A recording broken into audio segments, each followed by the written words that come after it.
Hi everybody! What is up? We're finishing Endwalker today! Woohoo! Alright, let's log in. Also, first things first, we're actually opening up with the Valentine's Day event so that, I don't have that hanging over my head, and because, once we leave Eorzea's shores, or not Eorzea's, but you know what I mean. Once we, move on to Dawn Trail, I don't plan on going back to Eorzea until it narratively makes sense, which means gotta do Valentine's Day before Valentine's Day. How is it actually pronounced? Anyway, we're not going back until or we gotta do the event before we get on the boat.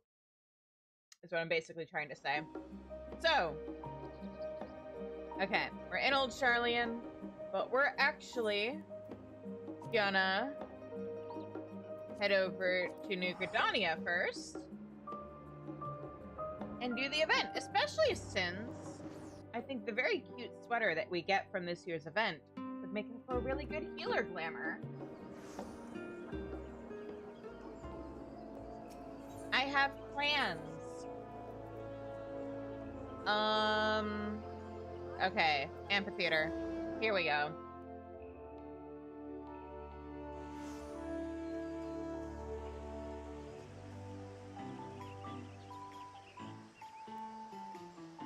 Oh, her glamour's cute. Anyway.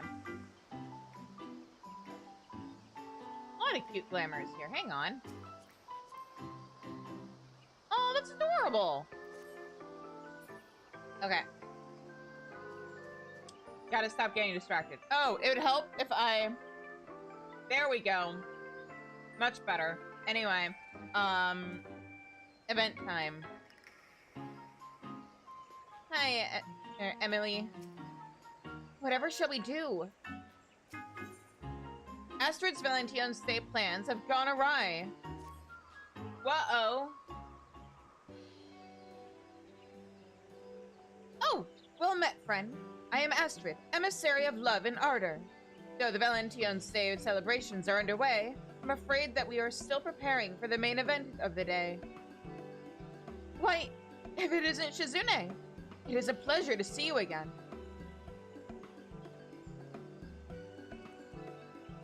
We're in dire need of assistance to see the festivities get underway, and an adventurer might be just what we're looking for. If it's not too much of an imposition, might I ask for your aid? Yeah, sure. Oh, thank you. We've been hard at work getting everything ready for today. I even designed this fetching new outfit, and everything was perfectly in hand until we ran into a spot of bother. Allow me to explain. To celebrate Valentine's Day, we are to serve rather generously sized cakes to be shared with one and all. However, operations are ground to a halt at the last minute, leaving our plans and our cakes half-baked. The emissaries dispatched to assess the situation should be returning presently with further details. Would you mind joining us at the amphitheater entrance to meet them? Sure.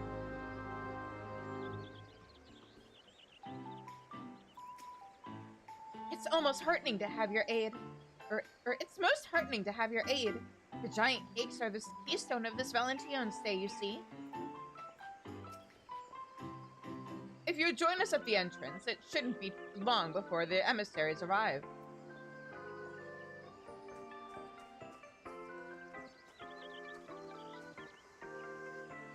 Ah, here.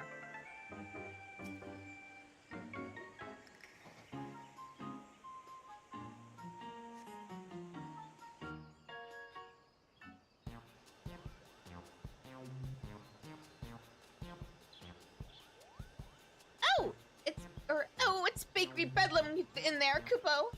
Those pesky mammoths should be creating confectionaries brimming with ardor and affection, but instead, they insist on being a nuisance and an obstruction. It was all too much for us to handle alone. As I suspected, This may be best left to someone more skilled in the art of physical altercations. This is Kupka Koop, our Moogle emissary of love who labors tirelessly to deliver missives of ardor and affection to love-lorn souls the realm over. He has been instrumental in the celebrations of many a Valention's Day. How could I turn down a request for aid after hearing the plan for such lavish deliveries of love, Kupo? Many paws make light work, as they say, so I collared a fellow Mog and flew over post-haste to lend our aid to the patissiers of House Valention.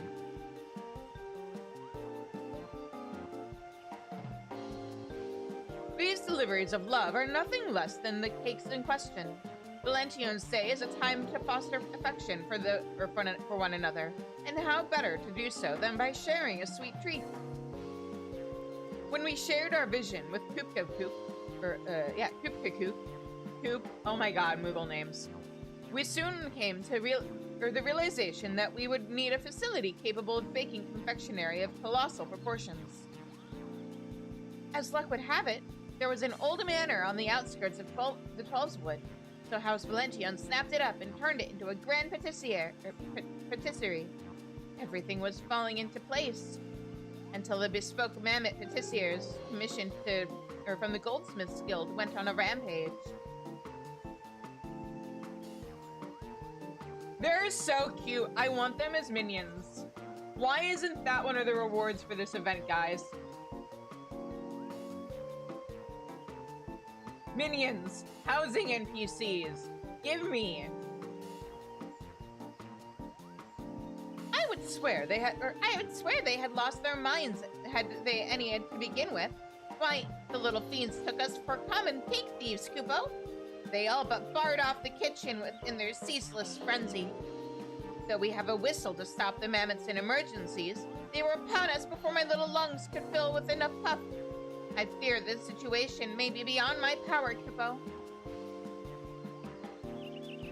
Even with the mammoths behaving so, we cannot recklessly destroy such custom clockwork pieces, which means...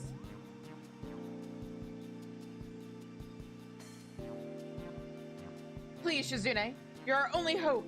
Will you dodge the malfunctioning mammoths, decorate the cakes, and save Valention's Day? For the sake of those eagerly awaiting the festival, I beg you. If you insist.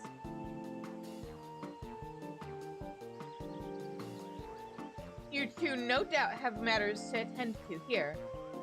You two no doubt have matters to attend to here, so allow me to accompany our brave adventurer friend and provide what support I can, Kupo. Thank you. I'm sure that, together, you will soon have matters in hand. Yeah! Seasonal event instance unlocked.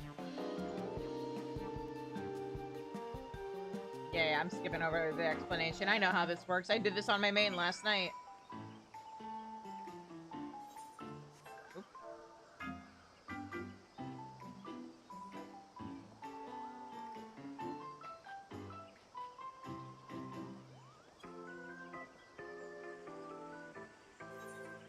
What is on right now? Anybody? Ah, people.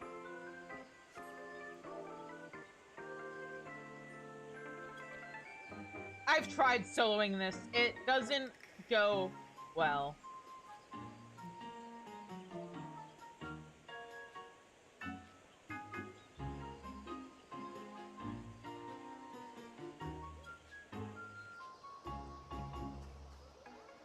Oh, right. I can and should talk to... Here we go. Oh! Persona cosplay. Valention's cakes are a classic way to celebrate, so we thought it would be fun to have special, enormous cakes, all lavishly decorated with love and care. The preparations have been quite a lot of work, truth be told. Still, Astrid has her reasons for deciding to serve such grand cakes to everyone. I'll do whatever I can to see her plan succeed. But for now, her success rests on your shoulders, Shizune. My thanks again for agreeing to see the first batch of cakes completed. If you speak to a House Valention patissier, They will escort you to the patisserie.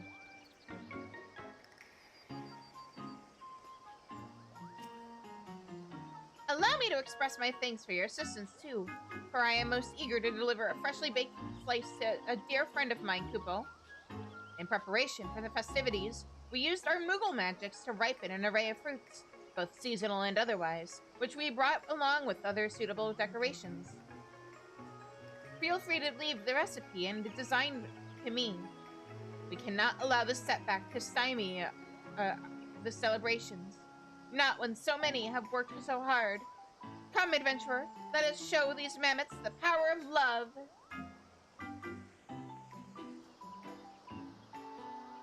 Okay, I'm just gonna jump in.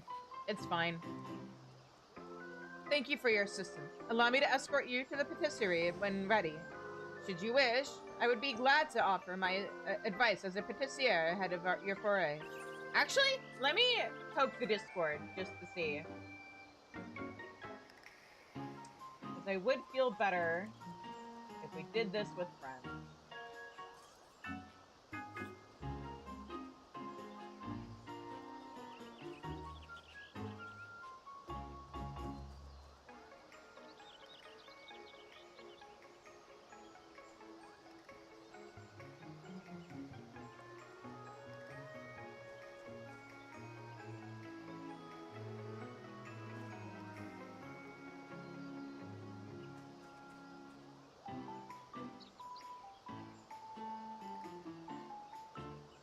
That wasn't button right, but there we go.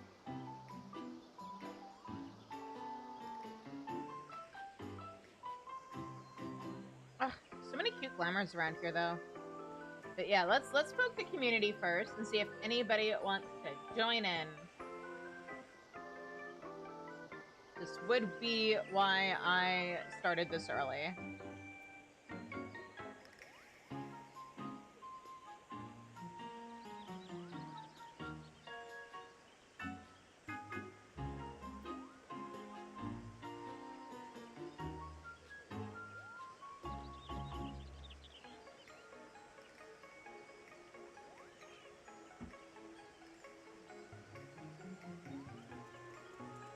Otherwise, we'll just hop in.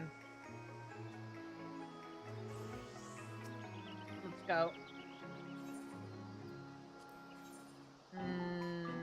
Matched party. I do think this would be fun to try and do and coordinate with friends. Well, people have until the party fills to respond, I guess.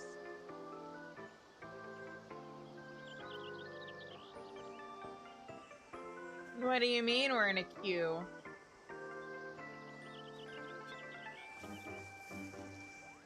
What do you mean this didn't pop instantly?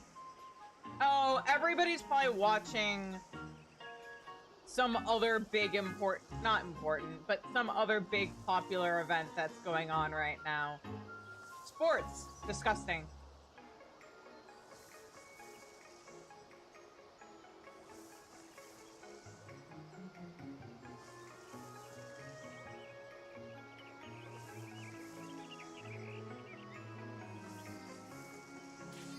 Ah, there we go.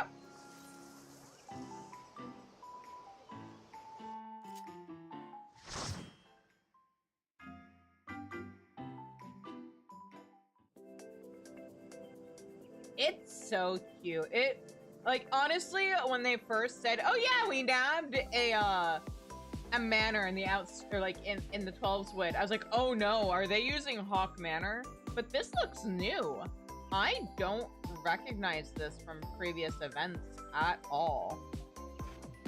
It's kind of interesting how Valentine's Day historically has been the only one where they've done any kind of like unique instance. There used to be like a maze thing that you could do with a partner. It was a 2-person dungeon. You were tethered together. You couldn't get too far away from each other. And like you both had to find your way through a maze of some kind or another. Let us through.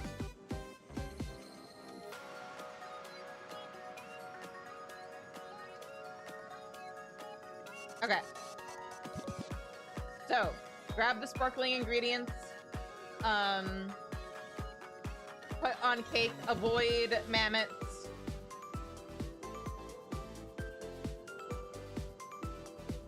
Profit.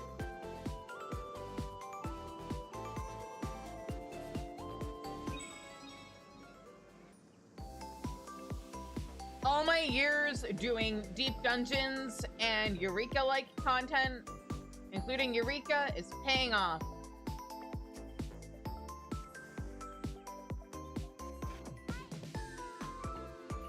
Ugh! Seriously? Ugh!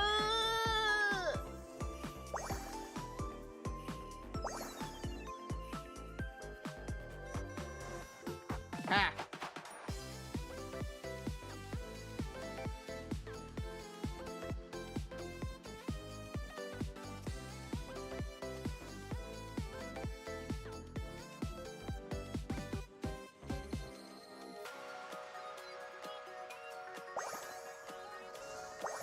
Alright, I am gonna go for... Where is... Rolling berries?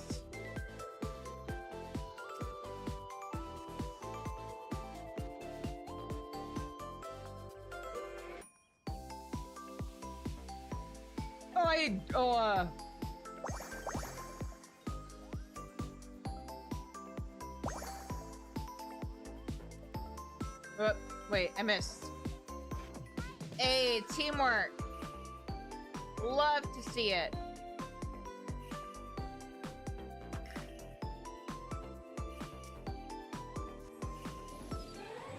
All right, we finished the easy one.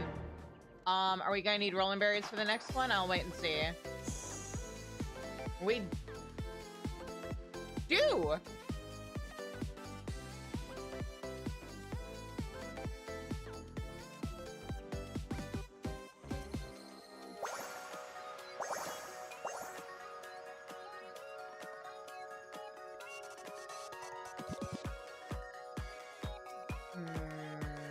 I'm gonna grab this other chocolate flour that we need. Because, yeah, unfortunately, the first one's the easy one, honestly. Boom. Ooh, nice.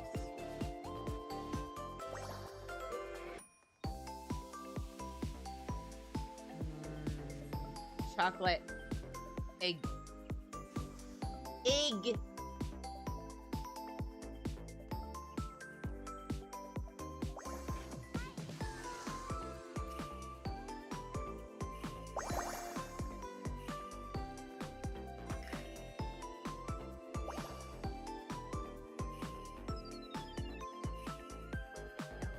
Go.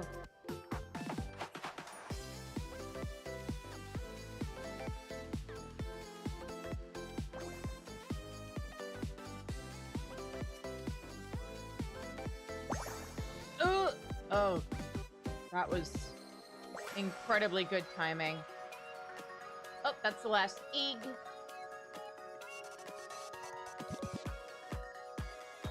All right, I'm gonna head over to the frostings. Or you know what? Almonds, sure.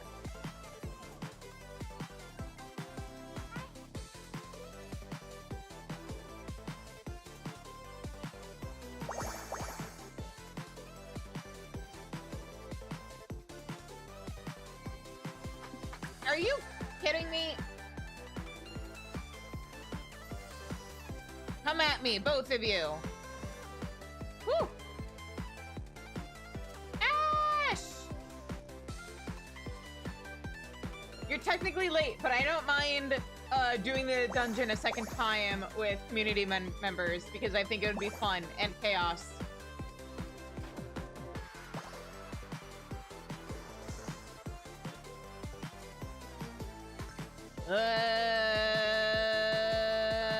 Oh, that's too many rolling berries, huh? Oh, maybe not.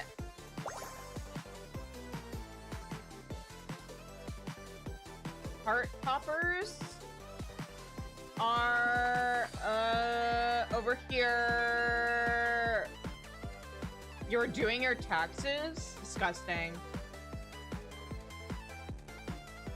Imagine doing adulting. I say as if, well, I just have to calculate some expenses of what I spent on, or for the Twitch channel. Print out some stuff. Fair. Oh, that was 3 people. Okay. I'm gonna stay back here then and see what kind of topper we're gonna need for the next cake. That's 3 down, 2 more to go. Chocobo.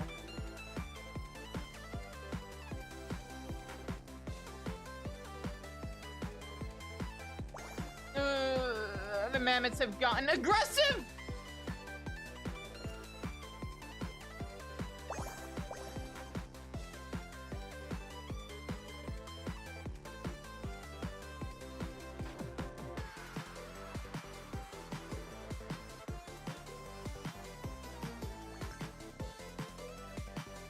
I see, what I generally do is, because my parents were self-employed, right? So they had a bookkeeper do their taxes, and my mom still uses him.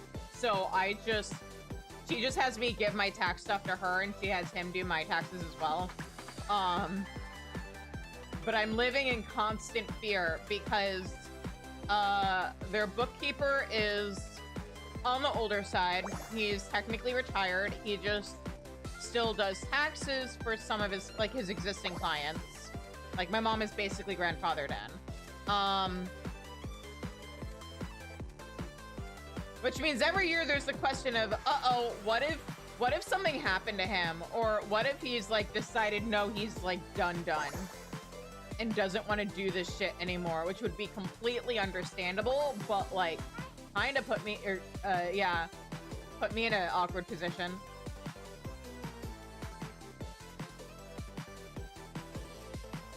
But at least for now, I'm fine. Oh. Is this the one where we can put whatever? Yes.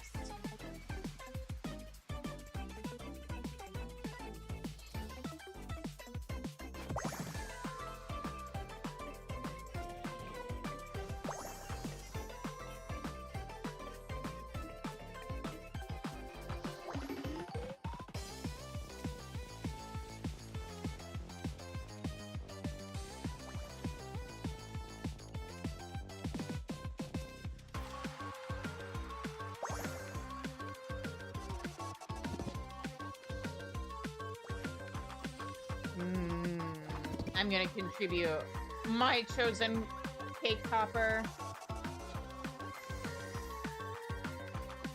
Whoa.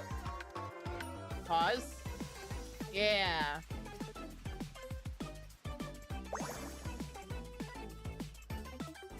Incredible.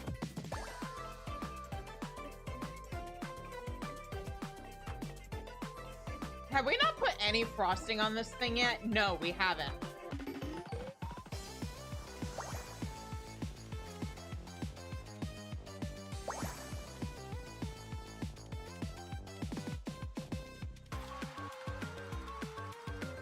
Oh, we have.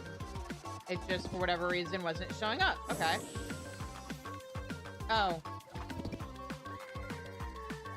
All that's left is delicacies. We only need 1. We're good. We're gonna actually clear this. Nice.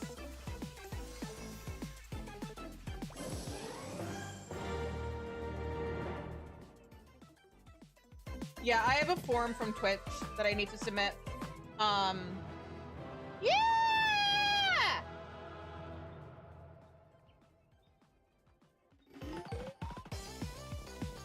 We win!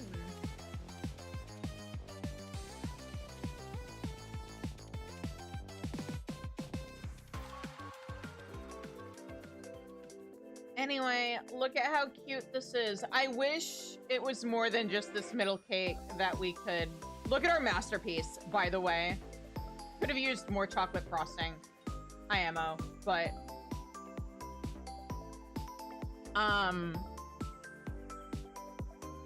I kind of wish the other variations were also housing items and not just the middle one, but it's a cute event. I like it. It is also making me want to make cake, even knowing full well that I would be the only one in my house eating it, probably. Welcome back. I hear it was a resounding success. Maybe I'll make cupcakes. Thanks again for your aid, Kupo. What an honor it is to deliver such a grand missive of ardor and affection in all its sugar-frosted glory. The usual missives, incidentally, have been entrusted to a reliable apprentice of mine. I'm sure deliveries are underway as we speak, Kupo. I must offer my thanks again, Shizune. I've never seen such charming confectionery. Now, we can finally get the festivities underway. That said, with such a large-scale operation, we can hardly ask you to oversee the production of each and every cake. Would you be able to share the secret of your success?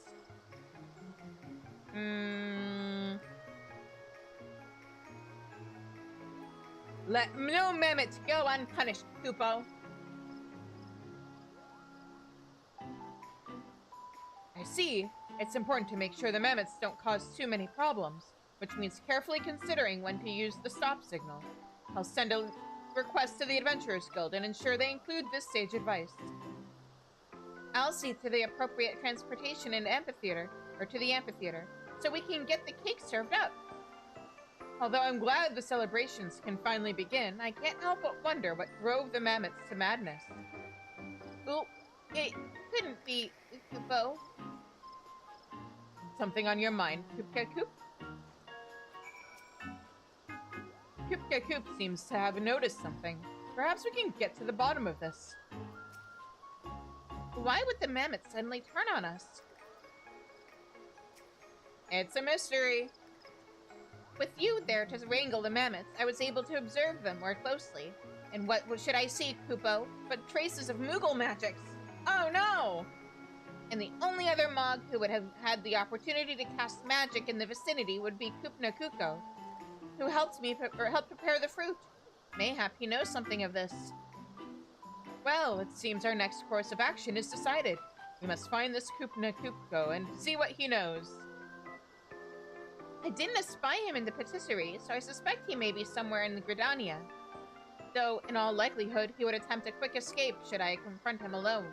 Shizune, would you mind accompanying me as suitably intimidating backup? That is one of my specialties. Thank you. I'll join the search once I've submitted a request to the Adventurers Guild for additional cake decorating support. Kupna Kuko is fond of strolls by the water wheel, so the nearby Lancers Guild seems as good a place as any to begin our search, Kupo.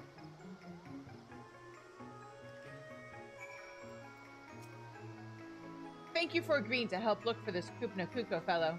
Once I've submitted this request to the Adventurers Guild, I'll join the search. I hope you find Kupna Kuko and get to the bottom of all this. For my part, I shall remain here and make sure there's cake enough for everyone.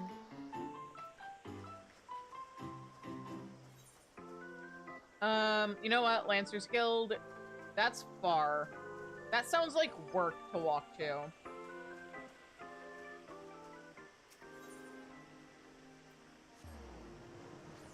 Much better.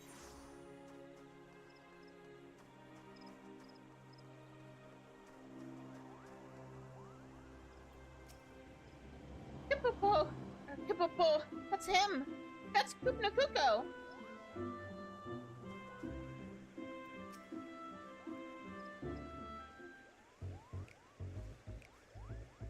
Kupopopo.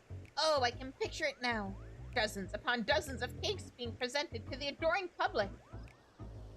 For the mammoths will be hard at work by now. Yes, everything moves according to my master plan. And all these confectionery delights will appear with neither man nor Mog raising a paw. The commotion has been rather greater than expected, but surely 'tis not but boisterous enthusiasm.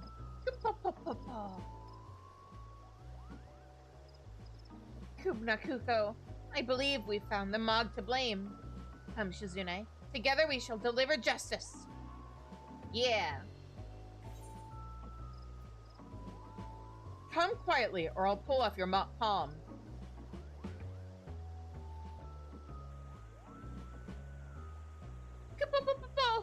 Who in the name of good King Mugomog the 12th? May his magnificence remain unsummoned in his sovereign splendor. Are you? Oh, such murderous intent. Spare me! Spare this cute, fluffy Mog! Kupo!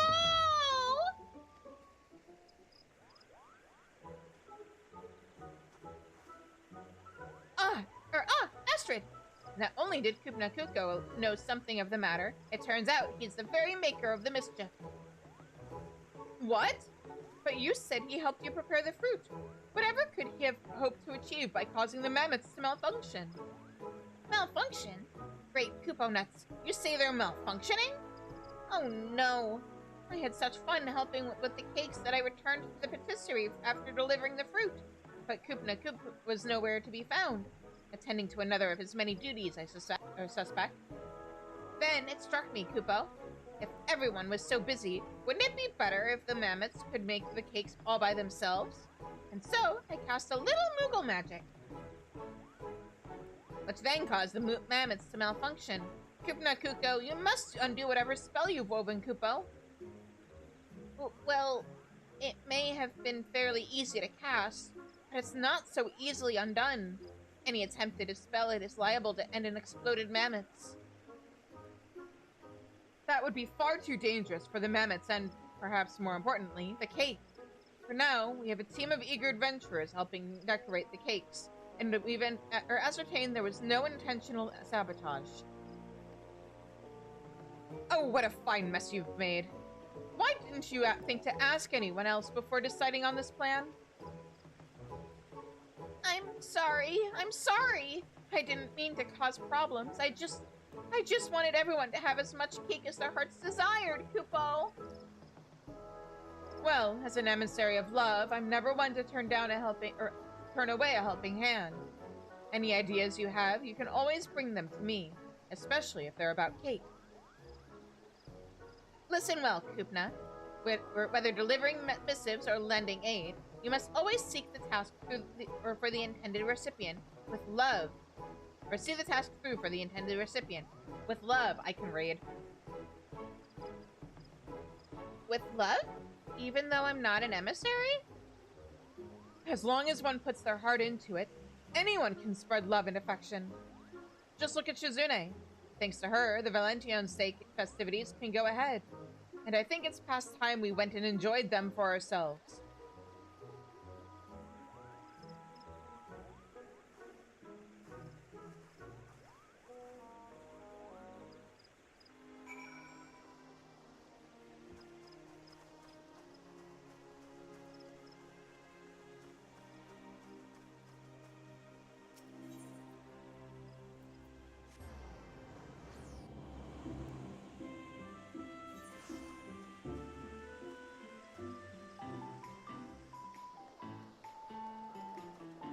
Alright. Look at all the people! There's one group of NPCs that's not here because I haven't done the warrior quests, but, yeah. But these are previous event NPCs. I believe she's a previous... Yeah, previous event NPC. This is Kupna's friend. Back here we have some Ara girls.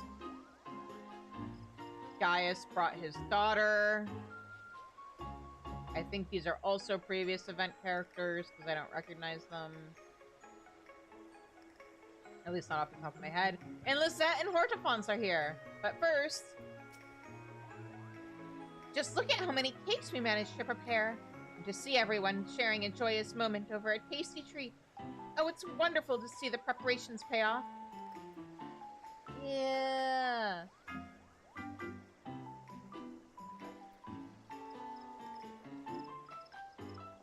But I want one with more chocolate. colossal cakes, and so many, Kupo. What a palaver, Kupo. Though I was most relieved to find Kupna Kupko harbored no ill intent. And with my dear friend Elaine partaking in the festivities, I couldn't be happier.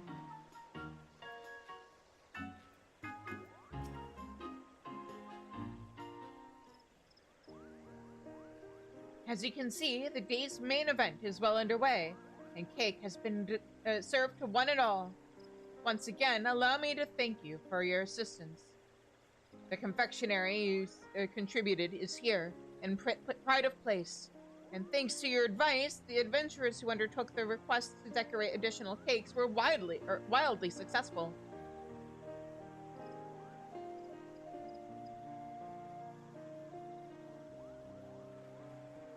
What a light and fluffy texture, Kupo!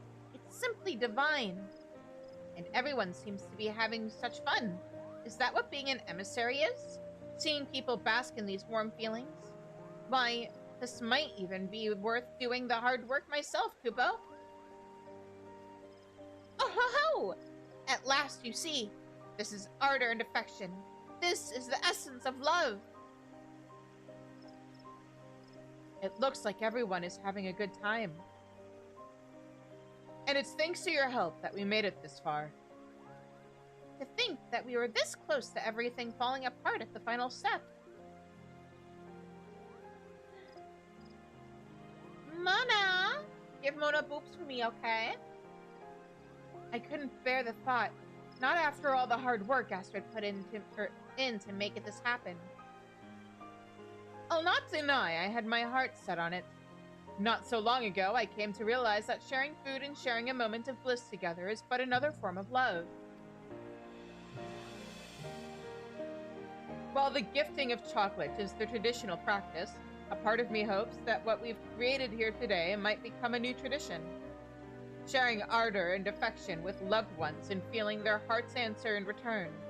It is my most heartfelt wish that people across the realm are blessed with many such opportunities.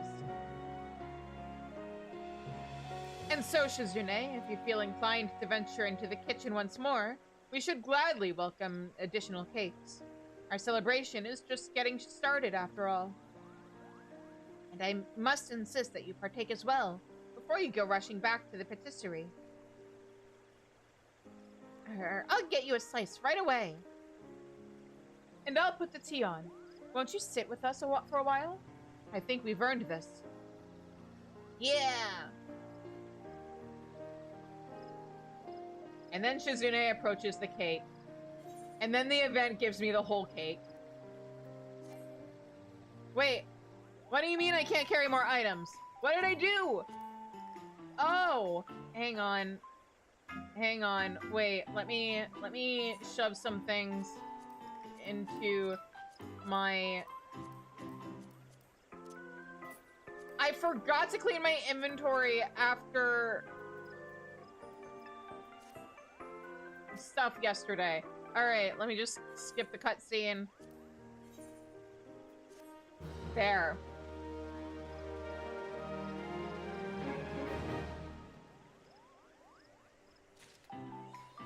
Now.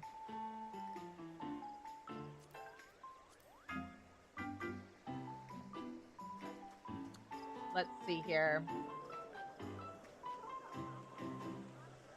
How much of the event currency did I get? Because we have to spend... Wait! Did I not get the chocolate for my... Oh no! My inventory was full, so I didn't get the reward for when we did the event! No!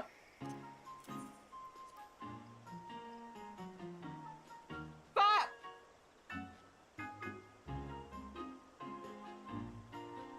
Back into the mines I go.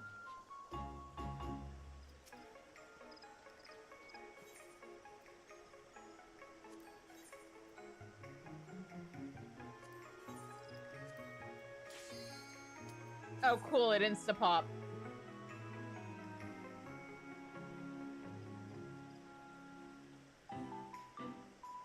Damn it!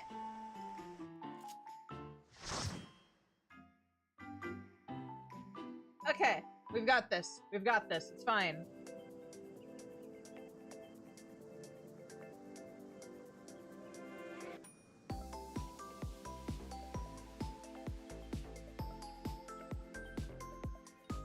I just want some cute glamour stuff.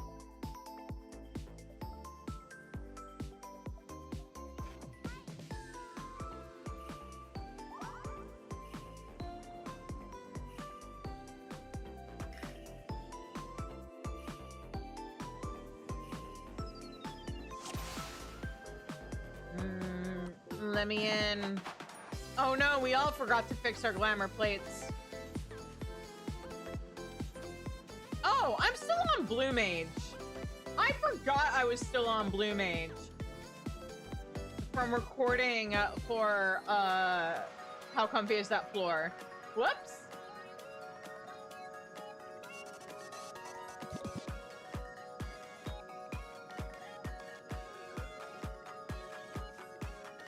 It's so funny because last run I was like, oh, that's interesting. There's a Blue Mage in here. And somebody else was on a crafter. I did not make the connection that the Blue Mage was me.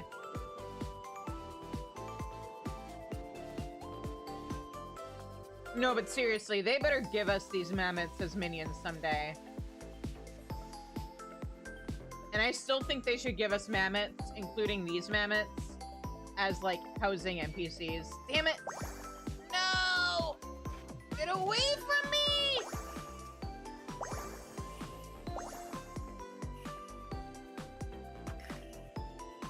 Oh, I just noticed the map. Oh, that's so cute. Oh wait, that's not right.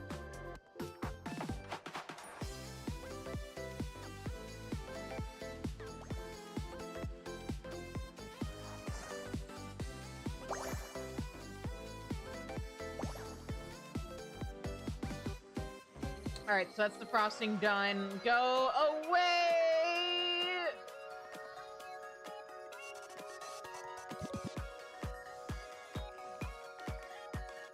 No, I fucked up! I fucked up!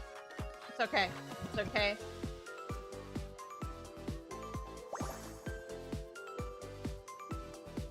Come at me. Ha!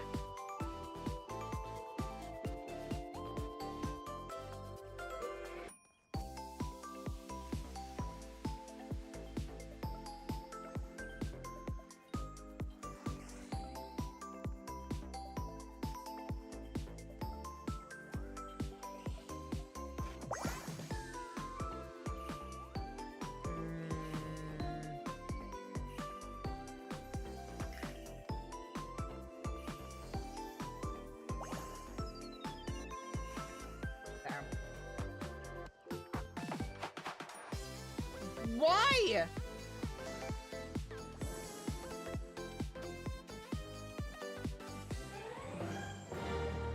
Okay. What's next?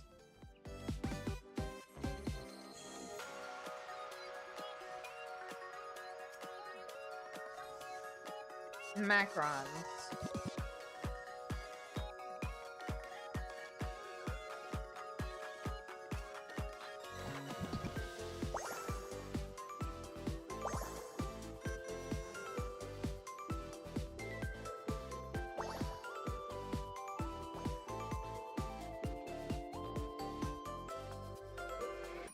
Why are you not? There we go.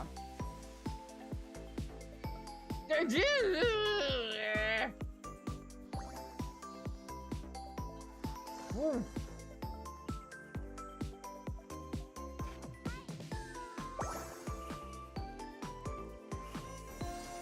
I missed.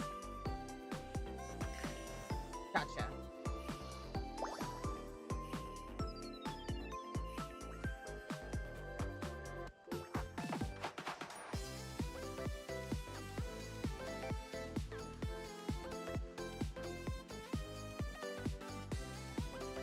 Cake popper. Let me. Oh, wrong cake.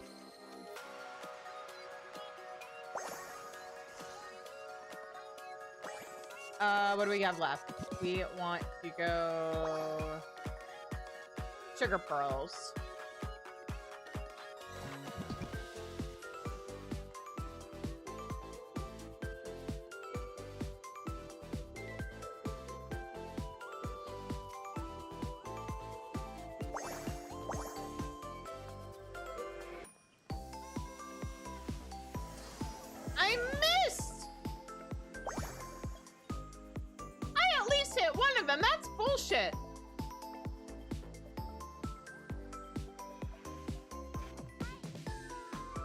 Okay.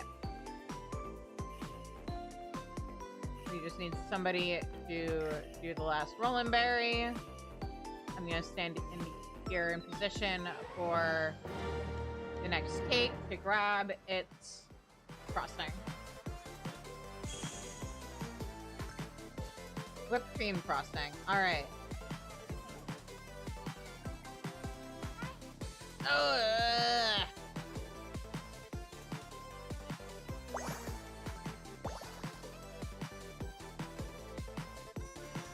I missed! Oh, sweet.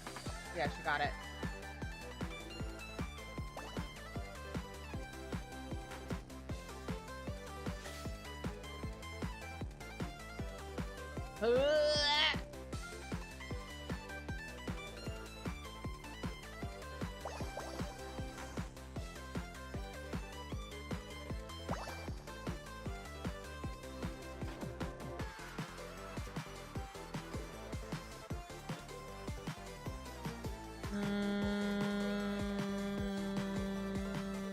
I can't believe I avoided it. I can't believe it didn't spot me.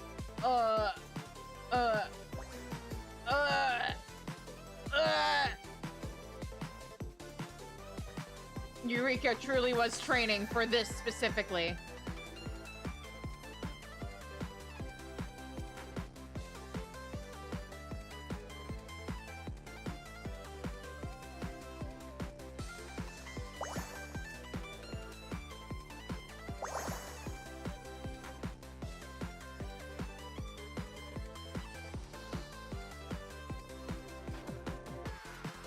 Somebody's getting the last Rollin' Berry. I'm getting back into position for the next cake.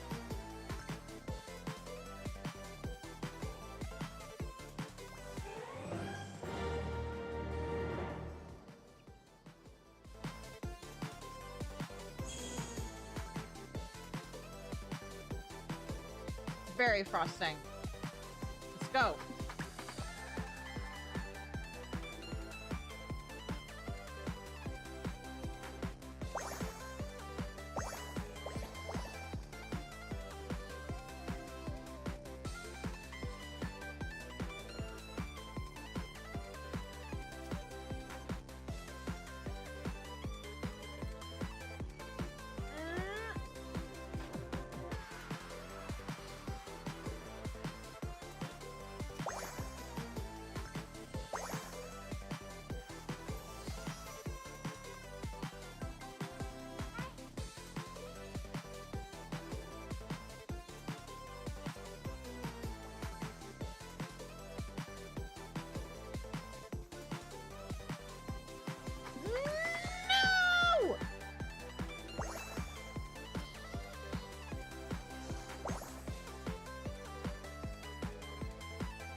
And the last one should be a free-for-all, right? So I'm just gonna go ahead and... Yeah! Free-for-all! Chocolate frosting! Let's go!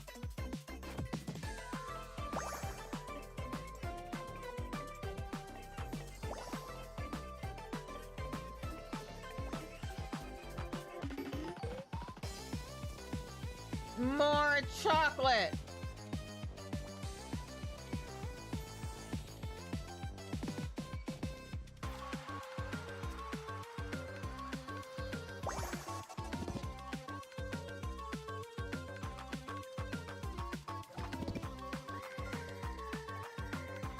Fuck it, somebody's adding a whipped cream frosting to it. I'll do berries for the top.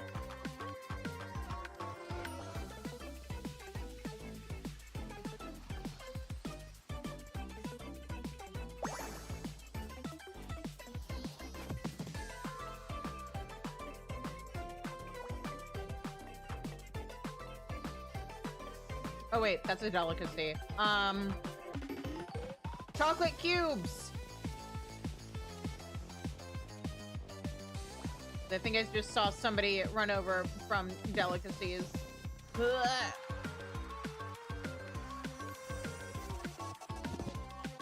No, wrong cake.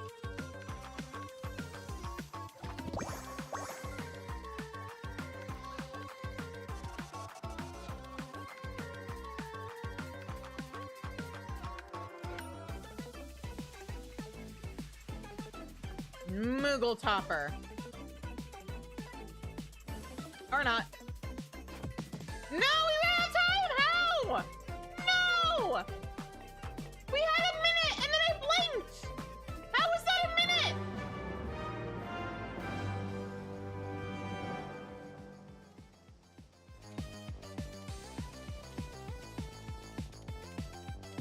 This will still give us a pretty decent amount, though.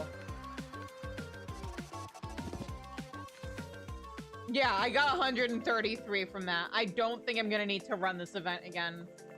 For what I want to get out of this event, and for how much the items cost, I should be okay. I do have an idea using the the housing items, but for now, glamour. Glamour? Glamour. We all know it's important. Glamour. Glamour.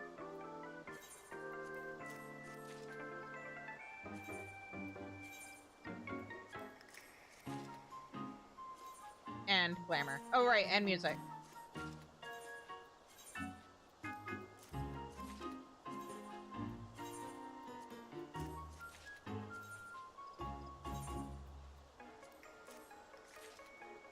Fair.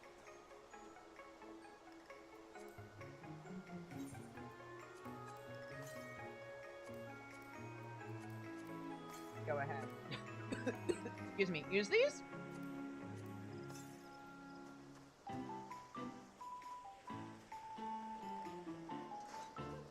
And go talk to Lucette and Hortefant since they're here. Baking for another has always brought me joy, but I must say it's rather nice to be on the receiving end too. And so cake becomes a gift of love, one that bears Astrid's feelings to many, many more. How blessed I am to be part of Lady Valention's legacy. Even the way Lucette eats cake is simply adorable, wouldn't you agree? Oh, I'm the happiest man alive. It may come as a surprise, but Astrid was slow to warm to me when first I sought Lucette's hand. For her to now consider me a member of the family, someone with whom she can share such joyous moments, is an honor beyond words. The inspiration for these cakes came to me during Lucette's ceremony of eternal bonding. When Lucette and Hortefant shared the first bite of cake, their love for one another was truly radiant. And when that same cake was served to the guests, it was as though that love was shared with us all.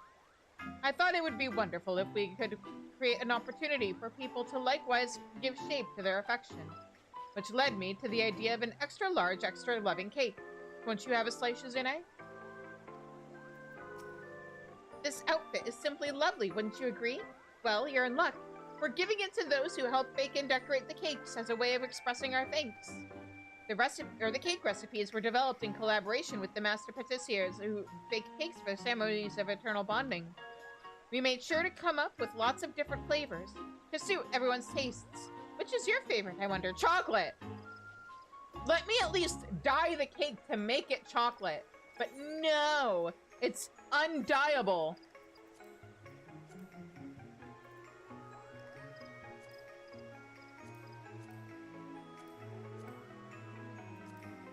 Oh, did I throw it in? No, oh, there it is.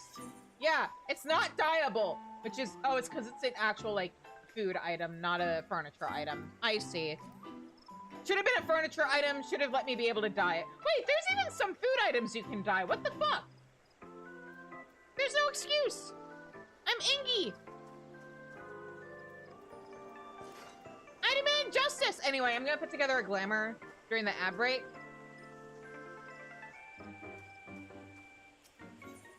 And then we will continue to our next bit of content for the stream. We have to finish that Alo Island quest. And then we've got Island Sanctuary. Oh, I have to do the crafting for, what am I doing?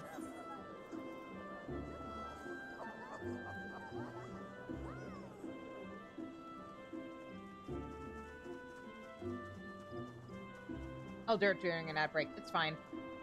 Yeah, I'm gonna go make a cute glamour with this new item I got.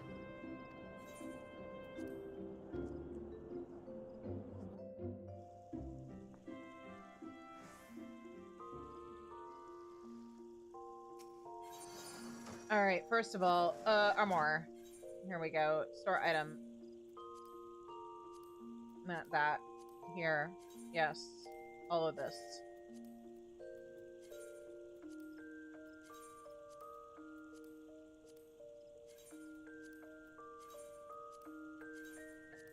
There we go. Okay, now. Where is it? Have a really cute idea for a glamour. Step 1. Oh wait, hang on. Let me grab my dyes first to make sure I really get this looking nice. There's my general purpose dark blue, my black. I don't think I'll need void blue, but it's good to have just in case. Alright, now. Here's my current healer glamour. But what if, instead, I grabbed this,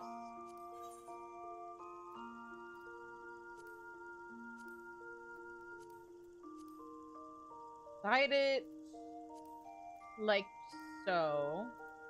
Actually, do I like this better? No, it's too bright. We're gonna go with that.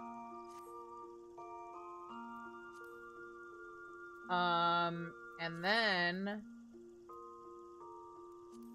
scholar skirt. Do I want these shoes? No. Oh, wait. That is not the right pair of...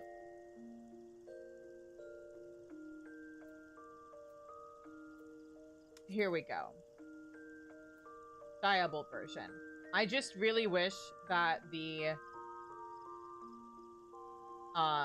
red stripe on this was dyeable. But oh well. Not that. Where's the... Hang on, I'm gonna make this easier for myself. There we go. Yeah, no, that doesn't do it for me. I want this. I want the knitted socks.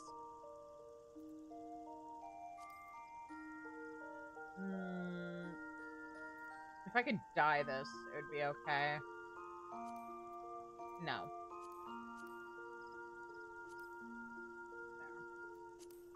There. How does this look dyed other colors?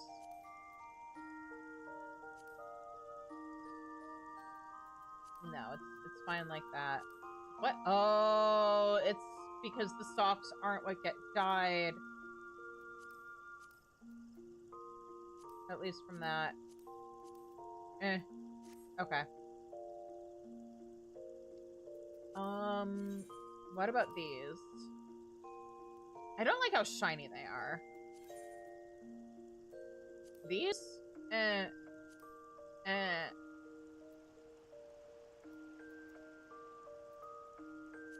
No. We might be doubling up on socks. Let me just save it like this for now.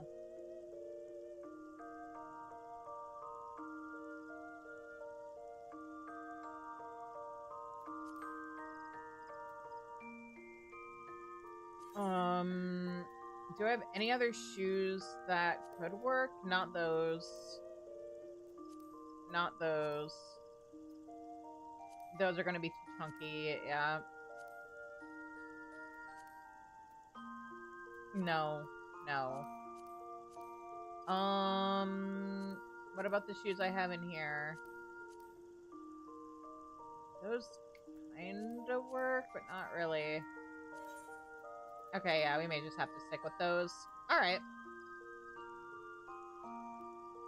Oh, right, I wanted to change my gloves to these.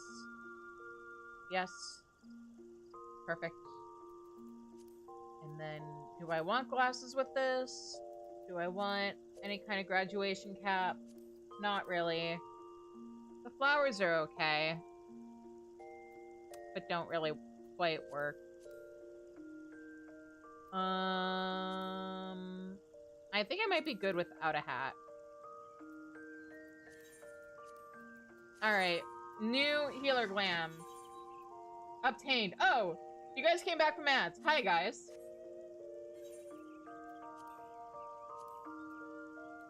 One moment. Let me just... really quickly...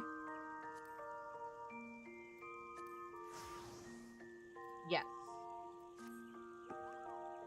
Perfect. The Moogle book really ties it all together.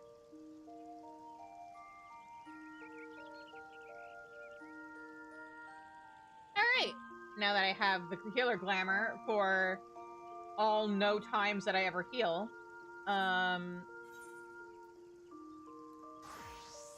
let's go back to... Was it Yedlamad, or was it...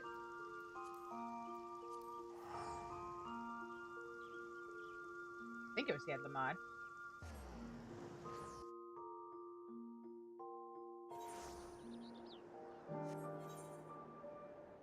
Yes.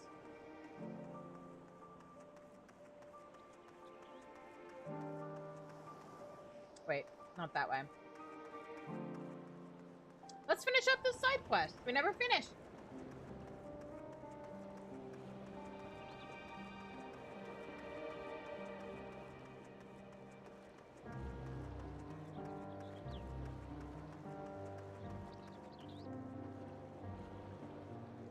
Checking my posture, hydrating.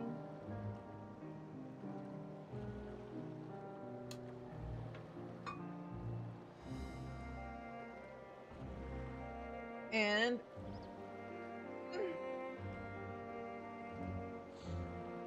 Alright, I'm stretched.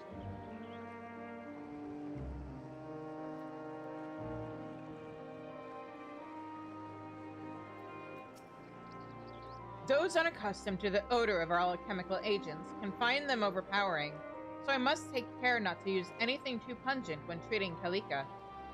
His strength is returning slowly but steadily, and it may soon be time to prepare proper meals for him. I wonder what dish he would like best. I mean, he's a bird.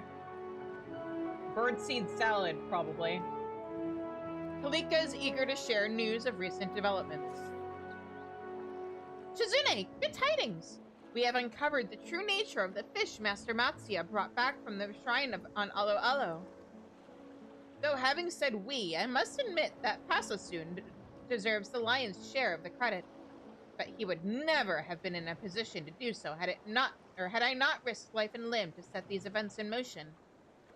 Anyway, he unearthed an ancient document which makes mention of the fish, and for this accomplishment we are now better informed.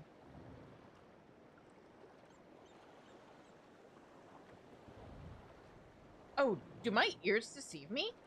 Praise from the beak of the exalted Kalika? I'm surprised you even remembered my name. I give thanks when it is due. But this is all beside the point. Upon learning of this fish's properties, Master Matsuya realized that one other than Mistress Nirana has greater need of it. Moreover, he desires that you be there for the presentation. And since fate has placed you before us, what better time to hand over the fish than this very moment? I shall inform Master Matsuya of your arrival. Await us at Pelika Stand, Shizune. Pelika Stand? Who needs it at Pelika Stand? I actually don't remember this. I know I've done this quest, I just don't remember it.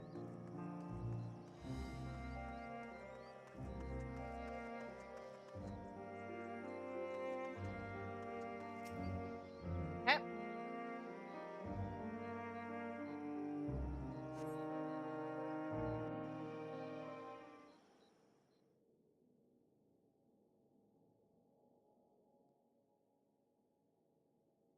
Thank you for meeting us, Shizune. I apologize for making you wait, but we had good reason.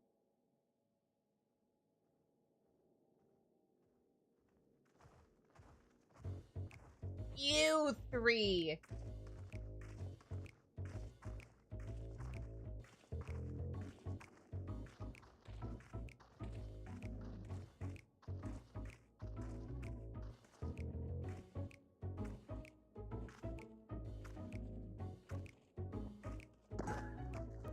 Ow!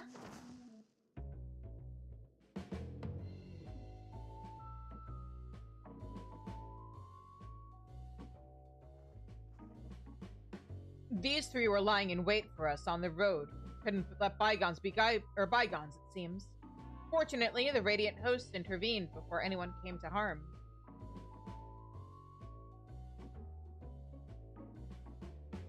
I said, ow!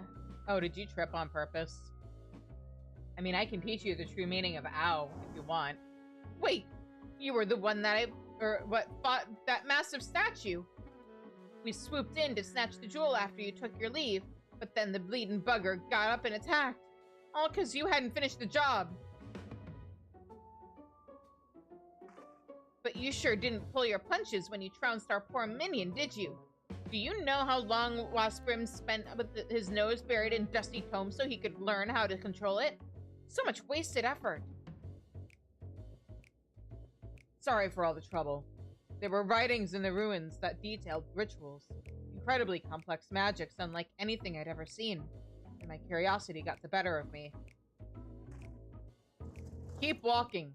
I don't want to hear another word out of you until we reach the capital.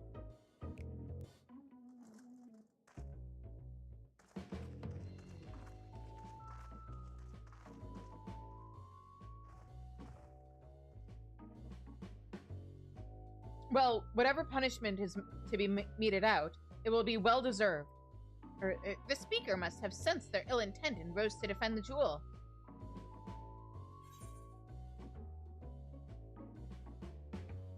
What's so special about that jewel?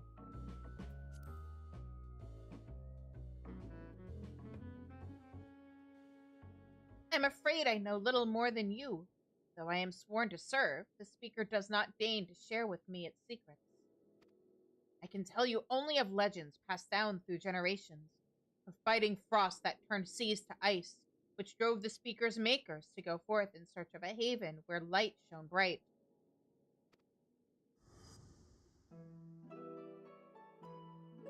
Those who came long after found Alo Alo, where life had weathered the ancient rime.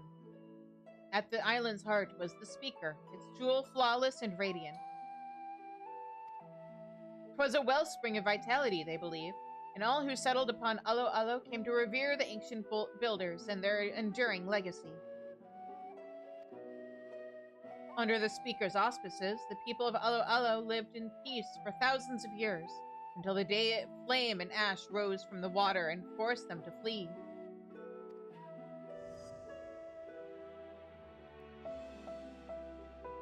Just how old are you, Kalika? You speak of eras so ancient that they are as myth to us. Your guess is as good as mine, Master Matsuya. I remember well when the island was bustling and vibrant, its inhabitants dedicated to esoteric equations and other cultural pursuits. Some even attempted to unravel the mysteries of the speaker and its jewel. I was born in the Great Shrine. This much I know. When the people found me, I spoke to them in their own tongue. They were beside themselves in disbelief. Thus was I deemed the speaker's servant. Why can I speak? Well, having given it much thought, I can only surmise that the jewel is the reason. But enough about me, Master Matsuya. Tell Shizune what we learned of the fish you plucked from the shrine's waters. I mean, this thing is probably, at the very least, something very similar to the auspices. Animal that lived so long it got special powers and the ability to speak. Yeah, it's basically an auspice.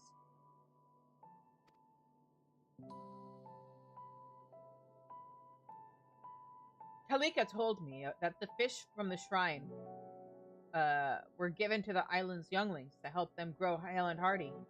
At first, I was unsure if that was merely a custom or if there was actually something special about them. Pasa soon found the answer. He unearthed ancient records detailing the fish's medicinal properties, namely its ability to bolster the body's defenses against all manner of illness. When I heard this, I knew that as much as I wanted to deliver a gift to Nirana, there was another in far greater need. I speak of the child we rescued during the final days, Vasti, daughter of Karasaf and Mevan.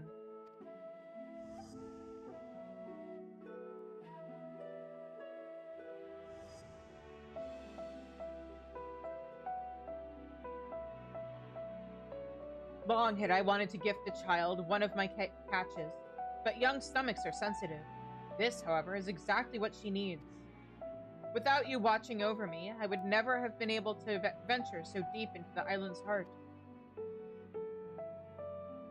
So allow me to thank you once again for answering our plea, Shizune. Of course, I owe you my thanks as well, but I will save them until after the child has been fed. We shall speak again in Yedlamad.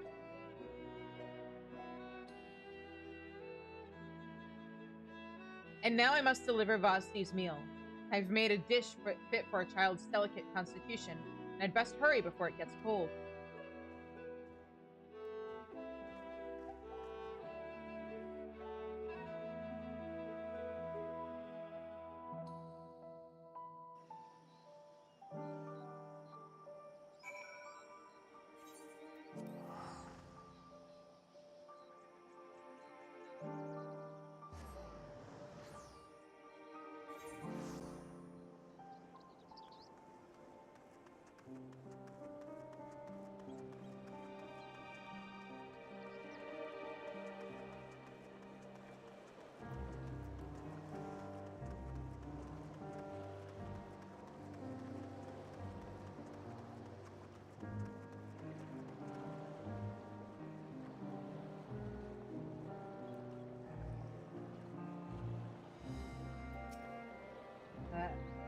Oh, he's still just saying the same thing. Alright.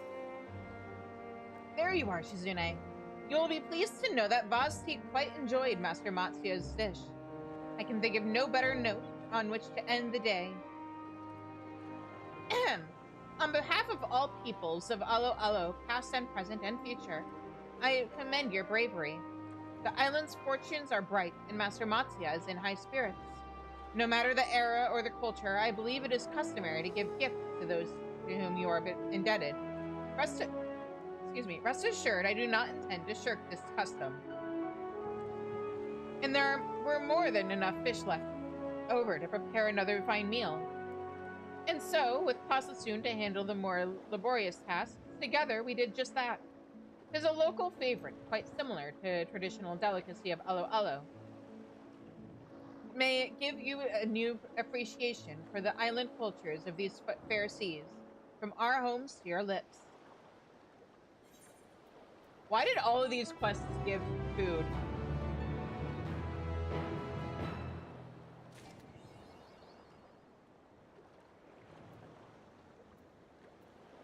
Coconut cod chowder, actually that sounds kind of good. Alright.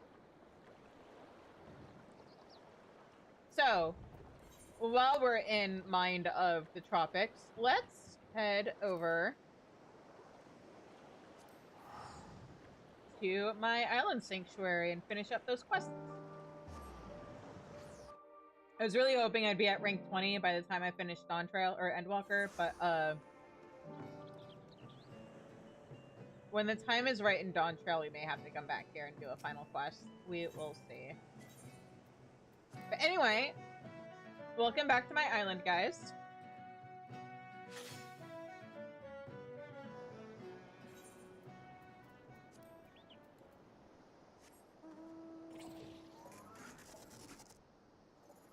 Let me just, while I'm here,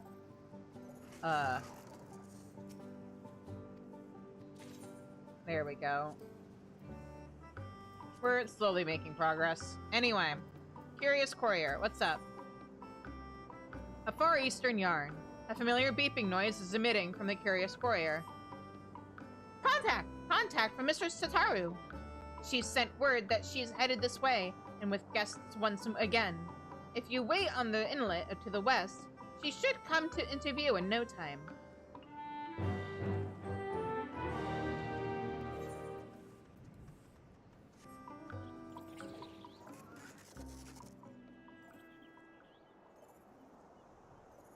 Fly, fly, fly. Wait, where? Oh, here.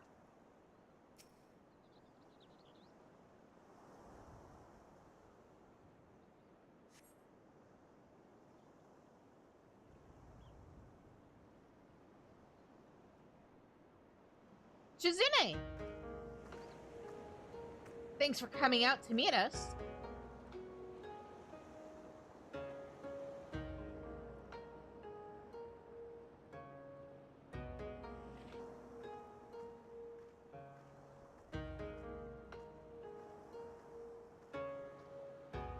It is good to see you well, Shizune. Please forgive us for coming uninvited. We are given to understand that this beautiful isle is your domain, and you have given to farming, forging, and erecting quaint monoliths? You claim dominion over tiny ironmen, they say. That, at least, is befitting of a Han.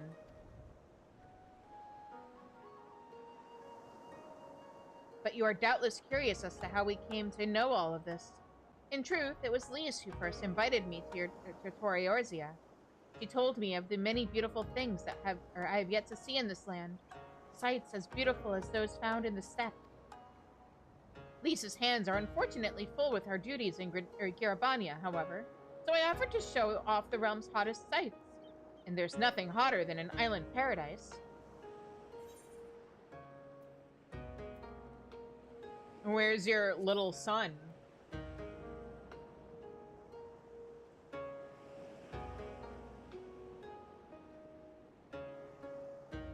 Pardon? You mean Magnai? Ah, if you wish to see him, you should find him at the Dawn Throne, as ever. I regret to say that I may have neglected to invite him. She much prefers my company to that of the preening fool.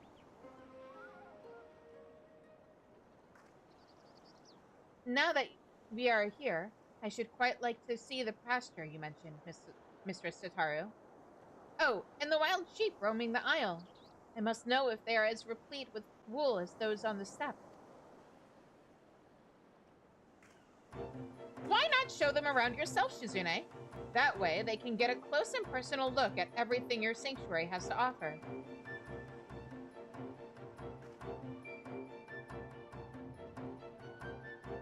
It's truly no bother.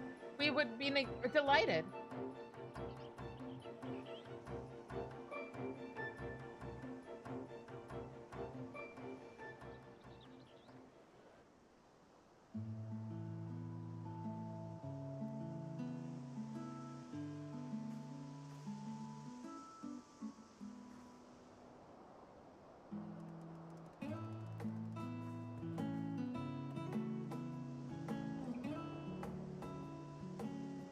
Sheep!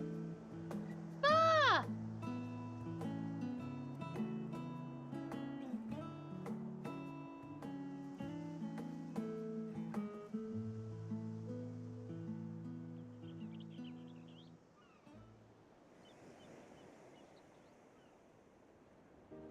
How enlightening.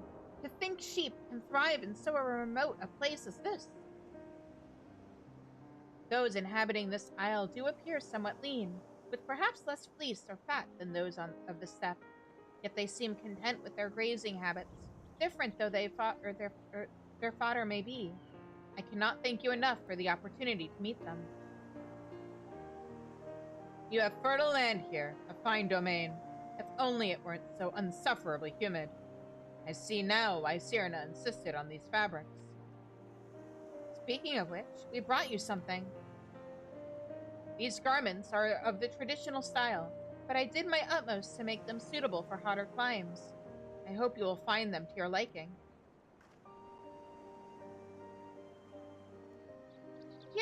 thank you. We had best be on our way, but we thank you for the gracious hospitality you have shown us.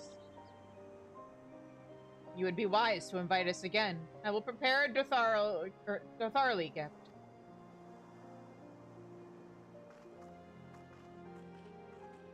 Each time I visit, I'm amazed by what you've accomplished here. I can't wait to see what else you've achieved when next I return.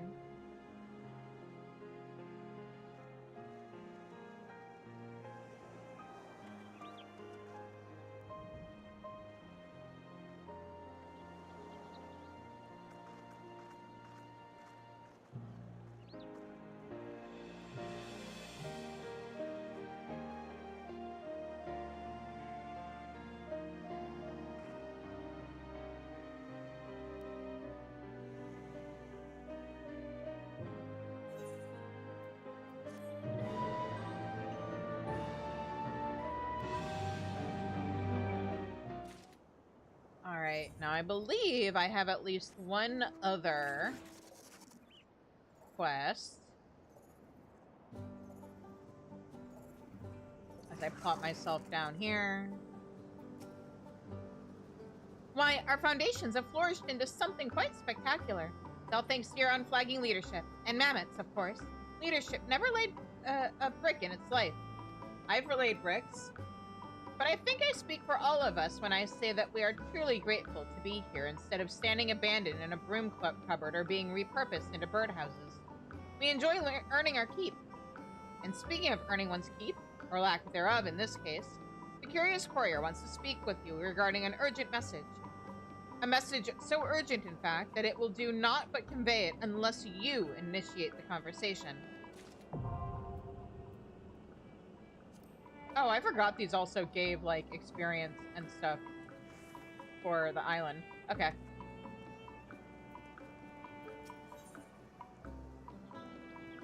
The Curious Courier is beeping wildly. Contact! Contact from Mistress Sataru!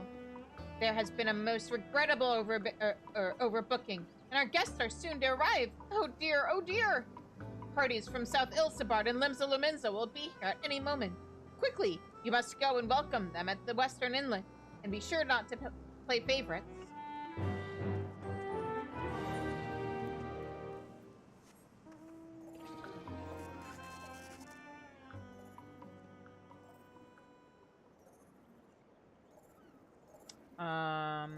Here we go.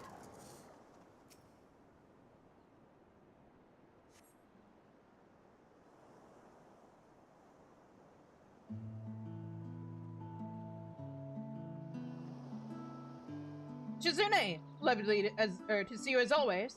Or, oops, wrong voice. Shizune, lovely to see you as always. I trust we find you well.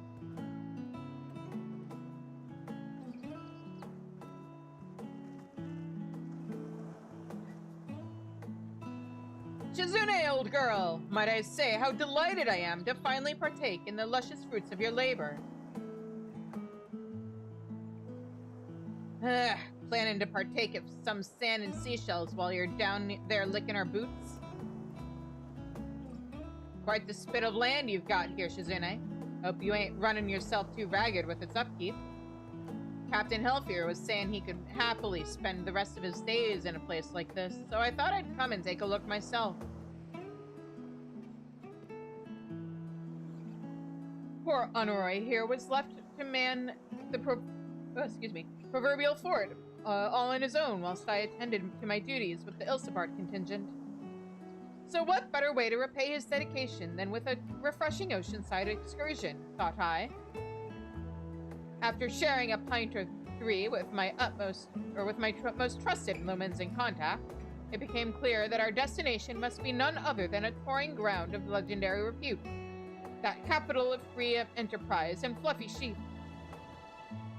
To wit, your glorious island. You guys do know this is supposed to be my private island, my sanctuary away from all of you people, not a tourism site, right? Tataru?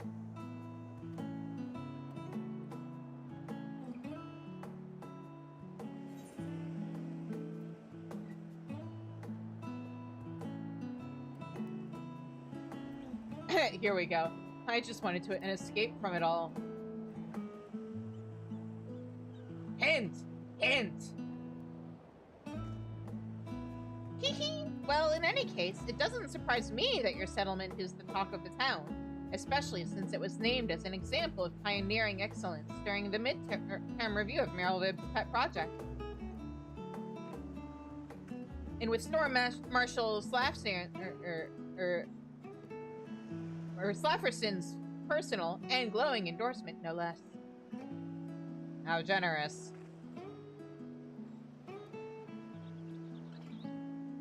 So how could I, a seeker of luxuries near and far, possibly forego the opportunity to visit? Indeed, I have come to turn up my cups and to have the grand tour. From sea to shining sea. Wouldn't have anything to turn up if you didn't insist on such ridiculous dress in the first place. Just looking at you is enough to give a man sunstroke. This, I'll have you know, is the latest in Ishgardian traveling fashion, and it was designed by the most talented of Skysteel manufacturing artisans. It is both durable and stain-resistant, and, most importantly, I cut a rather dashing figure in it. But my lord, were you not just lamenting the heat of on the boat ride over?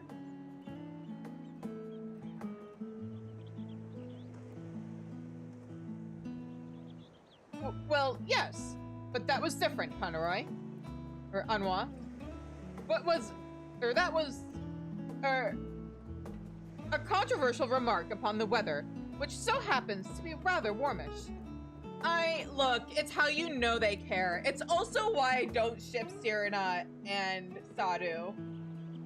Honestly, like, maybe Sadu has some kind of interest in Cyrano, but honestly, I think if she, like, said anything to Cyrano, she would probably respond the same way she did to Magnai.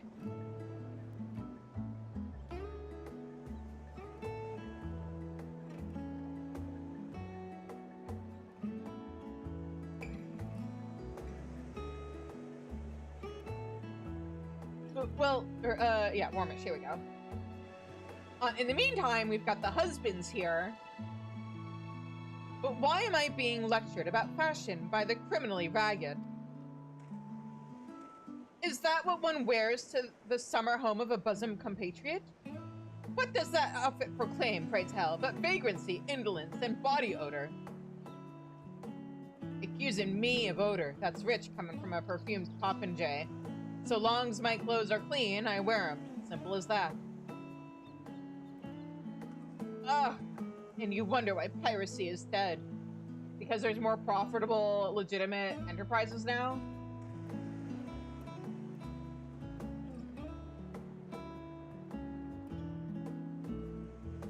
Honoroi, fetch me my spares from the valleys, would you not, or would you?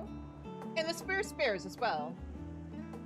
Of course, my lord. Right away. Pardon us, Mistress Staskar. This may take a moment.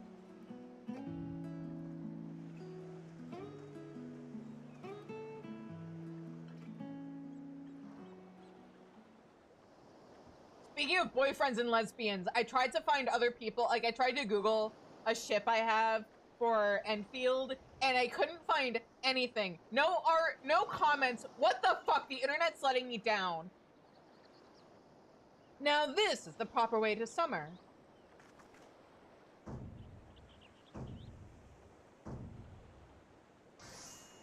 Husbands.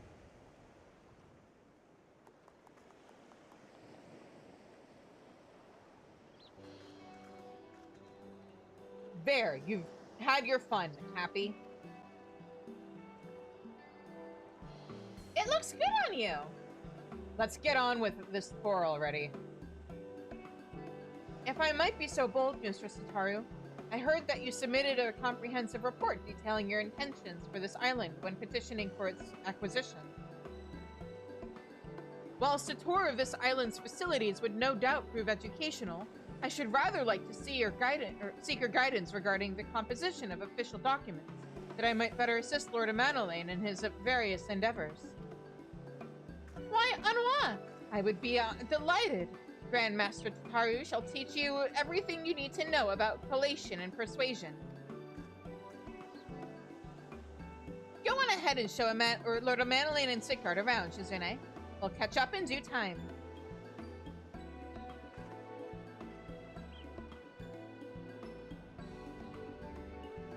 Smashing! I can hardly wait. And since we're all gussied up, what do you say to a little primping of your own, Not to say you aren't already the very image of perfection, of course. Sure? What? Manolane's face glows with boyish excitement.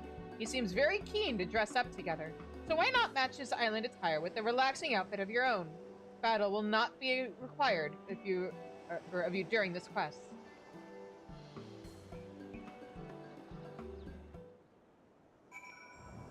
You know what? Sure. Hang on.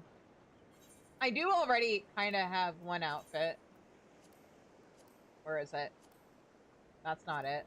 There we go.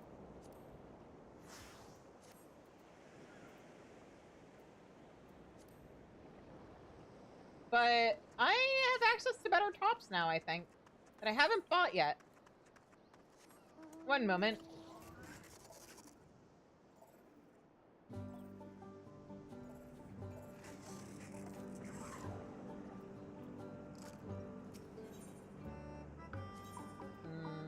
Equipment.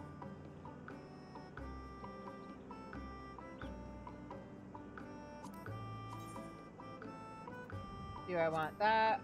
Or... Oh, actually?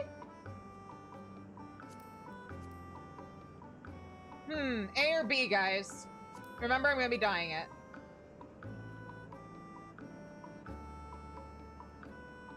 I think I'm gonna go with this one.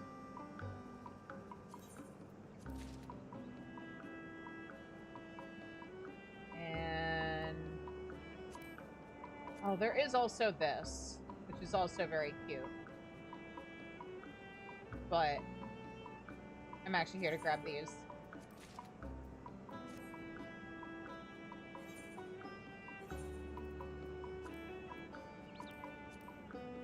And let me go ahead and... oh, I already have some of my dyes out.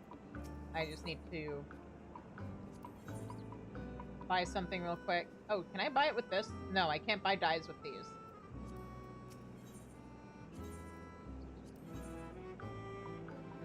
Turquoise.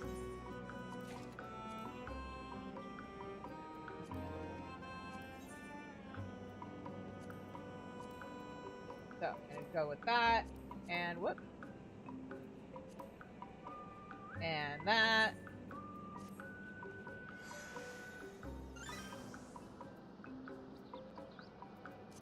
And whoop.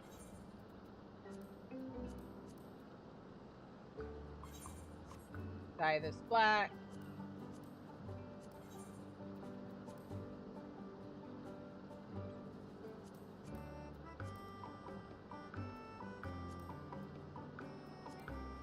Oh, right, I don't actually have this dye.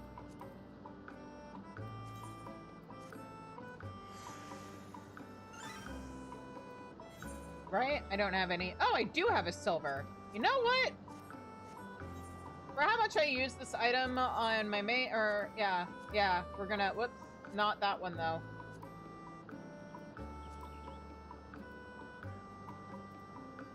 Hang on. I fucked up.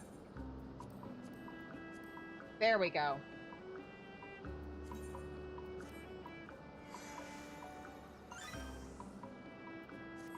Perfect.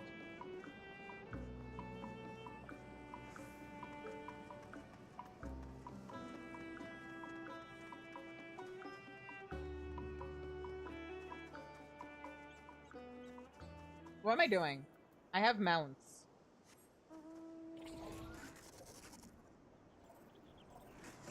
There we go. I hope they enjoy the tour. Hanwha and I will be along once we've finished here.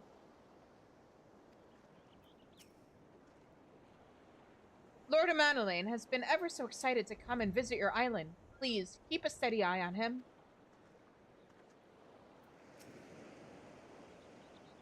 I knew he was a dandy, but who brings so many clothes to a deserted island? Not that they fit ill or nothing. And the color's quite nice too, I suppose. Dressed and ready? I am. As I thought. You look marvelous, my dear. Now then, take us to your castle. Or your manor, or whatever it is that you oversee all your tropical, or wherever it is that you oversee all your tropical particulars. It's a house. The citadels ain't exotic to any pirate worth their salt, but seeing what you've done here has given me loads to think about. So you carved out this lovely little place all by the sweat of your own brow, did you? Marvelous, old girl. Simply marvelous.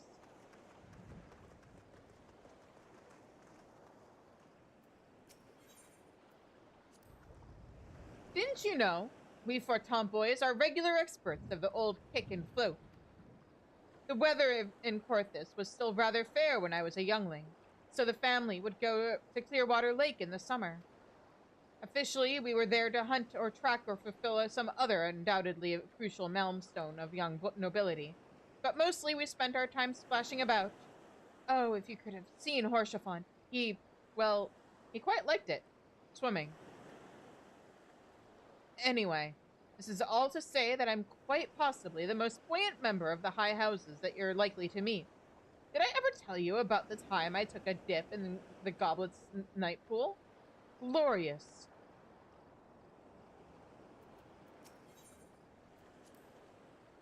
Sea bathing. I suppose some folk enjoy it, but jumping into the drink on purpose ain't never struck me as divertin'. Watching other people get tossed in, on the other hand, that can make for a mighty good laugh. We see it all the time from the Astalesia. Blokes getting slugged off to the pier in a fight. Drunks stepping straightaways into the brine. I once even saw that Edelweiss rogue faffing about like a harbor herring, gurgling apologies over a stolen sandwich. Endless entertainment, I tell you. Heh, that's a Rogue Quest, reference. As, somebody keeps stealing her boss's sandwiches, if I remember correctly. Or somebody keeps stealing somebody's sandwiches. There's something about sandwiches.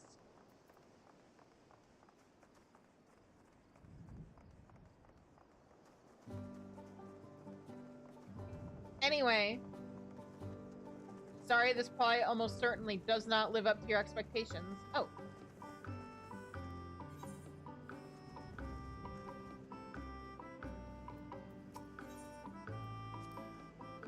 So you carved out this lovely little place. Oh, wait. He doesn't have anything new to say. Alright. Well now, this is right impressive. A far cry from the shipwrecked lean-to I was half expected anyway. You build this all yourself? I had a little help. Mammoths, eh? Sounds like the making of a mighty fine crew. Aye, fine as any captain could hope for. So then, Captain Shizune, we've seen your cabin, but how's the rest of the ship, eh? Take us to your crow's nest. Show us the view.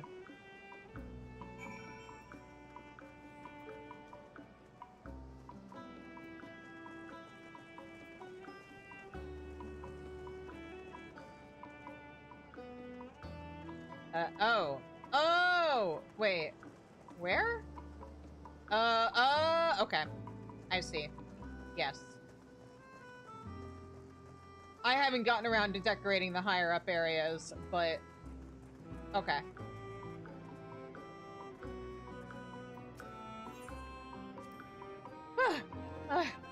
Is it me, or is the air getting a bit thin? We're not even that high up! Too much for your delicate sensibilities? It's not too late to turn back and join Anwa and Kotaru.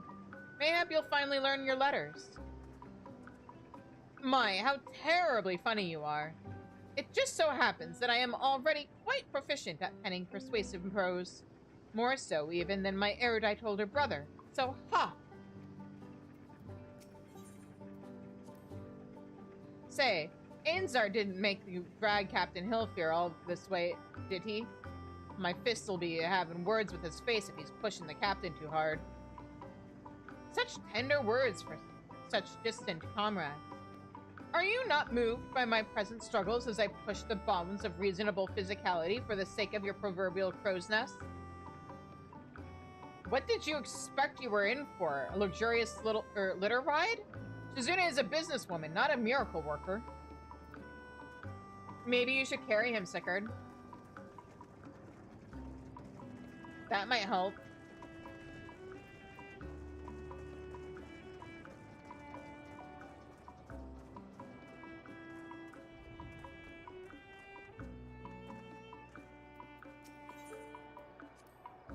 While I confess that traversing steep inclines is not generally an activity I favor, I'm invigorated by the verdant aroma embracing ocean air, traces of stale rum wafting from an unnamed party notwithstanding. You ain't having a go, you having a go, you flowery fop? Come here and I'll plug your nose for good. Why are you thinking so much about what he smells like, Madeleine? As if I would stoop to your level. On second thought, you do contribute to the overall rusticity of the scene. Fetching.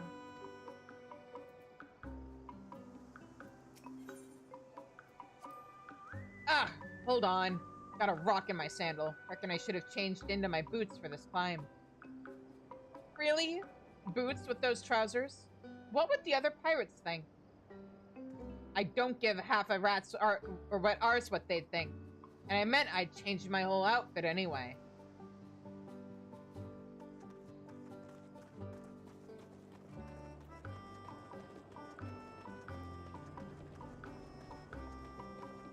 Boys, please. You're both handsome.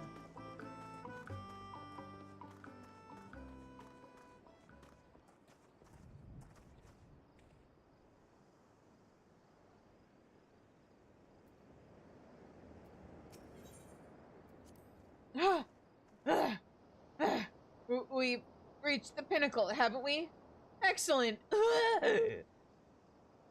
Well done. One climb down, 99 to go. Look lively now.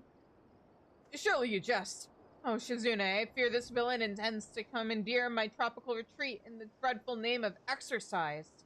The horror. Unblemished horizon, wherever you turn. And south of here... Oh, I know. The southern continent. Where? Don't be thick. You can't see it from here. That's part of what makes it worth sailing for.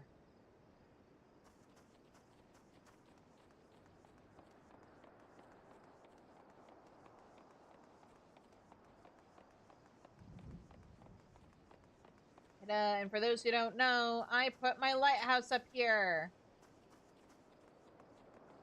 Oh wait, where? Here. Here we go.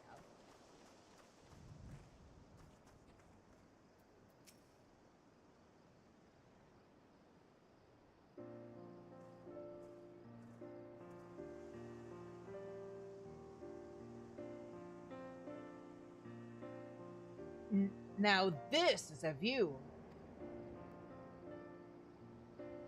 When you hear the words island settlement, you expect little more than a square of dirt with a tent for good measure. But I've never been more pleased to be proven wrong.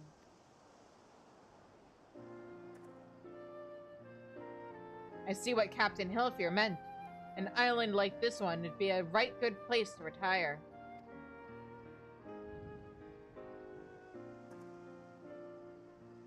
And supposing that day does arrive, would that make you the real captain of the Bloody Executioners? As I'm no real captain as I am now? Tell me something I don't know, and yet he chose me. To show the others what it means to be a new breed of pirate.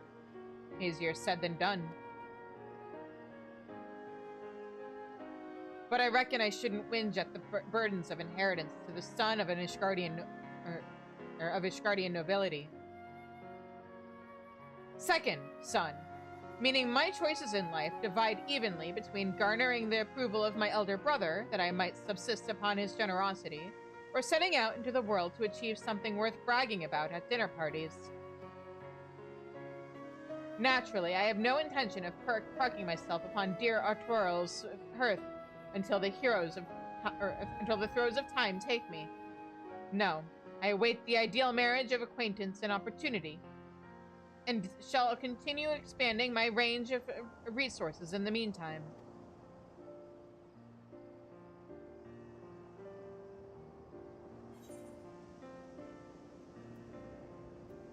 You and Sigurd seem pretty well acquainted. Eh?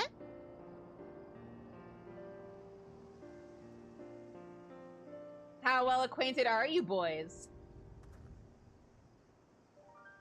Meaning there's opportunity to be had?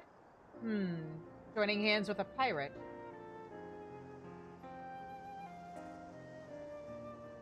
And not just any pirate. One tasked with the reformation of piracy itself. Yes, I dare say I'm beginning to see it. Hear that, Sigurd? Manly wants to hold your hand. You and your motley crew would ship the Wiblins and Whatsits, which I, your fearless leader, would acquire via my extensive social network. We would revolutionize commerce. Or what have you.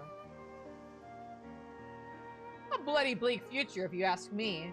I'd be the leader or nothing at all. That part's non-negotiable.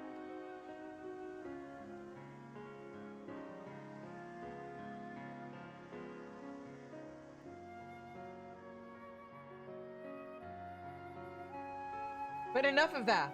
No sense in gabbing on about tomorrow when we're in paradise today. I'm sure Anwa and Tataru will be joining us shortly. I have it on good authority that there's only so much textual information a brain can hold before it starts to melt. Shall we continue our exploration, or would you rather bask in the tropical ambiance? Why choose one when you could do both?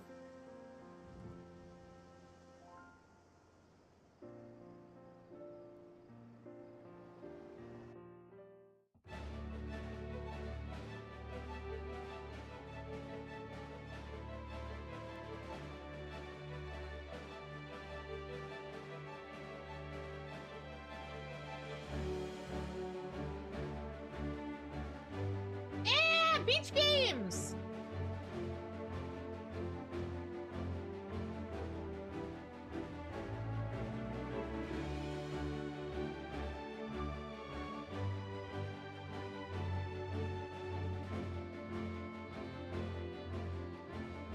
I win!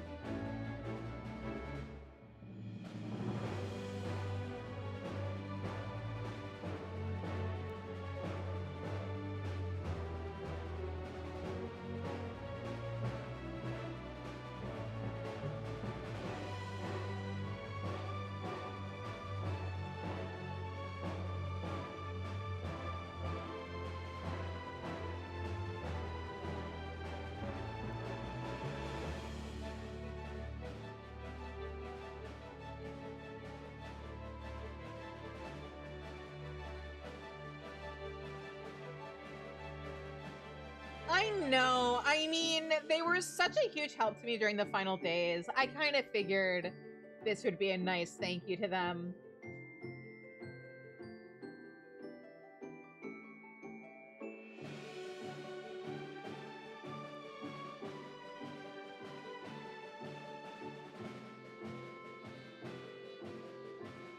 Ah, Spriggans are so cute! I love them! That one's giving him bunny ears!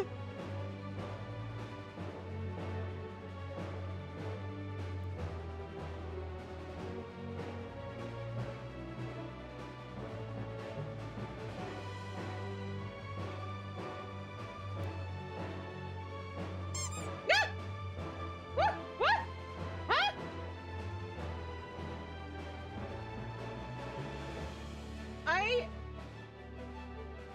Where did that come from?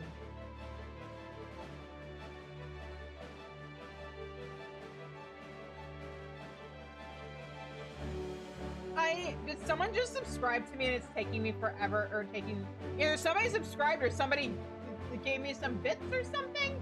A plushie just got hurled at me.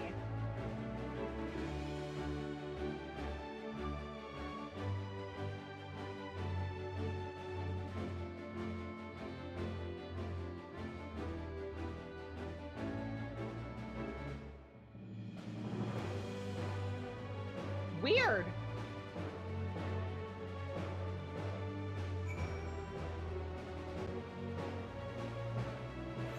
Then again, it's happened before where somebody has subscribed or resubscribed, and it's taken a minute. But, like, the plushie got hurled at me way before the notification came through. So, we'll see what happened.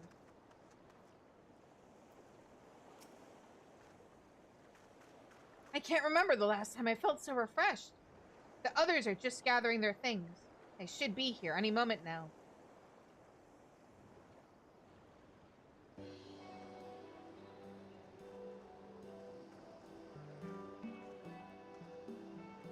Apologies for the wait. All accoutrements are accounted for, and we're ready to set sail.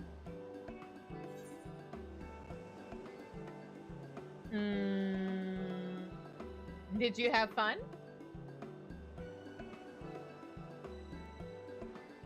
Did you two enjoy your honeymoon? More than I have in an age, my friend. You've cultivated a perfect balance between civilization and nature here. The city doesn't offer this sort of refreshing diversion, and the wilderness is woefully lacking in refreshments. A fine island indeed. I dare say I shall brag about it most vigorously upon my return. Ahem, my lord. Oh, yes, you're quite right, Anua. I almost forgot. A gift, and thanks for your hospitality. It isn't much, just an outfit similar to my own.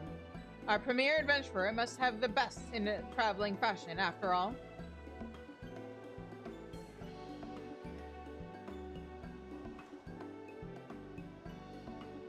You've done a very good job here, Shizune. Keep up the good work. I understand the appeal of having nothing but the lap and waves for company, but give us a call if you're ever feeling lonely, eh? The bloody executioners are always happy for an excuse to make merry, and we bring our own ale to boot.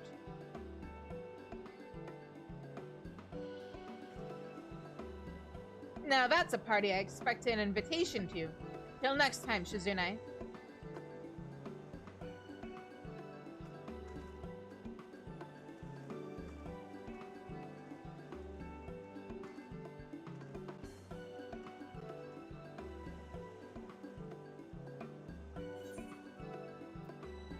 New Glimmer!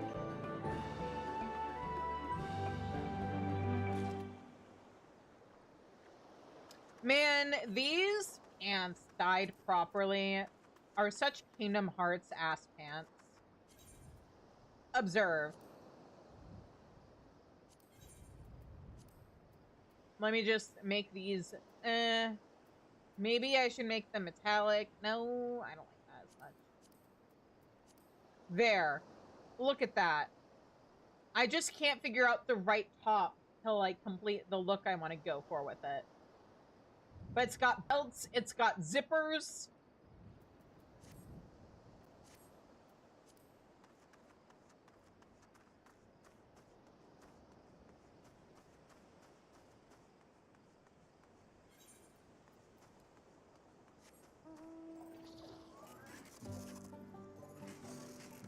Anyway, we're about to get some ads, but I might as well talk to the furball. Impeccable timing. I just received word from the determined digger who has asked for assistance in the mountain hollow.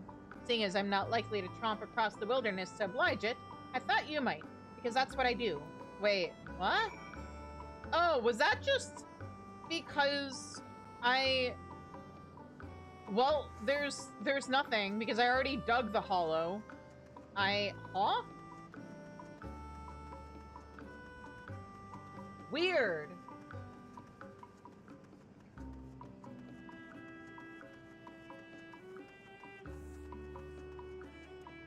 Anyway. I'm trying to run through my mental list of things we gotta get done. Island, done. Island Sanctuary, done.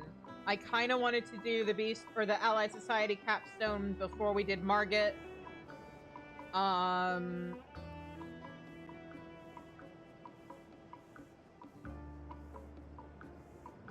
And then 6.2 part 2. Is there anything else I'm missing?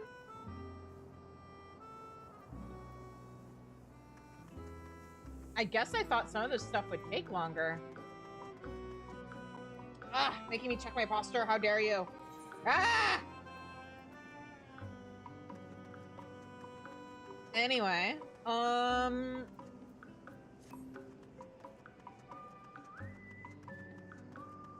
guess this is going a little bit faster than I thought it would. I thought some of these things would take longer. You do it because you care? How dare you? Okay, I'm gonna step away though and see if there is food for me to eat or anything. And then I guess it's on to the Allied Society capstone quest. Yeah. All right, I'll be back, guys.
Alright, we are back.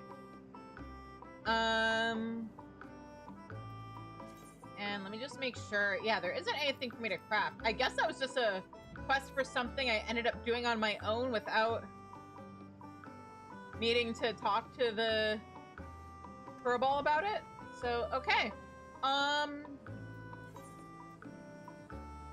trying to remember where the capstone quest. Does it start on Australia? I'm gonna start by looking there.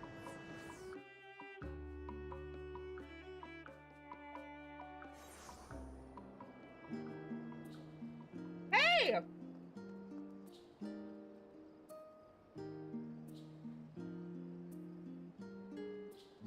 Chaos, hi! I just got back from a break. Do you mean tonight or in general? I start Dawn Trail on Tuesday. Tonight. Oh, you meant Vertrad. Nice!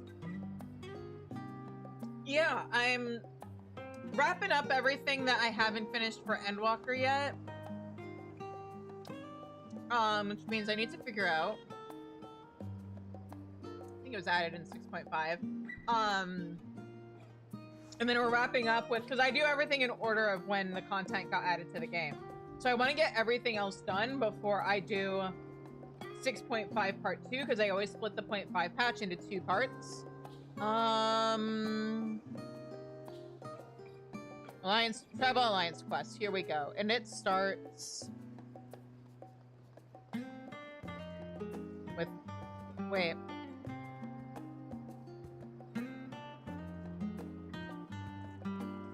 It starts with Jamming Way?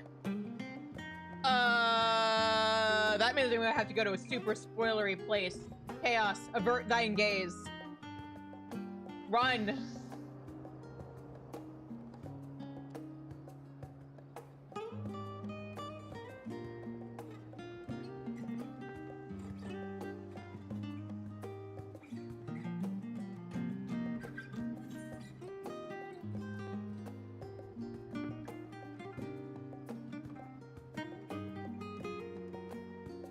Because I think I have to go to the last zone of Endwalker.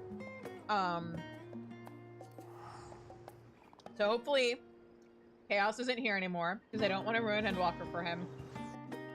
I mean, relatively speaking, considering my opinions about Endwalker. Alright, I guess it does start here.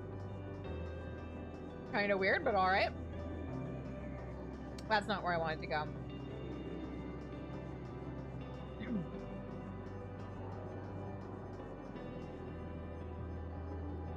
That's also not the right. Here we go. Oh, I should change my glamour.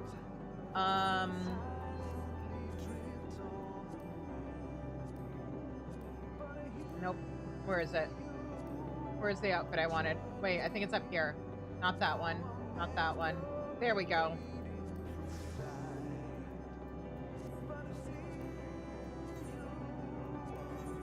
This is the outfit I'm transitioning over to for story stuff. That's my canonical outfit.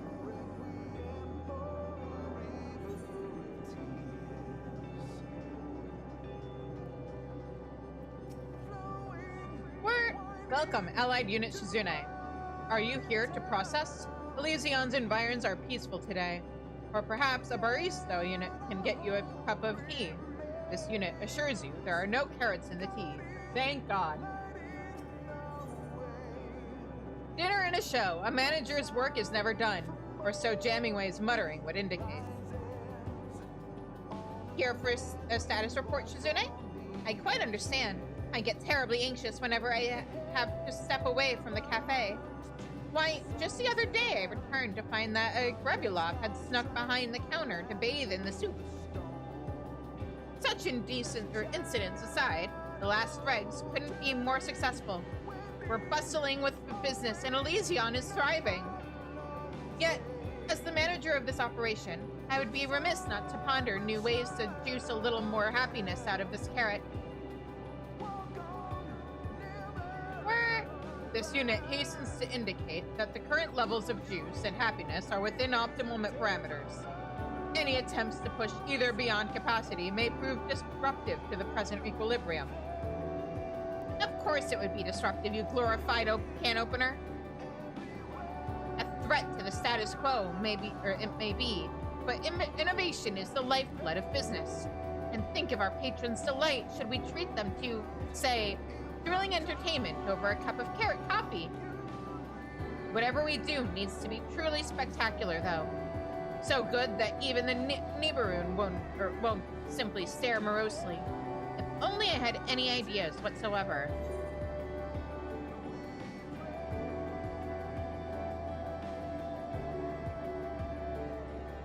The Dreaming Ways are full of ideas. Can't vouch for the quality, though. Really now? I'd heard that they were cooking up something in the hold, but I had no idea the project was such a success. I must see it for myself. Interested in a trip to Best Ways Burrow, Shizune? I'd appreciate your opinion on any possibilities I turn up.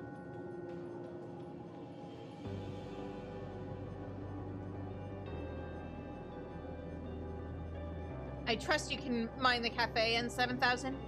Contact me via the Ragnarok system should there be any more soup scandals. Soup scandals? This unit has cafe operations fully under control. Whether the would-be visionary lifeform will come up with a decent idea is more difficult to calculate with certainty. Damn.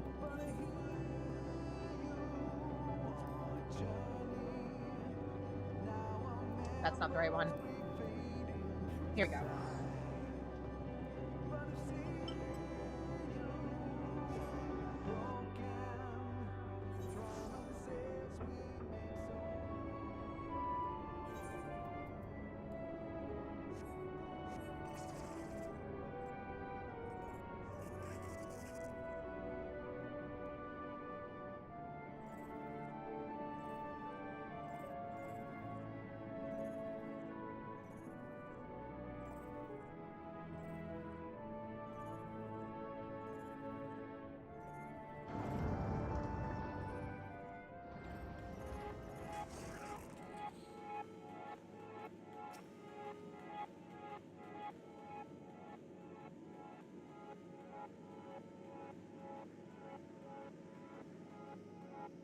So this is the new Hopper's Hold, eh?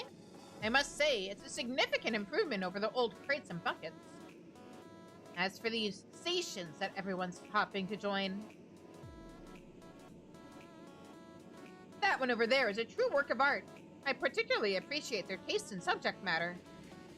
However, one can hardly expect half a dozen civilizations to share the same aesthetic sensibilities. I shudder to imagine the pontification and gunfire that would ensue if we asked our patrons to paint a mural. Those machines remind me of N7000, right down to the ears. They would fit in quite well with our current staff. Then again, that would hardly be an innovation or innovative addition, would it?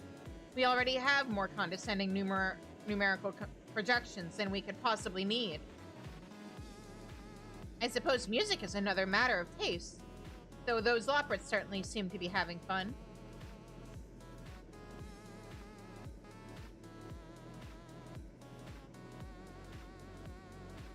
I just realized I don't recognize the dance that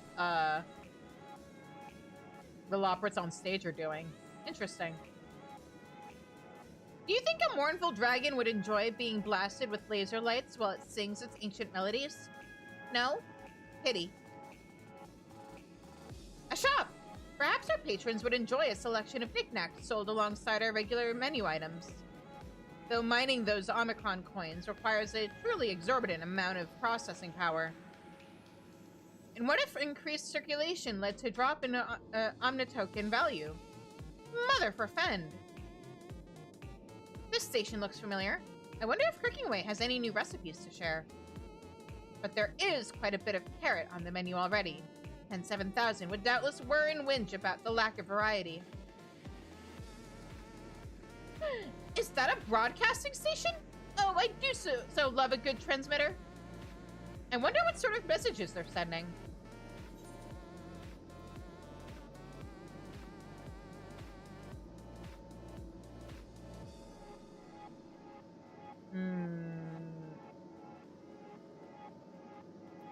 They're speaking to the people of Aetheris to let them know they're not alone.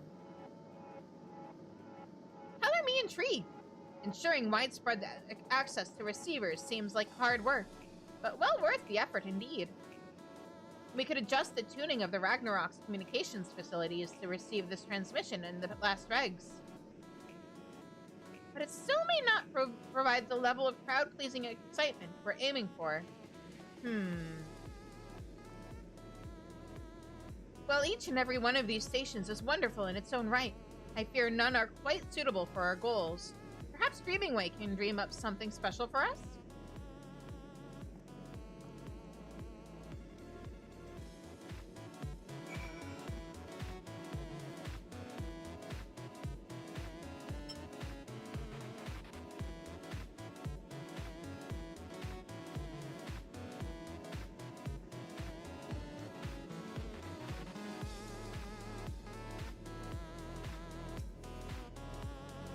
It's so good to see Dreaming Way again.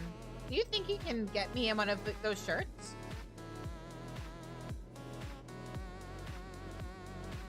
Hear me out. You should have your own distinct uniform for the last regs. Oh, Shizune! And is that Jamming Way? It's been so long, I'd started to think you were avoiding me. You opened a cafe out in Ultima Thule? That's one mother of a dream. And business is booming. Well, I am honored to be consulted about your upcoming event.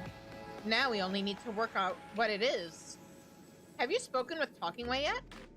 They receive letters from listeners across the star. Surely one or two have mentioned exciting happenings on Aetheris. Wait here.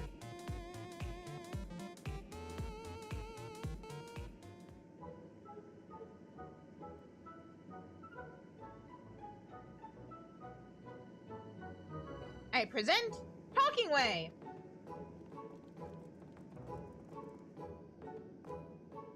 It's a pleasure to see you again. I would be happy to assist you in your endeavors, however I can. Forgive me, but have we met before? Ah, yes. You would remember me as Counseling Way, but I have recently taken the name Talking Way in honor of my new dream. How wonderful! I look forward to working with you, Talking Way. Dreaming Way mentioned that you are in search of rousing entertainment for your patrons, and one possibility hops to mind. If our listener mail is any indication, the Abner's hippo cart races have been drawing quite the crowd of late. Folk come from far and wide to see those hippos hurdle, 'tis said. Hurdling hippos! Why, that does sound exciting. We could set up a race course in the necropolis to give Last Regs patrons a prime view of the action. A stirring contest of speed and skill, the likes of which Ultima Thule has never seen before. Surely that will pique even the Nibiru's interest. Any ideas on how we might approach these hippo racers, Shizune? I mean, I'm good friends with them.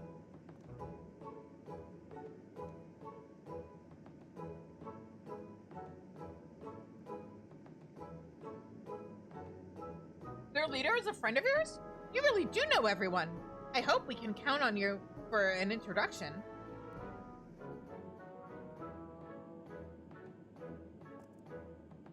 A hippo hustle in Ultima Thule sounds like the sort of entertainment that should be available to all. Could our radio station provide a live broadcast of the event? But of course! With the Ragnarok as a relay, there's no signal we cannot boost.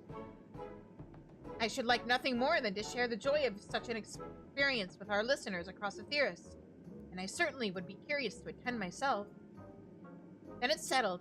We'll make a start on the preparations. I trust you can convince the hippos to traverse the Sea of Stars.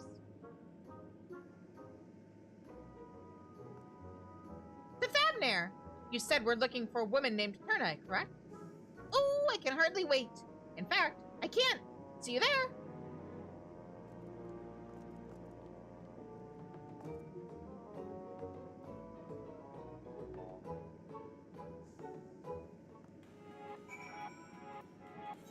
Alright. Now.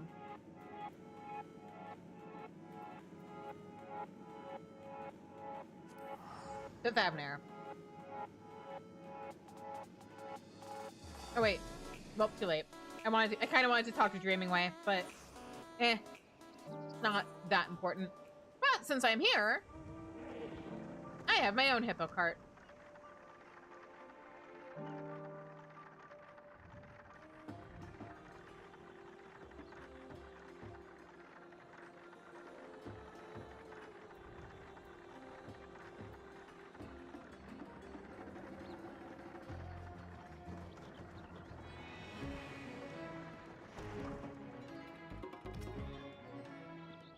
This is my first time meeting an Orchestra in person.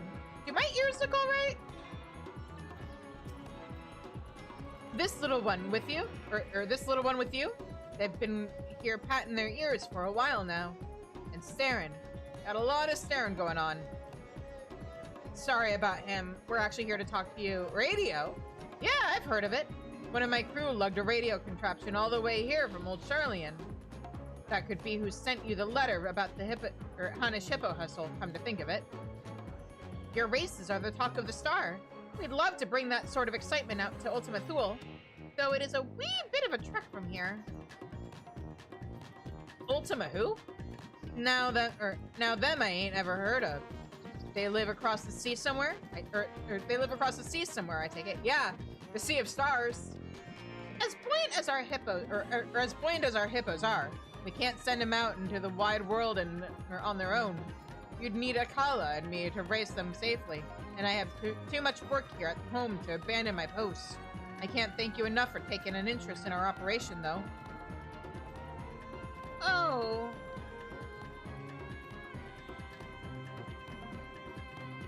It's truly a shame, but I would hate to make the hippo riders disappoint their own customers in the name of entertaining ours. What to do? I want to check something real quick.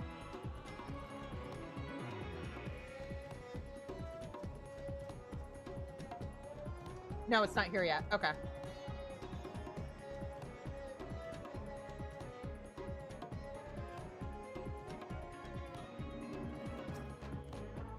I'm sorry to turn you down, especially after you came all this way. Dreaming Way and Talking Way, we're excited for this plan too. We mustn't give up just yet. I'm calling a strategy meeting. To be held, well, that post over there looks like as good a place as any. I mean, we're both right here. Why?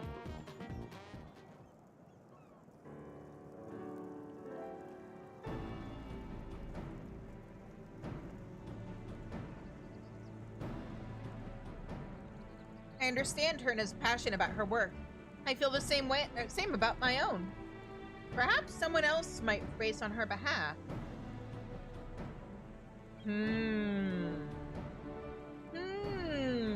Whoever could that be? No, Herna race. Ahem. I heard your conversation. Akala, I want to race Terna, but I know Terna wants to race. Akala, you're the one Terna mentioned, aren't you?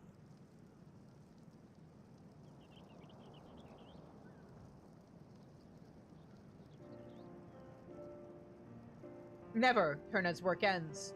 When she finishes with hippos, she teaches us the common tongue so we fit in. She teaches us Hannish manners and fairness in trade. But I find your language difficult, but my speaking improves. Terna says so, but Terna has no time to ride hippos now. She cares about hippos and the hippo riders. Her kin. Always she helps us. But she forgets we can help her. Always we want to help her. I see. Terna is a great leader, but she takes every responsibility upon herself. No wonder she has no time left over to race hippos. Always Terna listens to you. You must talk sense at her. Yes, I quite agree. If, in her heart of hearts, Terna wants to race, that's all the more reason for us to host a hippo hustle. Do you think you can convince her to come around? I can most certainly try.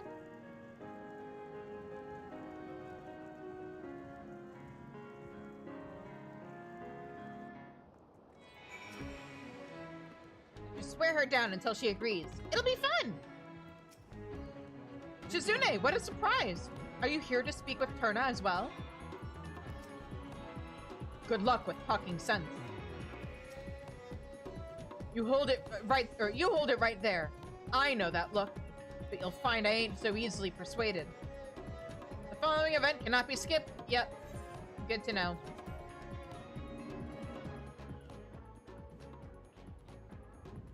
You know how important our delivery business is. You helped us get our start. So why try to talk me out of it? Reasons! That's hilarious. You can make deliveries later. Opportunity is knocking now. I know you live for excitement. Don't you want to explore the unknown? Of course I would. There's only so many times you can race the same course without it starting to feel like a chore. But too many folks are relying on our services for me to go gallivanting.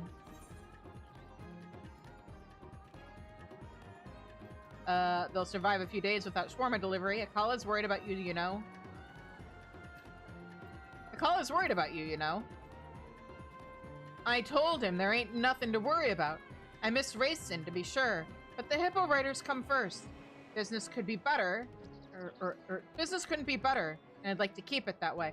Let Maru handle things for a few days.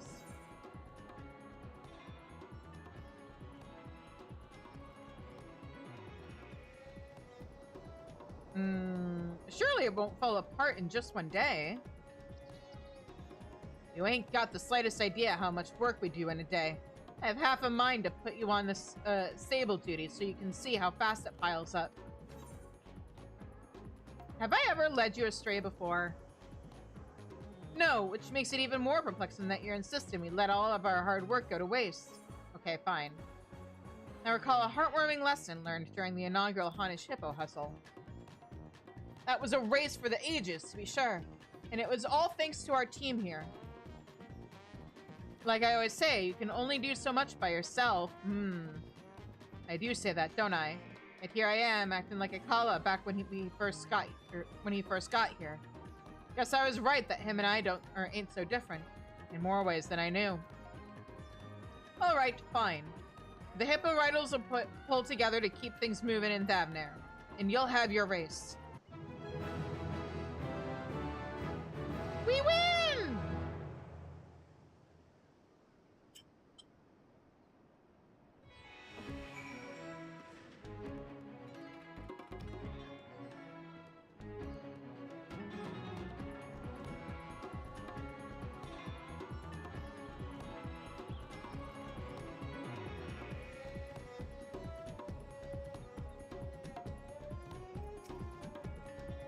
You talk good sense. You win, you win. Just give me a moment to speak with Maru and Gasa. So this race of yours will be taking place in a faraway land? Kinda. I'd best join you, for everyone's safety, of course.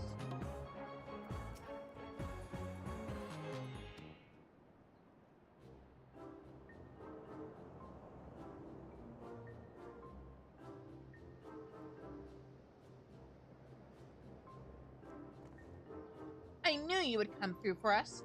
Why, you had her convincing herself by the end.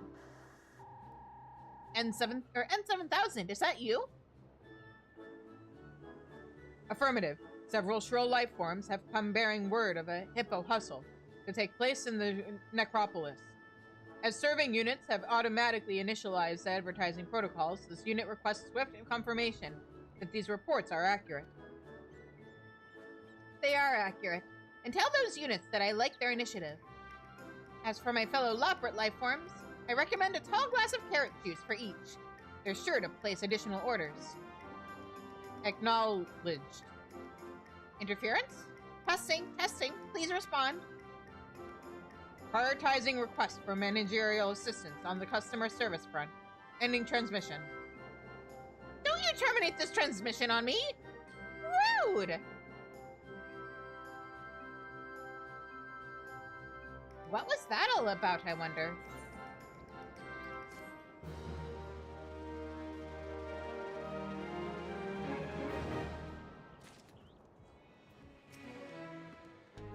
No harm will come to our comrades on my watch, and I shall be watching quite avidly, I expect. I'm coming! Hold your hippos! The race will be good. I can feel it.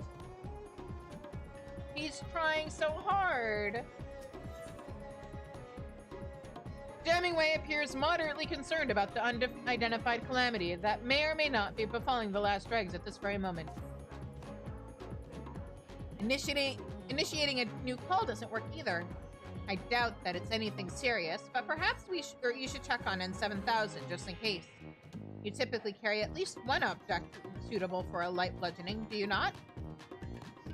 I'll work out the finer details with Perna and see the hippo rider safely to Ultima Thule. I trust that the cafe will be intact when we arrive.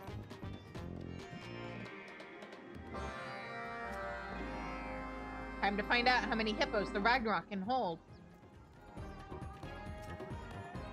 Or the Ragnarok hold can hold.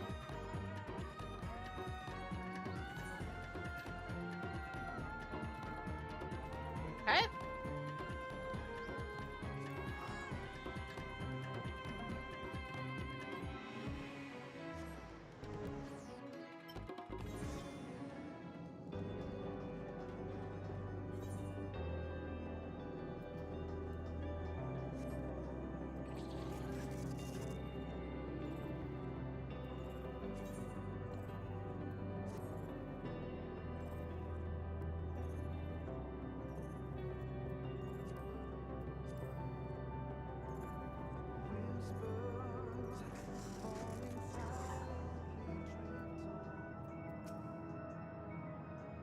We decided to come and settle in while you and Damingway handled the hippos.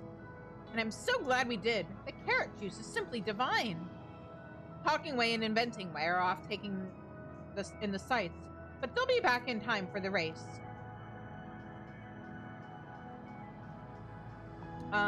Where's everybody else?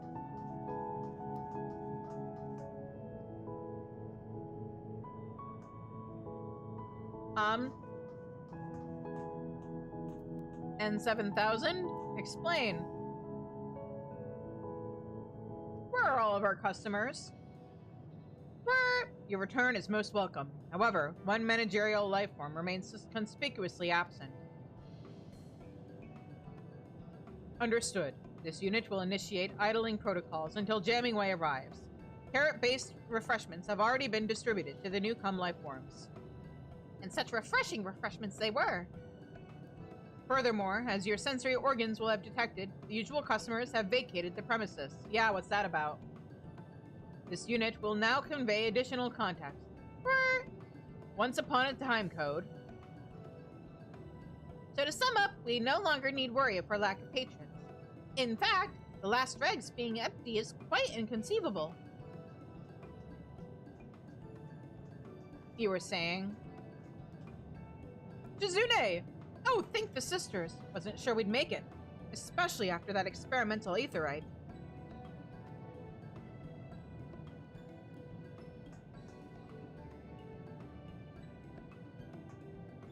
Oi! Where are our customers? You had one job, you buttons for brains! Elevated body temperature detected in nagging lifeform. This unit recommends swift consumption of chilled liquids. As for the customers, they have temporarily ceased their consumption of fine cafe fare to prepare for the upcoming race.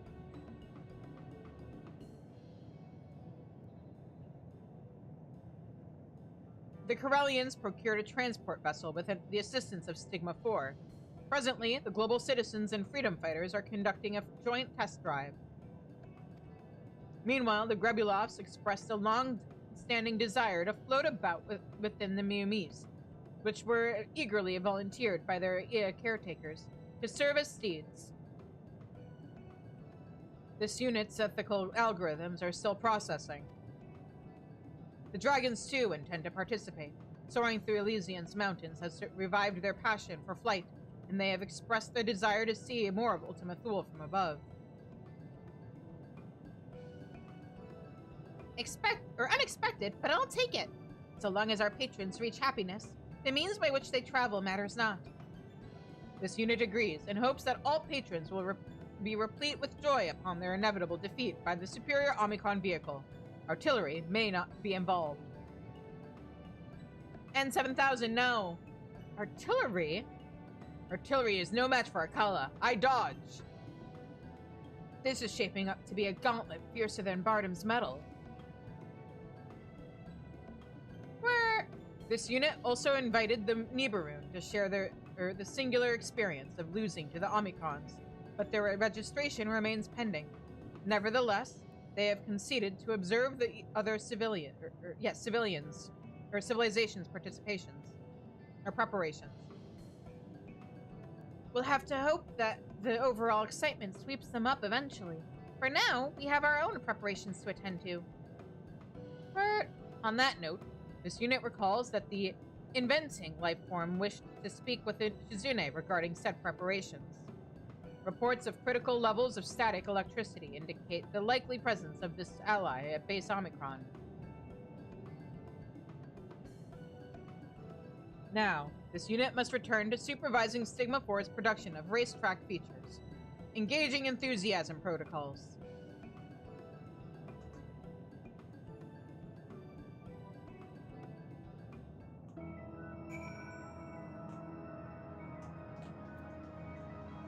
What's this?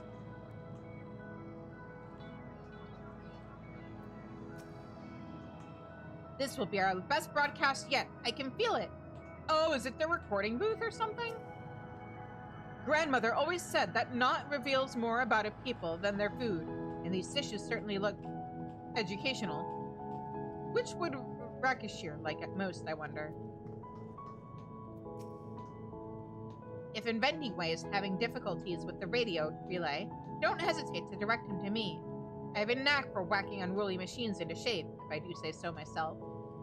But first, I should prepare a drink or two to help our Hanish guests feel at home. Perhaps some carrot chai? Odd spot for a restaurant. I don't reckon delivery to Thavner would be sustainable in the long run, but we should bring some grub back from Aru, at least. Later, we race. For now, we lunch. Okay. And now we head back over to base Omicron.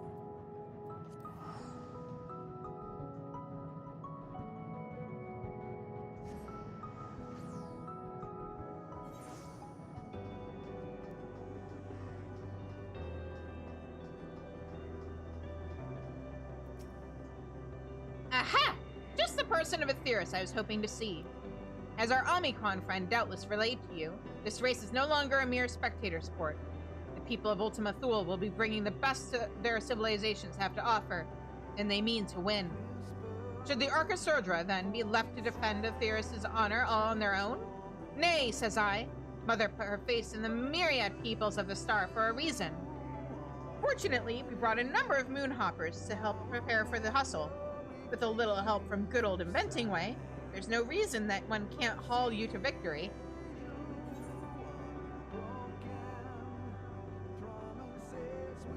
And 7,000 mentioned artillery. That might be a reason. Artillery schmartillery. You can't pulverize what you can't catch. I have already taken the liberty of altering this moonhopper. Dazzle your competition with the hyper hop step, or press the big boost button to outstrip them at these. Actually, why not do both? Do mind your power reserves, though. Even with my prodigious skill, there are only so many batteries I can shove into this chassis. Now, hop along and tell N7000 to add one more entrant to the roster. I'll catch up once I've discovered where this final screw belongs.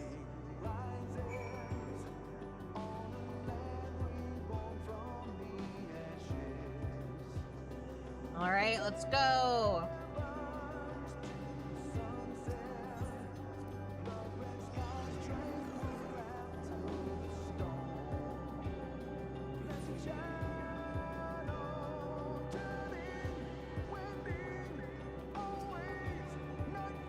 Jammingway asked for my help at the starting line, me being an expert and all. First, I have eaten. Now, victory awaits. This is gonna be one queer hustle. was inventing way annoying the Omicrons? Perhaps we can learn from his methods. Yeah.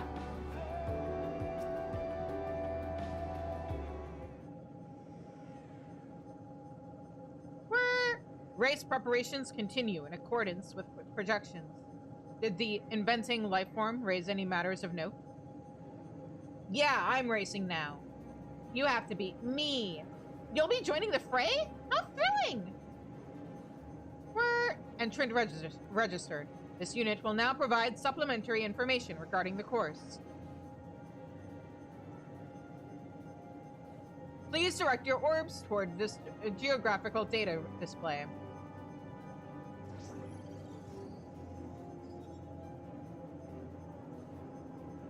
The race will begin at the starship Ragnarok in Ostracron Deca Octo. Once Jammingway and Ogle signal the commencement of hostilities, competitors may proceed across Rayatara toward Ostracron Tria. Passage through the checkpoint rings is mandatory. Those rings look rather lofty. How are the hippo carts to get through? In Ultima Thule, emotions become reality. You only need believe to make your hippos fly. Did you just call me an ultimate fool? Because I'd have to be to believe something like that.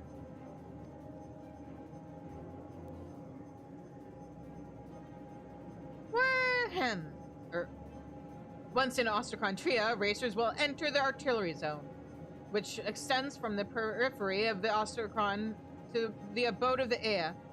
This exciting enhancement is sponsored by the Alphatron civilization. Wait, you were serious about the artillery? What if my Surya gets hit? Out of concern for the curiously smooth four-legged life forms, Sigma 4 is presently manufacturing non-lethal cannons. Encountering these painless projectiles will result in no more than explosive removal from the course.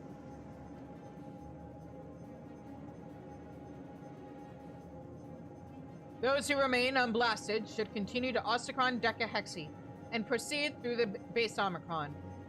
Then it is merely a matter of reaching the finish line, located at the last dregs.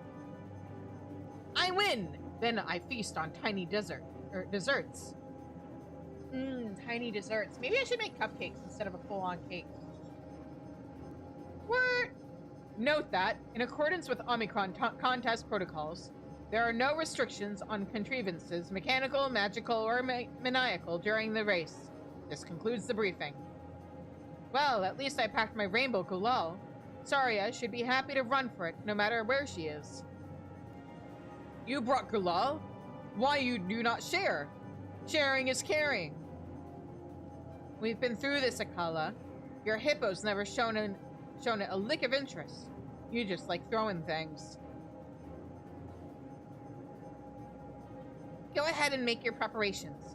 I need to make sure that N7000 isn't understating the firepower of those cannons. Once that's taken care of, I'll retrieve your Moonhopper and meet you at the Ragnarok. Alright, sounds good.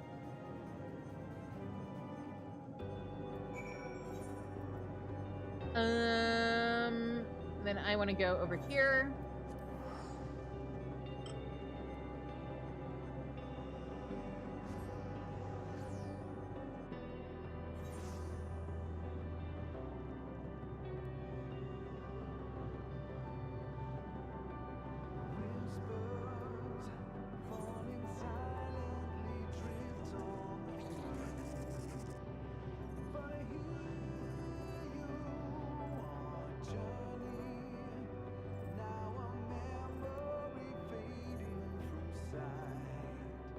Alright, race time.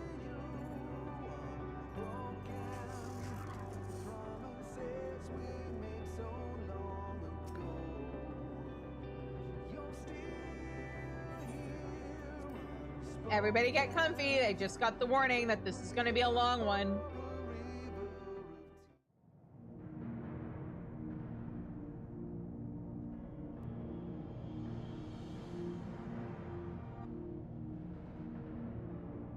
Look at the little baby dragon! Pest, people of Aetheris, are you there? We are your hosts, Talking Way and Dreaming Way. coming to you live from the very edge of the universe. And here, among other stars, the Hyper Hustle is about to begin. This contest for the ages will see competitors race across a land as barren as it is beautiful, vying to be the first to cross the finish line.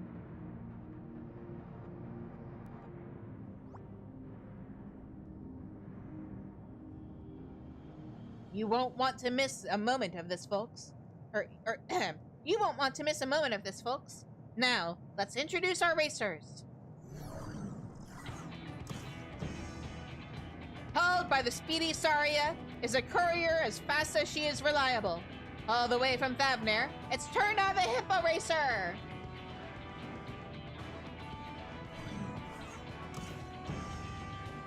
Next, a Gajasura is fearsome in the track as he is fearless on the battlefield, honed in the fires of the Hanish Hippo Hustle.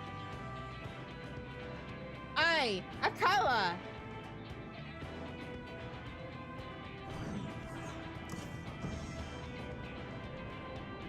Let's hope that Peacekeeper's less peaceful functions are disabled.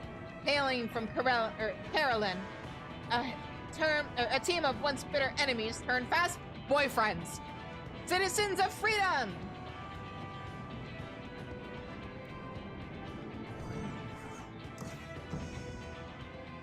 Our next entrant may look more frolicsome than furious, but pass them at your peril. Supported by the ever so daring new Meeves. It's the electrifying Rebula X! They're so cute!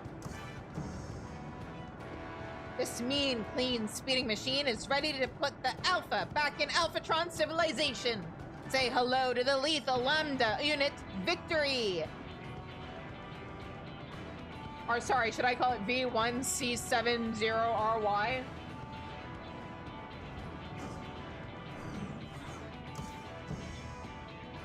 But lo, what wisdom rides the winds of Elysium and fair peaks once forgot. The Dragon Star has joined the fray.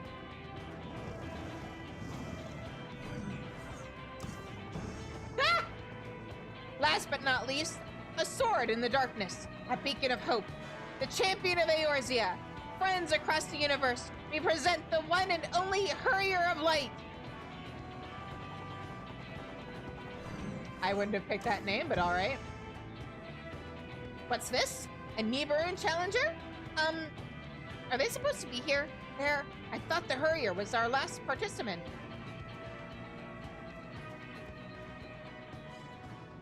You made it! Did you prepare a vehicle? We can lend you a Moonhopper if you'd like.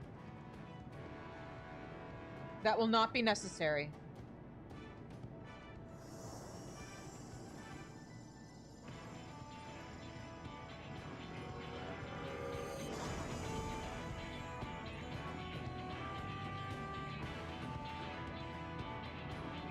What in the name of the mug swap and Murga? Saria's a good girl, but she ain't no divinity. How's a normal hippo meant to compete with that? You believe! This is Ultima Thule! Like I said, you and your hippo need only let your competitive spirits burn bright. Where there's a will, there's a way. Quite literally. I suppose I'll toss some gulal and hope for the best.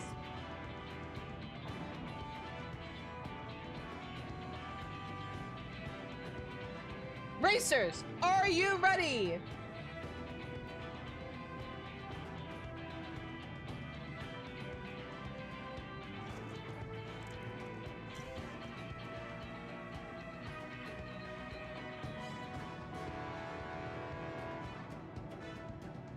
Our racers have assembled at the starting line.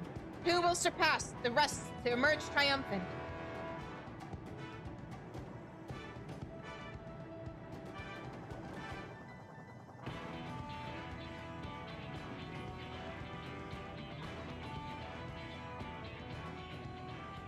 On your mark.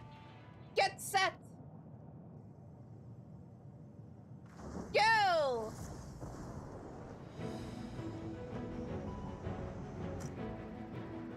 And they're off, with the Nibiru god Rala taking the lead.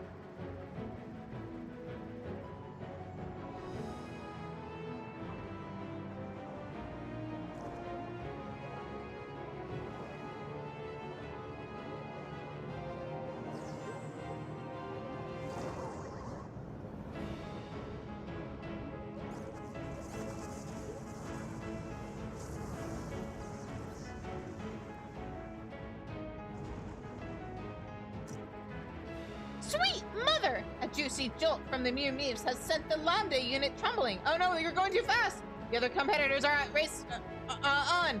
They are now entering the next area, in the field of automated artillery.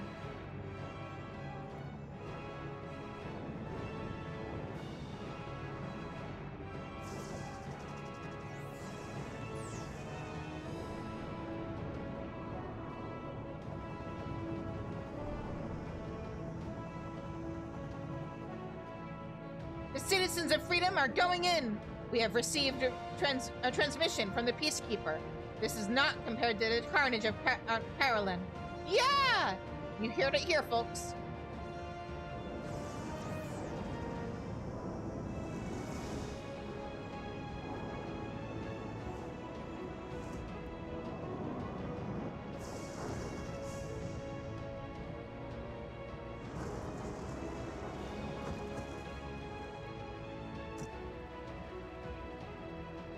And the Peacekeeper is down by a double cannon blast! How fortunate that the Carolyns wear helmets!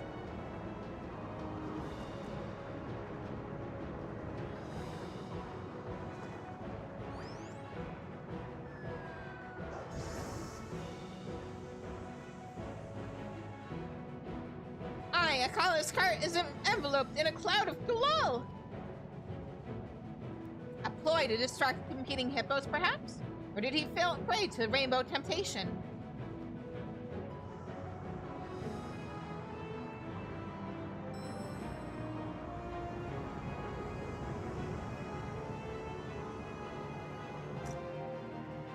Whatever the case, it has only made Turna, the hippo rider's cart faster? She has overtaken the Hurrier of Light for second place!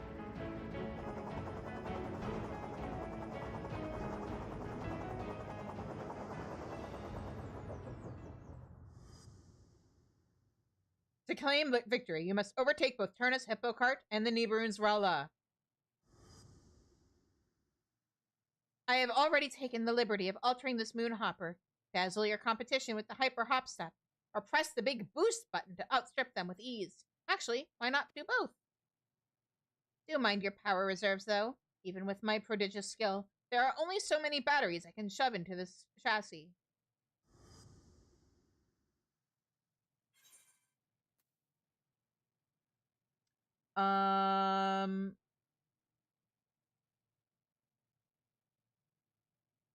I think I'm gonna grab Saria's attention with the hyper hop step, and then boost by myself past Rala.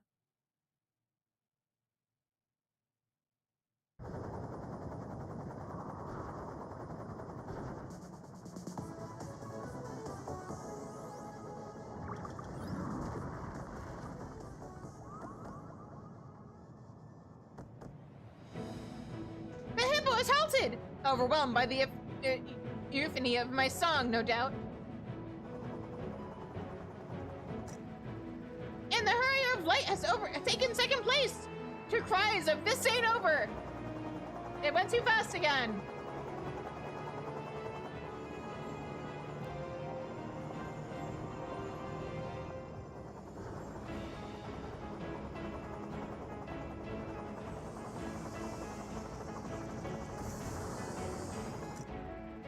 This is it, folks! The final stretch. The Hurrier of Light was punished. Too fast!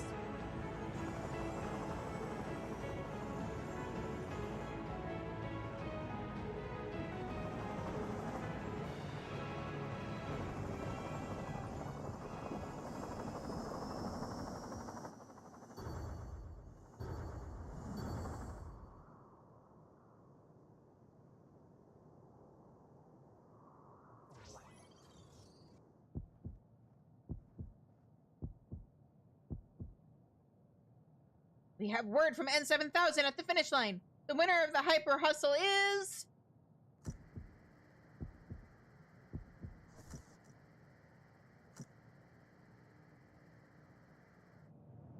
the Hurrier of Light by a nose!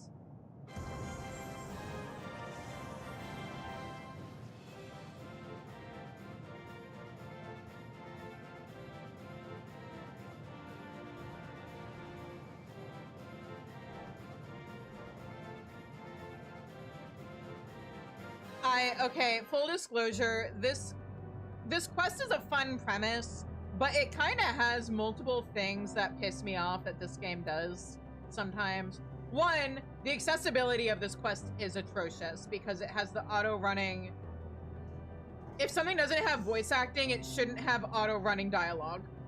Because, like, even my trying to read it out loud aside, I would not have been able to keep up with reading it even if I was just, like, reading it quietly. Two, I forgot it was this quest, but I remembered there was something from Dawntrail that did this. It really annoys me that they let you, quote unquote, participate in the quest, but then it's just a cutscene that you sit there and watch. If it's gonna be a race, let me race. Use the coding from the Chocobo races or something. Let me actually, like, use the skills and stuff and have to watch my stamina if that's what it takes. But, like, let me actually race. We do not understand. Our chosen form was suitable, our performance flawless, yet victory was not ours to claim.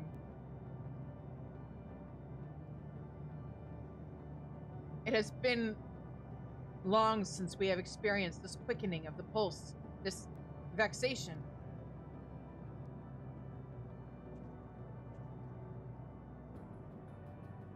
That's racing for you.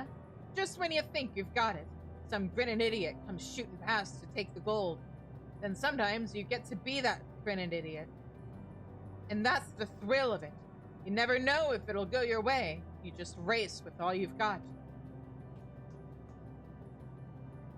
That you're upset to have lost can only mean one thing. You want to win next time. That's a dream worth chasing. Trust me, I'm an expert.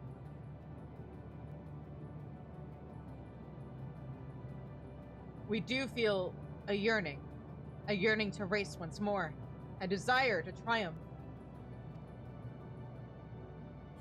I'm actually gonna snooze the ad, hang on. There we go. Happy to leave you in the dust anytime.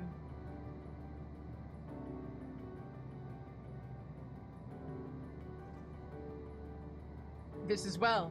We will engage with the other patrons of this establishment to develop a superior stratagem.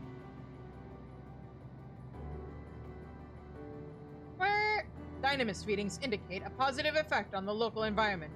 In accordance with Jammingway's aspirations, the Last Dregs has become an ever greater source of hope. Despite the significant expense, extensive property damage, and crushing defeat incurred, this unit rates the Hyper Hustle as worth it.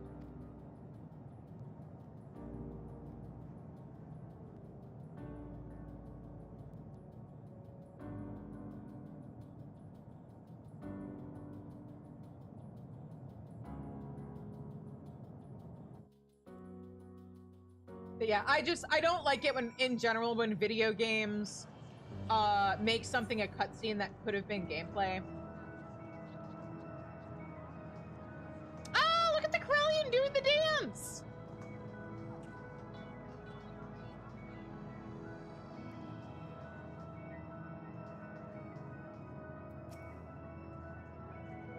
As do all individuals, we seek only to be part of something more. Yet we have come to consider that it is not perfect understanding we require, merely the shared experience of a pleasant meal. Oh, are they just back to doing the same dialogue as before? Okay. You are as formidable on the track as on the battlefield. I shall do my best to learn from your example. Do you think we could fit a racetrack in Hopper's Hold? Maybe. Congratulations on your victory, Shizune. Though, in truth, I'm just relieved that everyone survived. Honestly, I'm surprised that we haven't gotten a,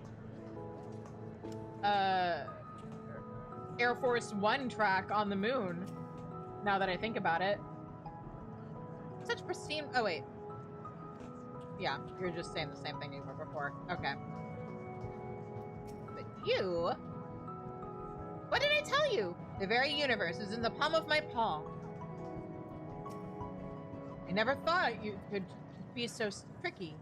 Still, I'm glad we got to ride together. Let's do it again sometime.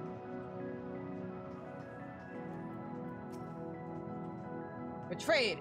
Betrayed by Rainbow Gulal. Next time, I follow Turna's advice. I learn my hippo's favorite things.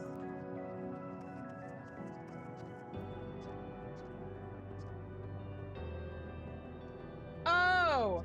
I was really confused why that Grebulov was like just a little lick, and then I realized he's chasing one of the little jellyfish. You want to lick the electric jellyfish? Leave it alone! Stop that! That's weird!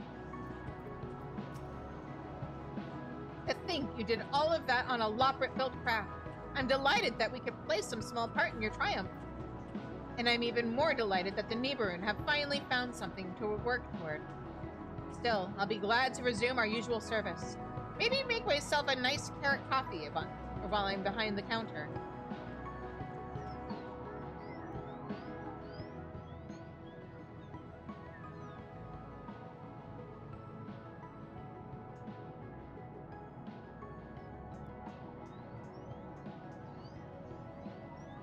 Yeah.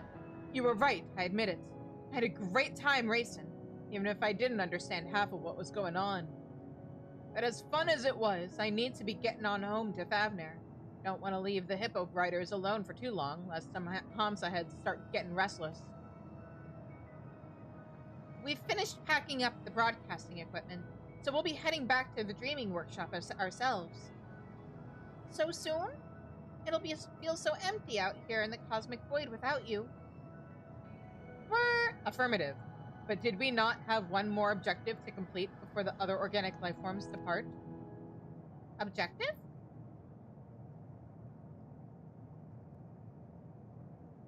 Oh, I nearly forgot! Talking way, inventing way, help me lift this. 1, 2, hop!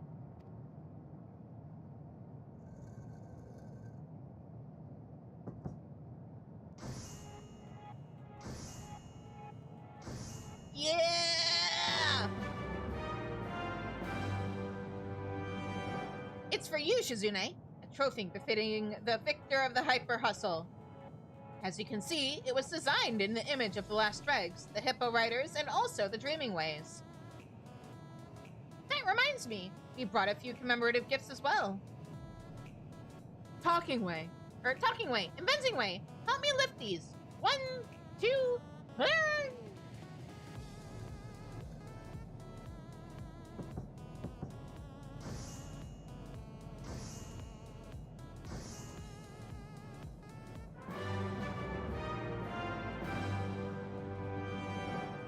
One for the last dregs and one for Svarna.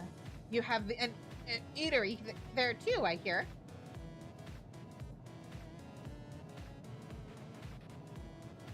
Oh shit, the ads are happening! No!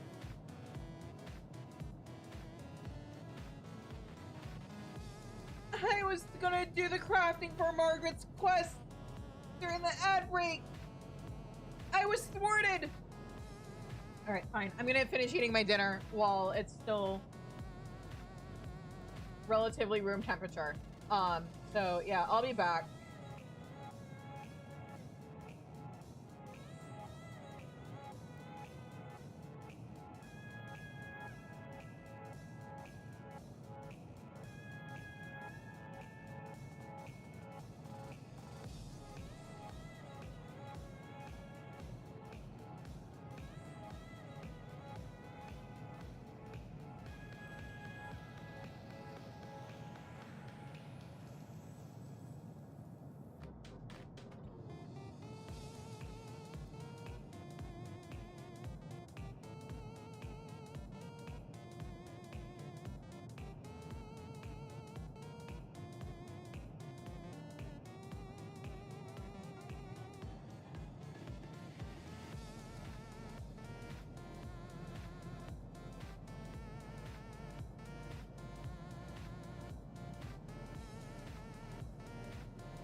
Okay, we're back.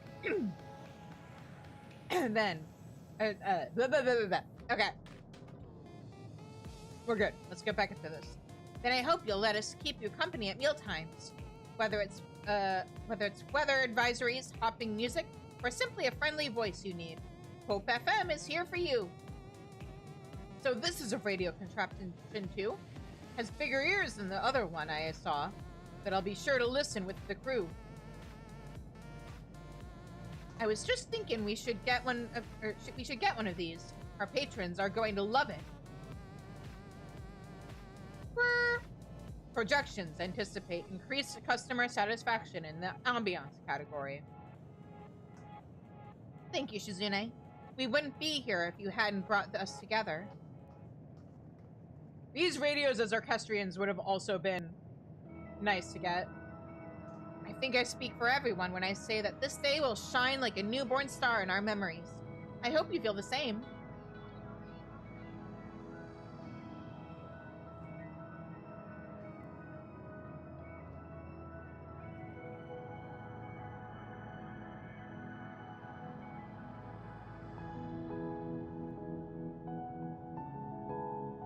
Just don't let it eclipse the possibility of more unforgettable days to come.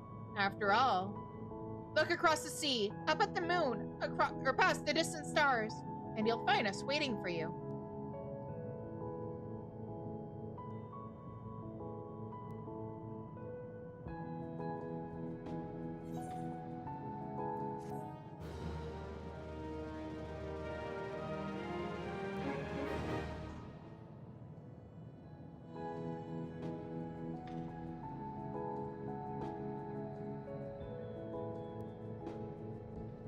There was a brief moment where I wasn't sure if I had the inventory space.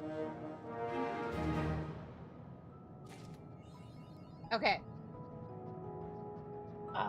Checking my posture.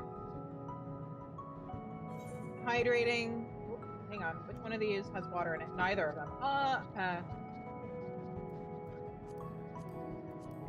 There, I hydrated.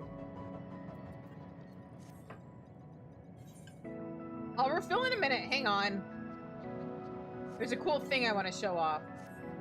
Okay, so you can interact with the radio. Be organic, mechanical, or heretofore unidentified, the exotic foods, carrot-based beverages, and unforgettable ambiance at the Last Dregs Cafe are certain to satisfy. Located just a hop, skip, and a jump from the Ragnarok and Ultima Thule.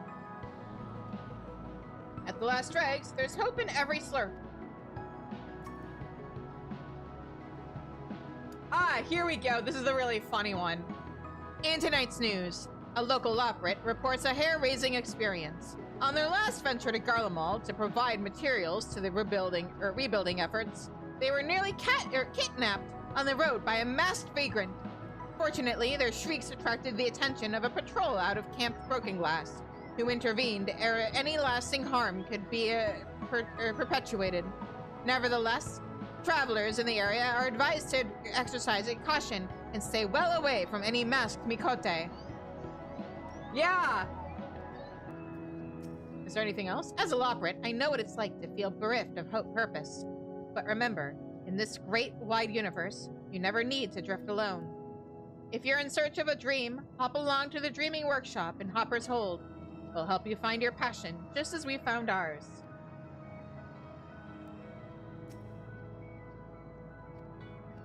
Okay. Is that it? Are you struggling to find a willing courier for your tonsils of giant skull? Have your heavy crates and weak knees resulted in highly specific alchemical disasters? Fret no more. For the Hippo Riders certified hefty Hippo service, your heavy freight is guaranteed to arrive safely and at speed. No, honestly, like, let him keep showing up and getting trounced by us. It's funny. Join the hundreds of Hunnish folk who use Hippo delivery today and receive a discount on your first order. Just make sure to say the passphrase, "Hark, Hippo Hooves!"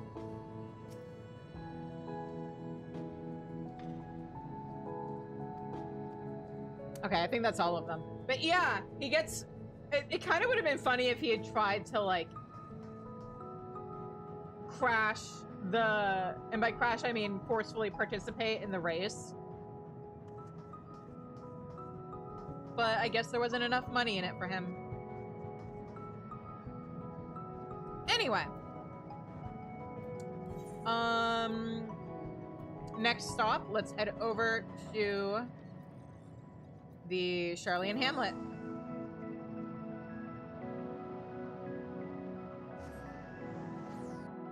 I mean, he does keep facing the consequences. He just also keeps getting out of jail afterwards.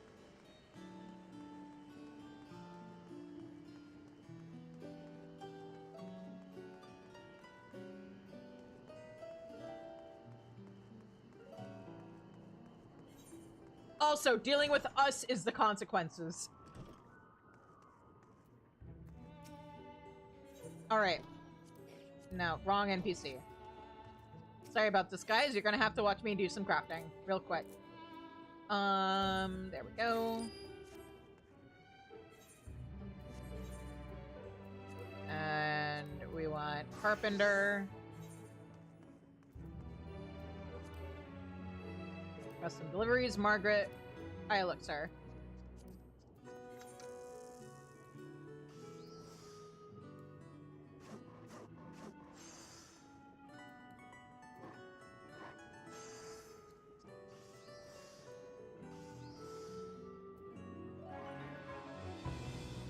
I'm gonna have to go with this. There we go.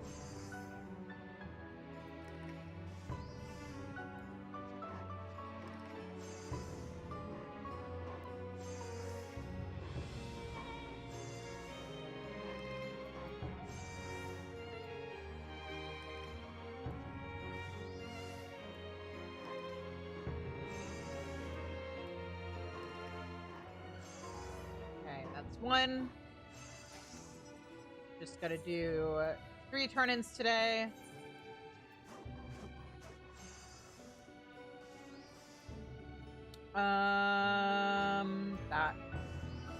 That.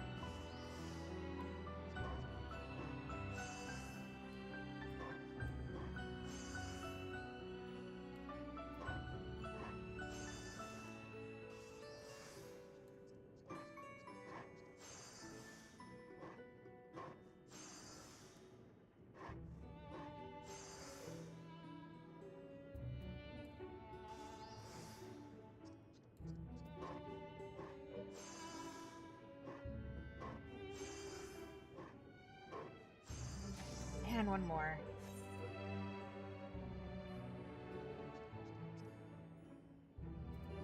I mean, the guys in the Hildebrand quest got arrested. The 3 from the Aloe Island quest, we saw them get taken off by the Dawn Servants. Or not Dawn Servants. The... Oh, fuck. What are the name of the people?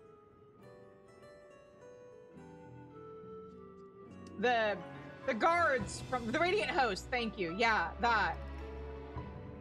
I was like, it's not Dawn Servant. It's not Land Guard. Those are Dawn Trail terms.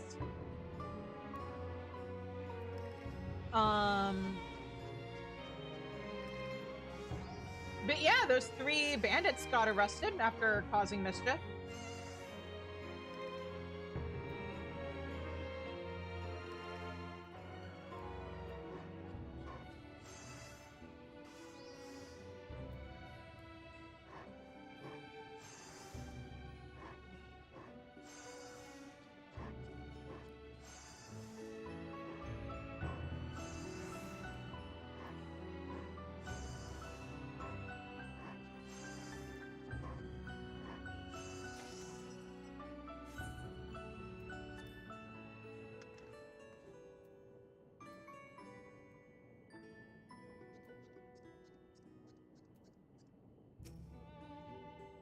A pleasure as always, my lady.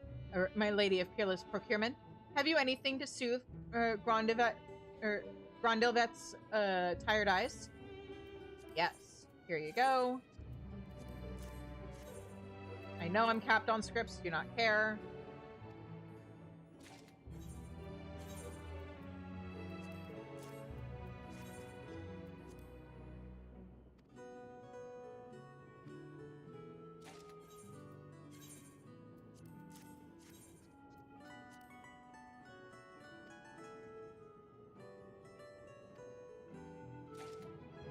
Right then. I do believe we've accumulated sufficient succor for our blearily blinking comrade. I shall be back and on.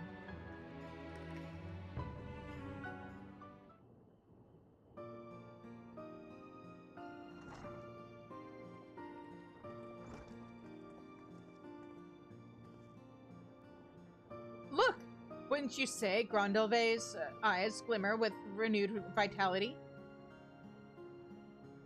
I sincerely doubt they look any different, but the efficacy of the items you've provided is undeniable.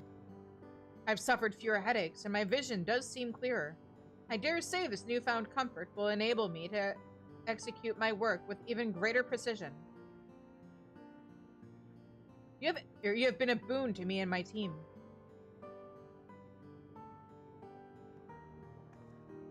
Out of curiosity, why so much intense squinting of late? It must be awfully delicate stuff to tax your eyesight so. Indeed it is. Our current assignment is complicated, sometimes punishingly so, but we are resolved to see it through. You see, during the Ark's conversion to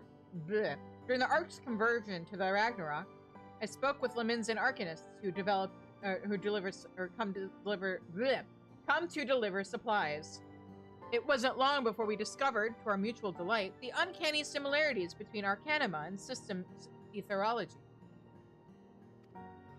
Arcane geometries were first conceived as a means to perceive and manipulate etheric energy in specific natural environments, namely those of the South Sea Isles, the presumed birthplace of Arcanima. But while our regulators are designed to serve a rather different purpose, the underlying principles of their operation are more or less the same. Now that we needn't concern ourselves with the end of civilization, we are free to engage in a joint research with our friends in the Arcanist Guild. Sounds like your arrangement with Garland Ironworks, or like our arrangement with Garland Ironworks. What is your current objective? Ah, woo, woo! Ash! Thank you for the 500 bits.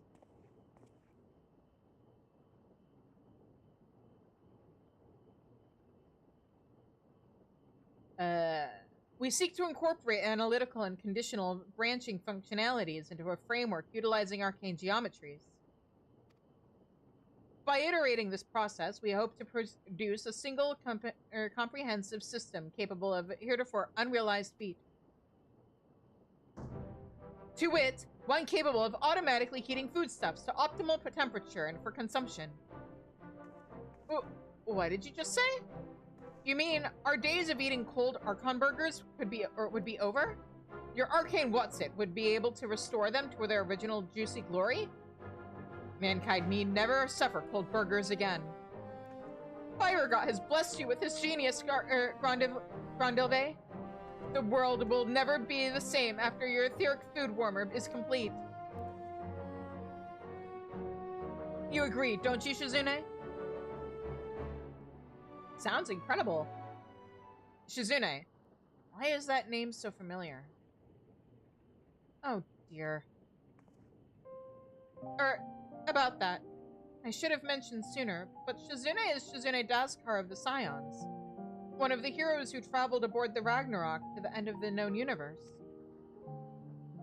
Margaret, I expected more from you, of all people. To have let me in ignorance impose upon the goodwill of such an esteemed personage.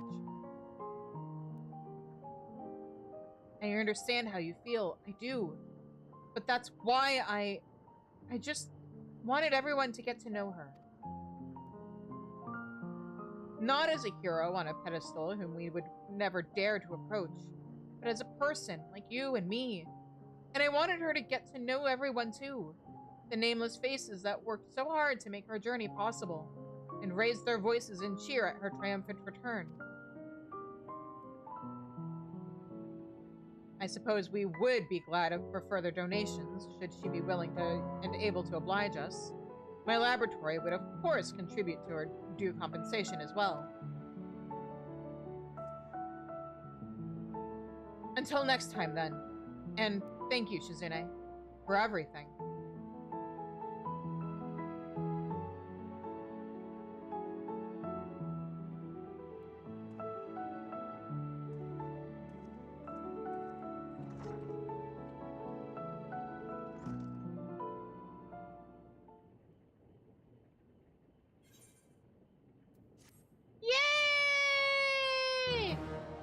Margaret could not be happy with your efforts. She now considers you an irreplaceable comrade. Through your efforts, many dedicated intellectuals have found a comfort and respite. It seems, however, that Margaret has something on her mind.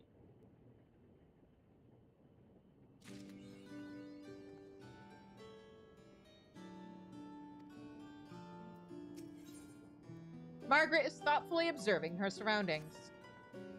I see the parade of disgruntled petitioners marching into Thesaurus has come to an end. All thanks to you, I'd wager.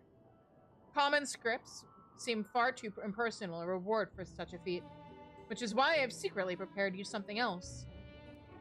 But before I hand over the goods, I was hoping you might pay Theopoldin a visit. Apparently, he needs your reassurances that I haven't been an overbearing taskmaster.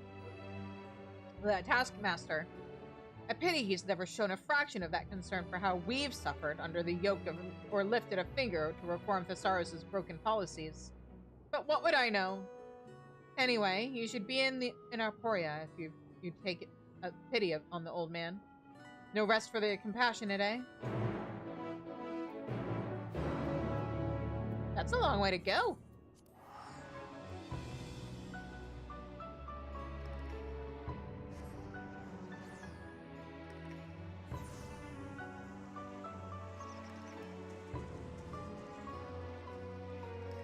I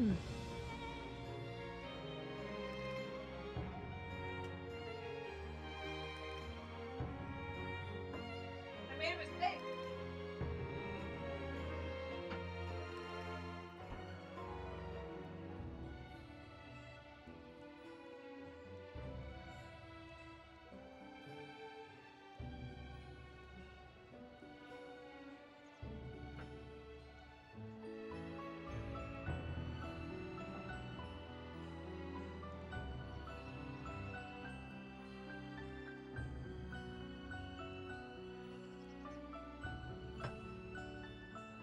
Just shoved a bunch of rice in my mouth and then remembered, oh right, both of my water bottles are empty. Hang on.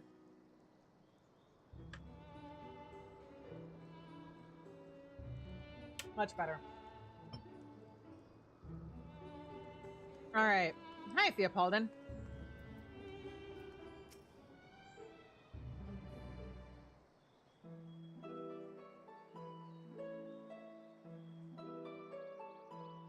Ah, I see Margaret saw fit to release you from her grasp.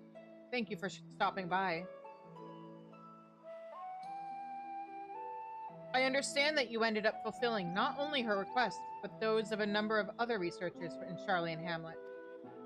Though I and many others appreciate the lengths to which you have gone on our behalf, I do hope you did not find the experience too vexing.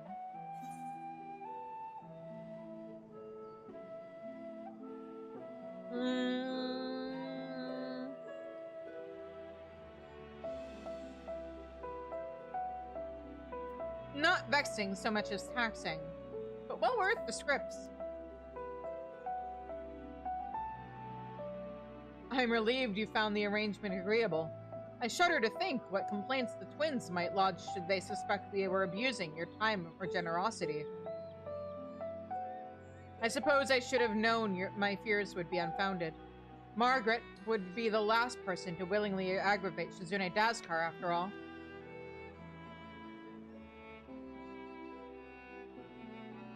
Hers is but one small tale from the final days, perhaps inconsequential compared to some, yet significant in its own way. With the appearance of the realm's first blasphemy in Razat Han, our steady construction of the Ark became a mad race to the finish. Then the ether burner was enhanced, enabling our ship to become a starfaring vessel that would bear the Scions to the very edge of existence.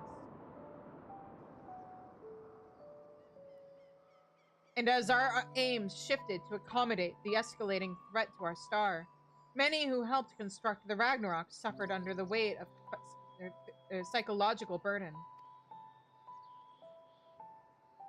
Of course, the Ragnarok construction was a collaborative effort, made possible by advanced Loprite technology and resources sourced from all across the world. But rare was the soul among us who never considered the darkest of possibilities. Crushed as we were by the nigh endless labor, What if I've made a mistake? What if my error proves fatal for us all? Margaret was no different, and though the stress drove her into a state of delirium at the time, after the Ragnarok departed, well, it was difficult to watch. Insomnia, loss of appetite, frequent and spontaneous fits of crying. Anything she did manage to eat typically didn't stay down for long. She was inconsolable until the Ragnarok returned safely, and for a period after as well. Hers was not a unique condition. The severity varied by person, but all our researchers struggled in the same fashion as the final days wore on. That is why your journey and your homecoming, hold so much significance for them. You are living proof that everything we endured held meaning. Shockingly easy to forget sometimes. So thank you for spending so much time with us.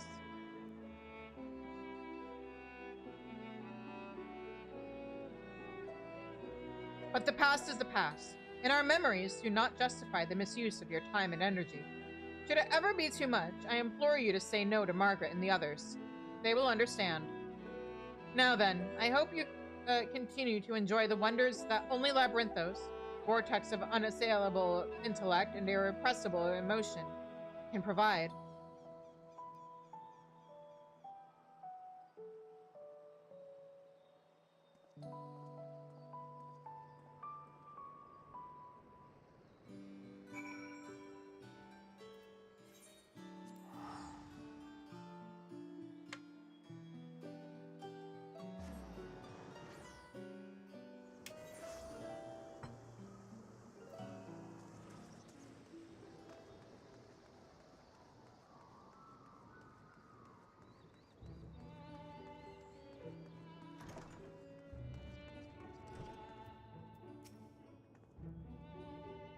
Welcome back. I take it you found Theopaldon? I have your special gift here, if you're in need of a palate cleanser. Here you go, from my heart to yours.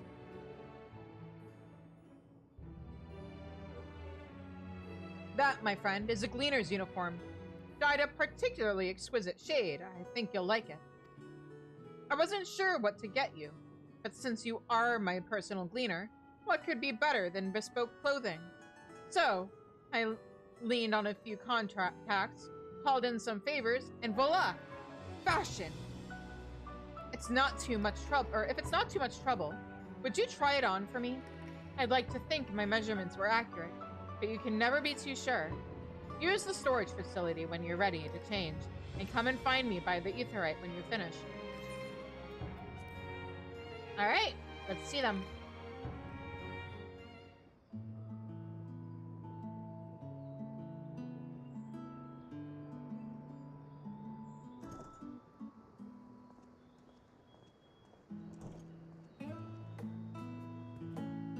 It's not the worst color.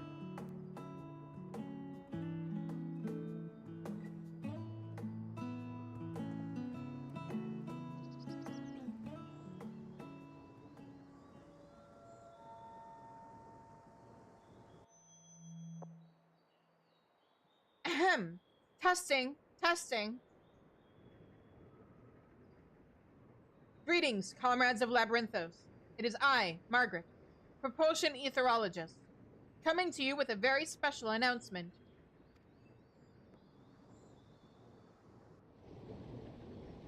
Some of you may have noticed a distinguished-looking lady standing by the Aetheryte in Charlian Hamlet.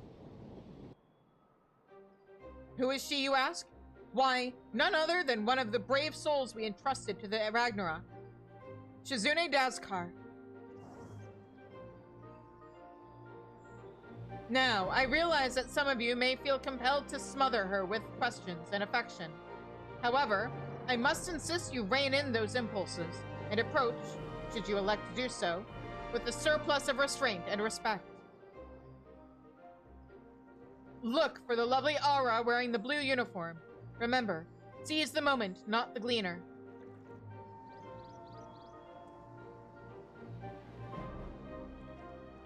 Did she say Shizune Dazkar, or am I hallucinating? I have to pay my respects. I must! Where did she say? Look, a blue gleaner's uniform. There, there!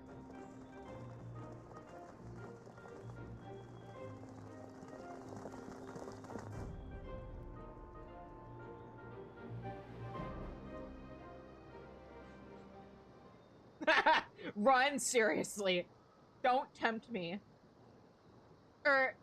Pardon me. Are you Shizune Daskar by any chance?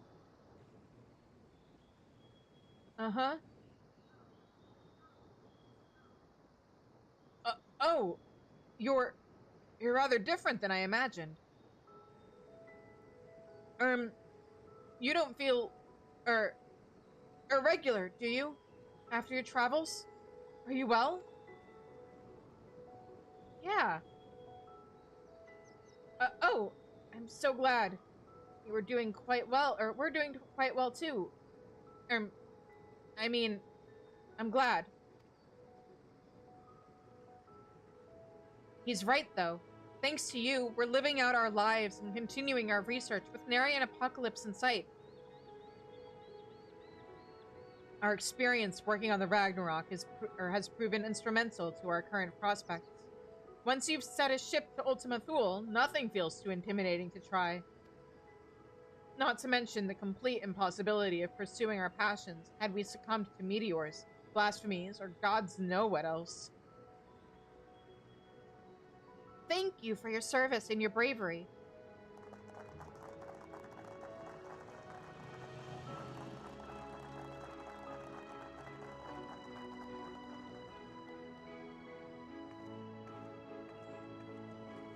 Sorry. Easier to ask forgiveness and permission and so forth. I had hoped we might get a chance to chat, is all.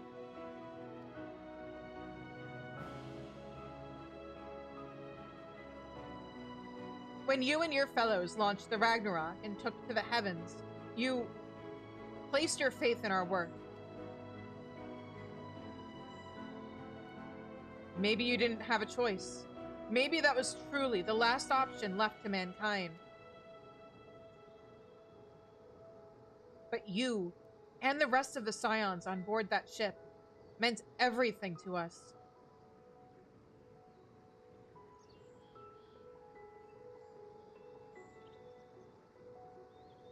Your safe return meant everything to us.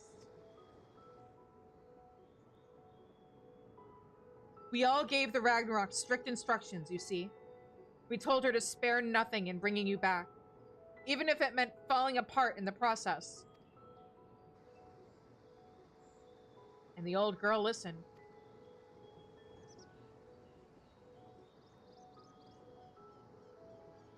Belated though the fanfare may be, allow us to officially welcome you home, Shizune Daskar. You are and always will be the pride of Labyrinthos. As such, we have one final question for you. Would you say it was a smooth ride?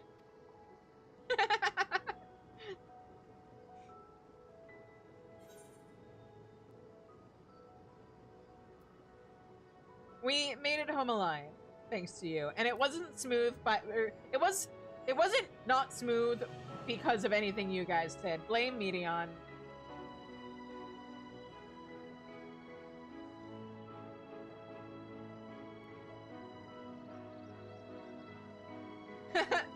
That's all we ever wanted. Oh no, I'm getting emotional. Hang on.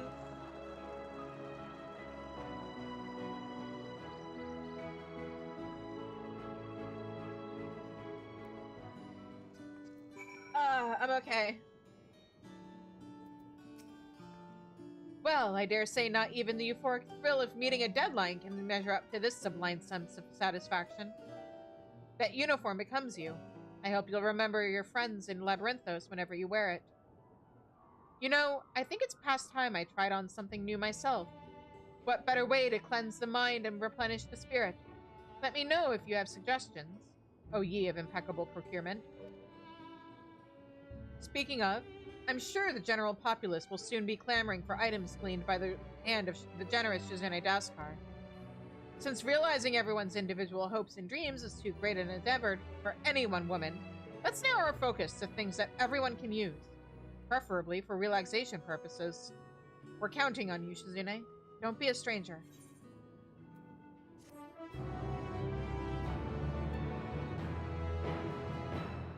Yay!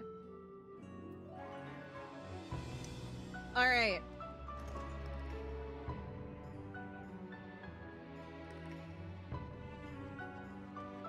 Let me first head over to Thanalan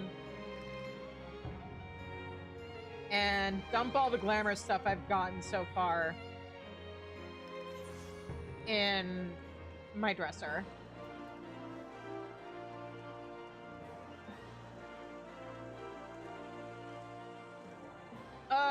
Fuck my emotions.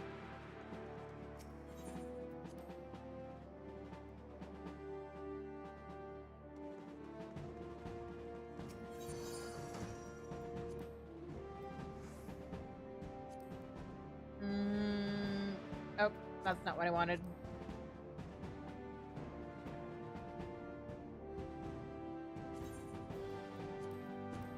Let me go ahead and throw these in here. Store. And this.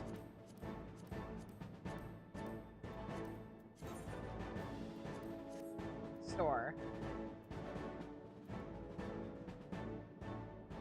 I'm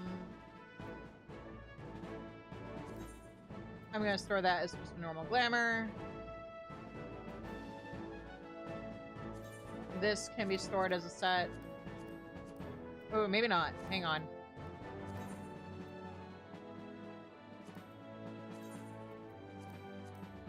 This stuff I don't mind storing as a set, but there's some special stuff I want to do in terms of dyeing the boots. Because I think, first of all,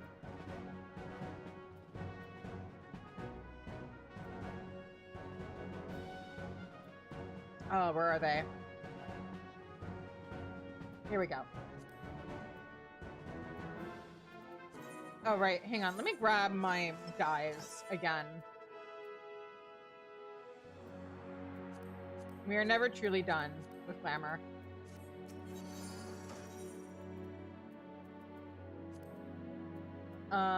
Okay. So, I stored... Did I actually throw them in here? I don't think I actually did. Hang on. Let me fix the thing real quick. Yeah, there we go.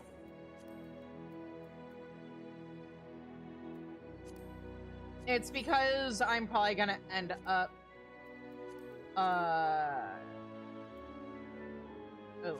dyeing these metallic black, at least partially, sooner rather than later. That'll have to do for now. But, where is it? Here we go. Pants. Pants. Boots. Well, actually, hang on. Let me dye these black first and see. What's the second dye channel for these?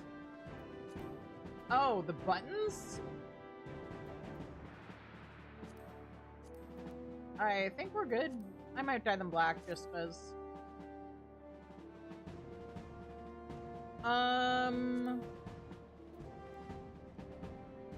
These boots are cute, but I think I might like these a little bit better. Well, actually, maybe not. Yeah, no, I like, I don't know.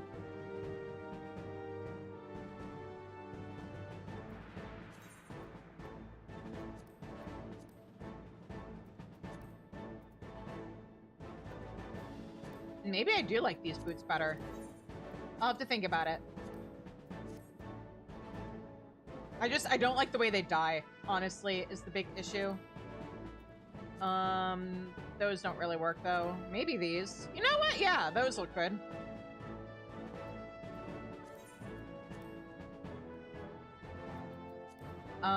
Also, I can switch to those. And I wanted to fix... Where is it? that's not the right one. Here we go.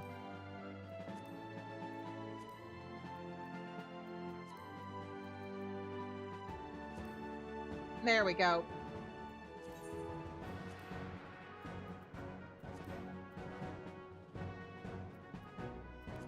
Yeah. Actually, hang on. I wanted to test something real quick. With disclaimer. Does this look as good as this does?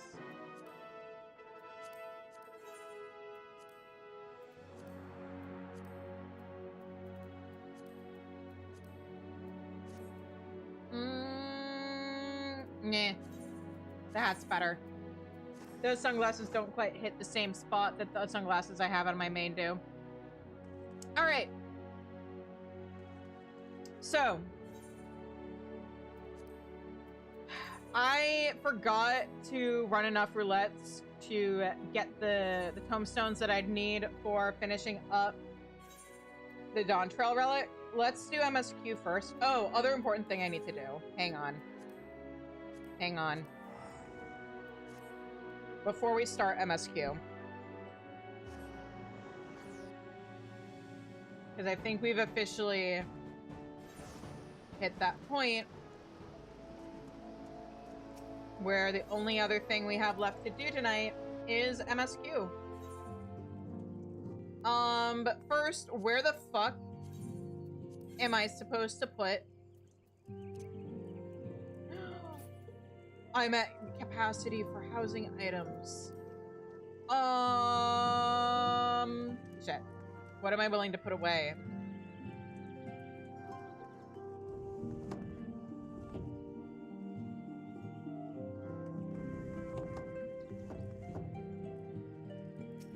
First of all, let me replace that with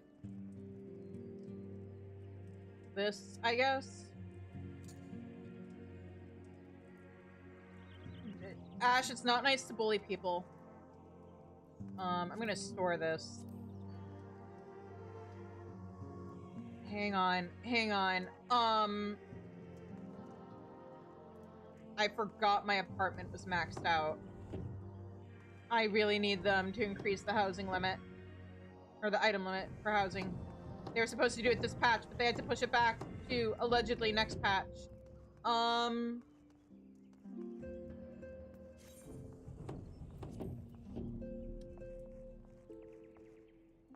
Oh, fuck it. I'm gonna get rid of this lamp.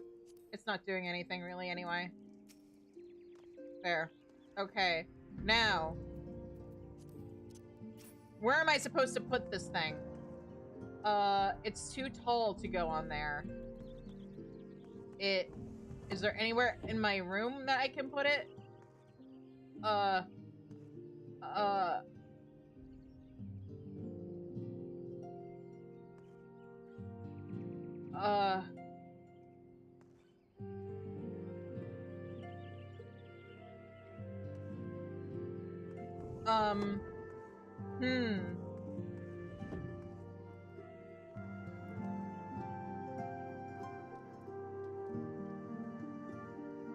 I really want to put it here, but it's too tall. I don't want it clipping.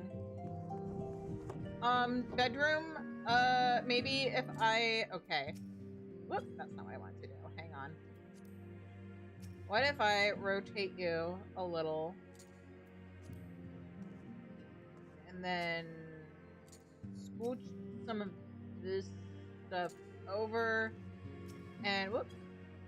Let me make sure I'm selecting the right thing. Just kind of pop it on here, maybe.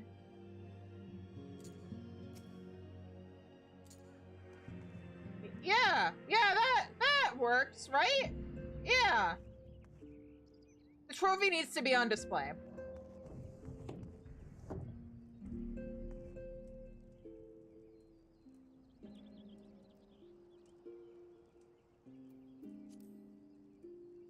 I'm gonna put these away.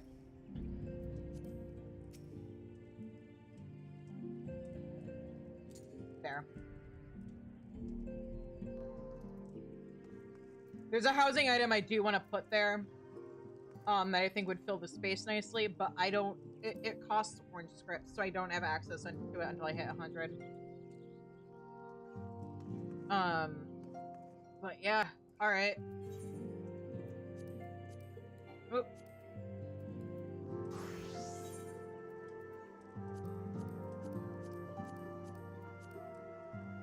But yeah, unfortunately, I can't finish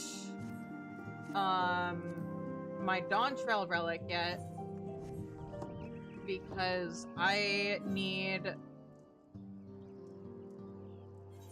a bit more in the roulettes department, and I don't want to do that on stream necessarily. So let's go finish MSQ, and then we'll see what kind of time we have, and then maybe I will do some roulettes on stream, and we'll finish the Dawn or the Endwalker relic. So, Radzat Han, let's go.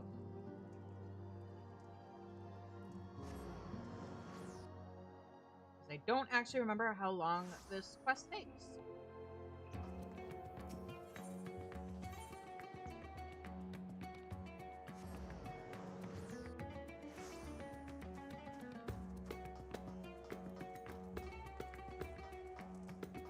Oh, right. I was doing MSQ on Bard. Let me...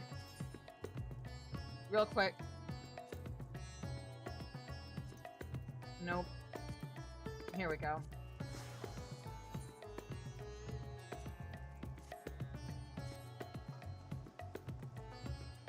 Or I was doing MSQ on Viper, I mean. I'm dumb. We'll be doing MSQ on Bard, starting with, are these even?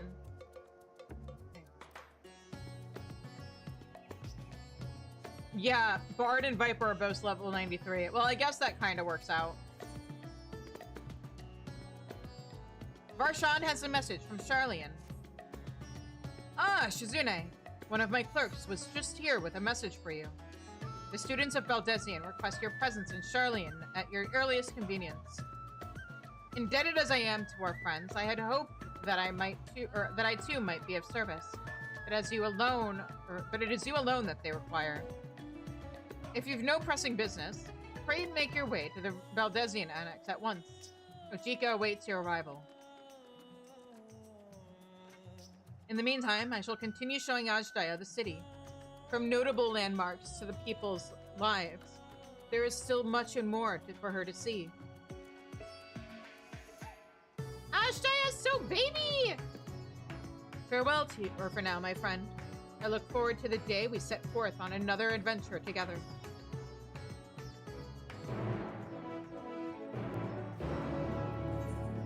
They could have just concluded the stuff in Thavnair with part 1 and then had us start in Thavnair or in Old Charlian.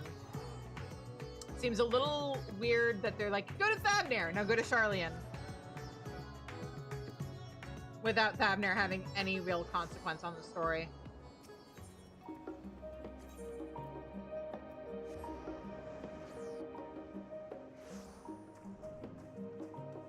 Anyway, hi Ojika. A warm and hearty welcome to you, Shizune. I gather you received our message? Please wait here while I fetch Kryl and Graha.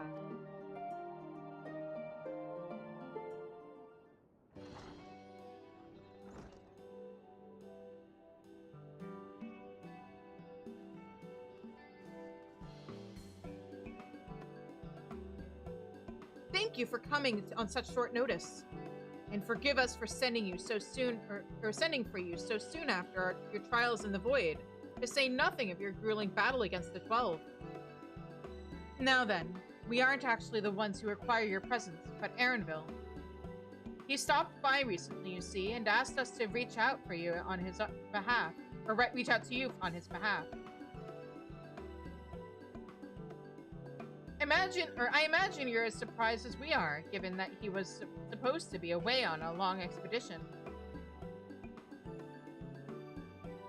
Something must have necessitated a change in his plans. All he would tell me is that there is someone whom he wishes Shizune to meet. He also mentioned that he would be tending to business at the studio. Shall we look for him there?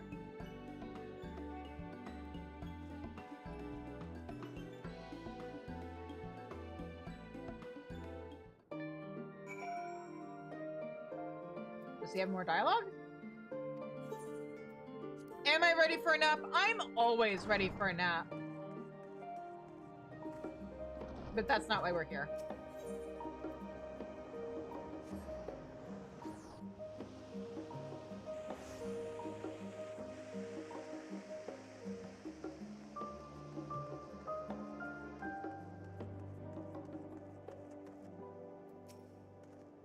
Aaronville's early return likely has something to do with this visitor. Who would it, or could it be, I wonder? Now then, where is Aaronville?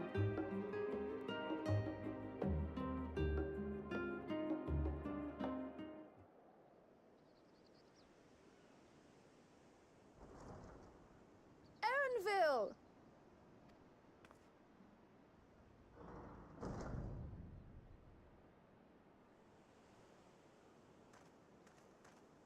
It's the boy. Apologies for the wait. I hope I haven't called you away from anything important. I chanced upon some commissioned items at my destination, so I thought I might deliver them. Where did you go, if I may ask? The New World. Tural. You went to Tural? Then the person who you wish to introduce... Aye, she hails from there. I present to you... You present to us. But it seems you've lost her. Did she wander off?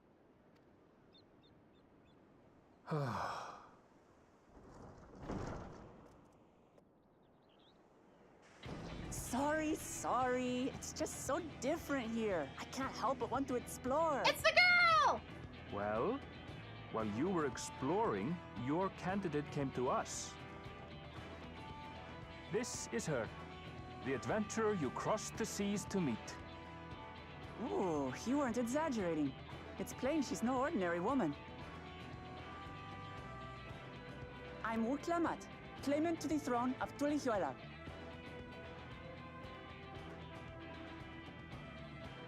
Tulihuela. It's Tural's governing nation. The capital bears the same name. I'll get to the point. I want you to come with me to my homeland.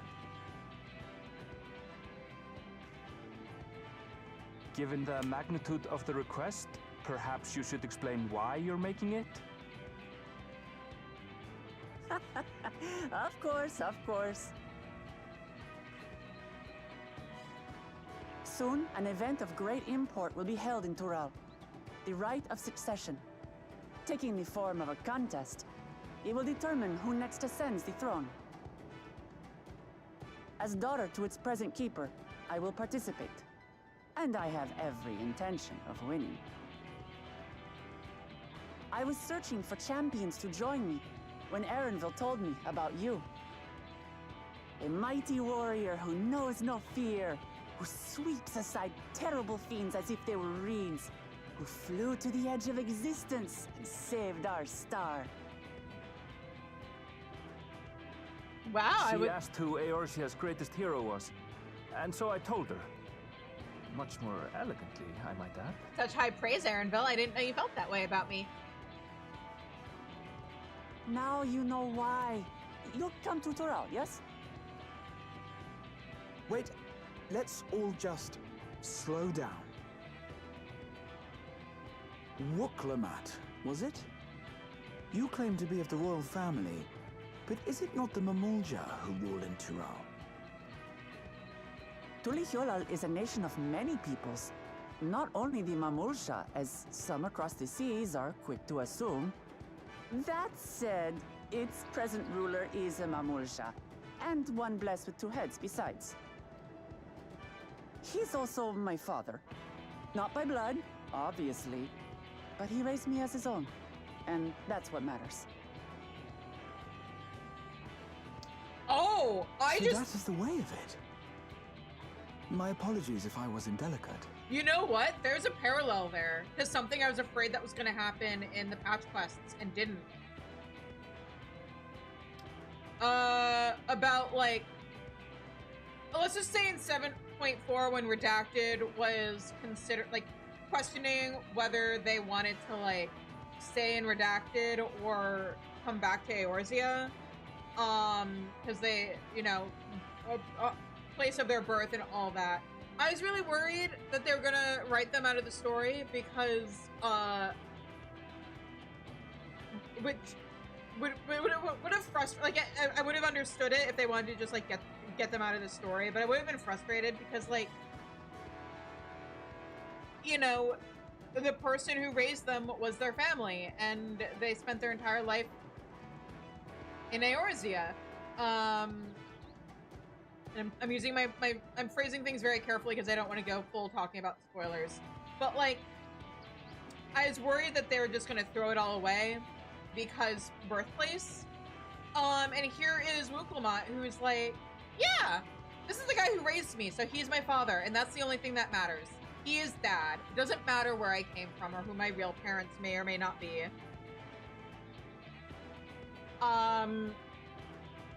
And yeah, there's kind of a very subtly written, I wonder how long, I kind of assumed the focus on Redacted in 7.4 may have been a reaction to the lack of focus on them in the base expansion, but now I kind of wonder if at least some of that wasn't already planned from the beginning.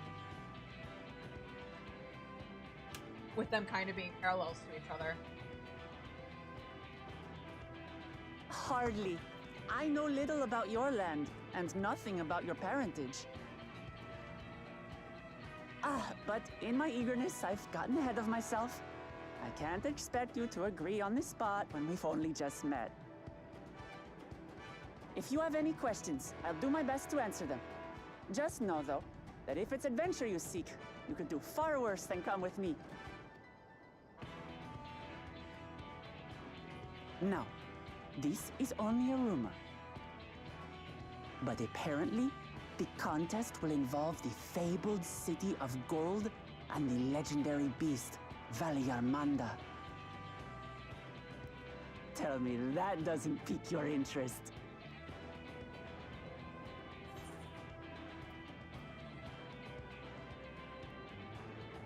Aha! Golden City. I've heard about it before. Have I, though?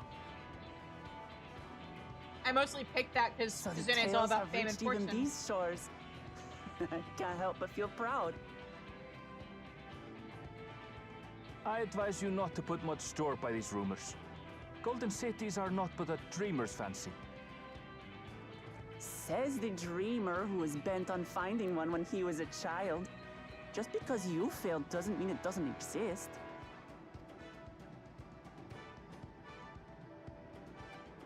Tuliolal and the Golden City. Just like in the letter to Grandfather. Regardless of what the contest may entail, it'll be no simple thing. If I'm to triumph, I'll need capable and dependable companions. So let's go on a hunt together. There's no better way to get acquainted.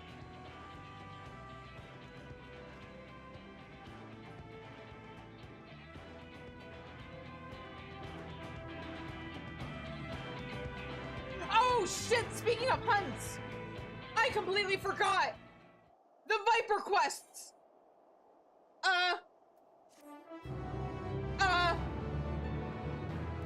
Shit! I knew I was forgetting something. Well, you know what? She didn't say we had to go on a hunt right here, right now, at this very moment. Ulda.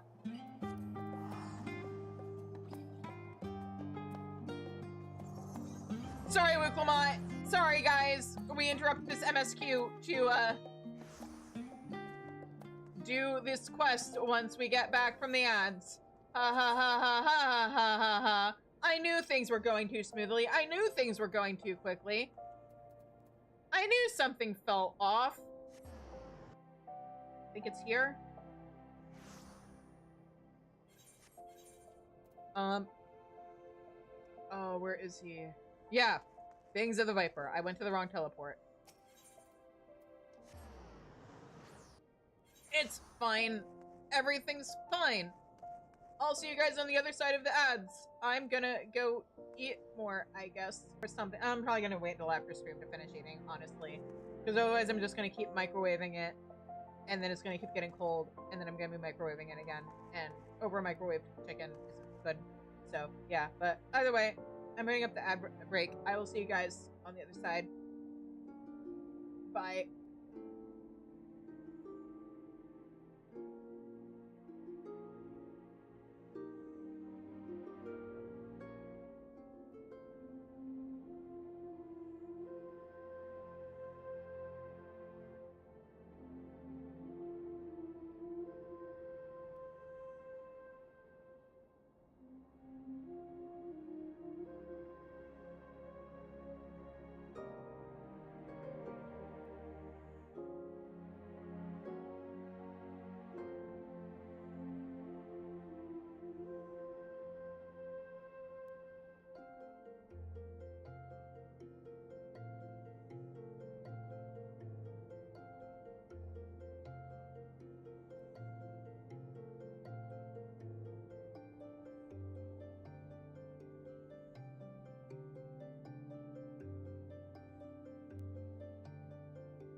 All right, we're back. So let's get these Viper quests done that I completely forgot about. Or you know what? No, I'm gonna finish MSQ first and then we'll do the Viper quests. Because, A, I just started MSQ. B, it kind of makes sense to do these quests after. Yeah, it'll be fine. Let me go back to where we were before.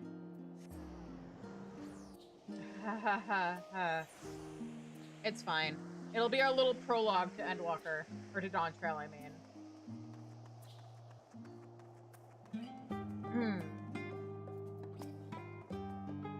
That's the long and short of it. At the very least, I ask that you go on this hunt of hers and take her measure for yourself. A journey to Tural. So, where to for our hunt? The stronger the prey, the better.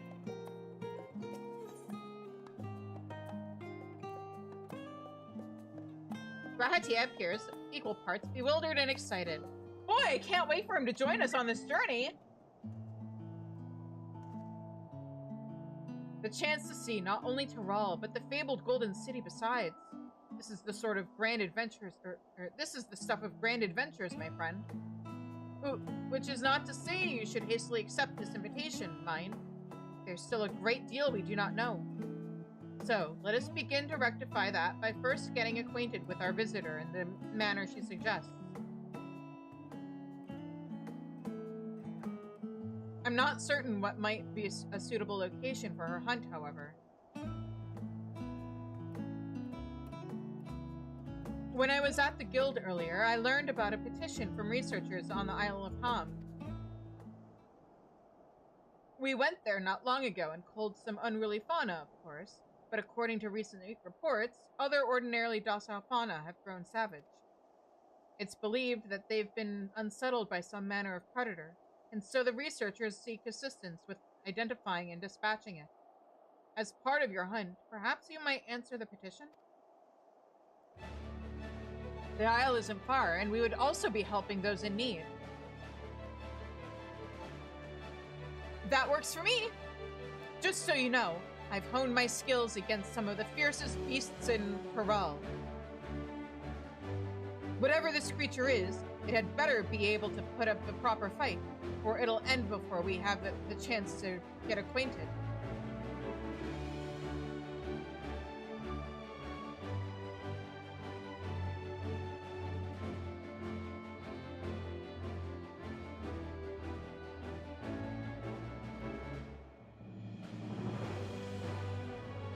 And before we can prove ourselves capable and dependable companions... Oh. My apologies, but I must see to some preparations. Pray go on ahead to the Isle. I will join you as soon as possible.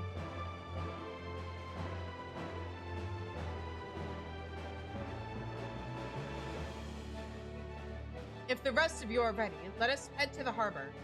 This being a guild ship business should be simple enough to secure a vessel.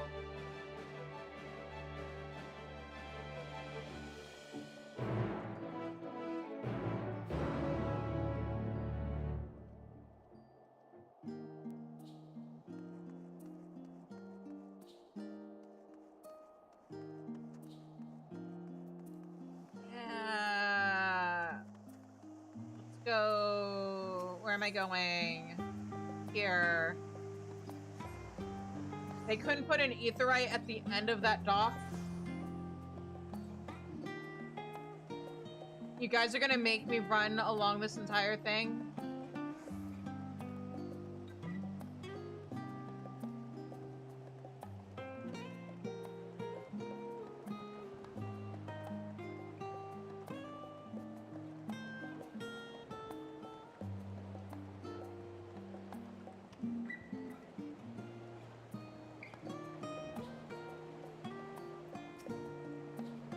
Trial was acting a little strange, don't you think?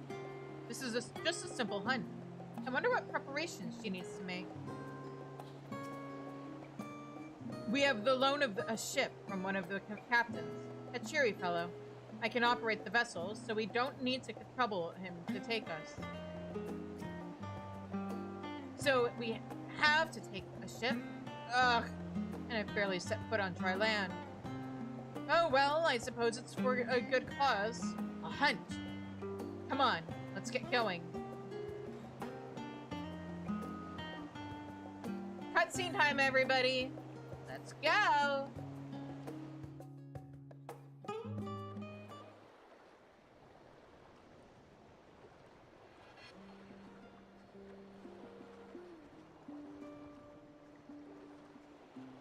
Boy, From somebody here, we must walk. seems to have recovered from that boat right awfully fast. So much ice. It rivals even Yogg-Tural.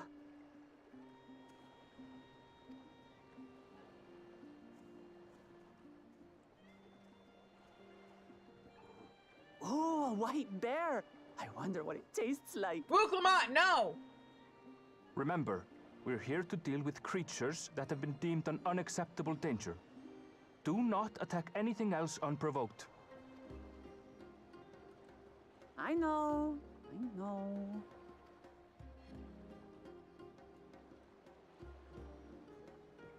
So this is the isle where ether literally bursts forth.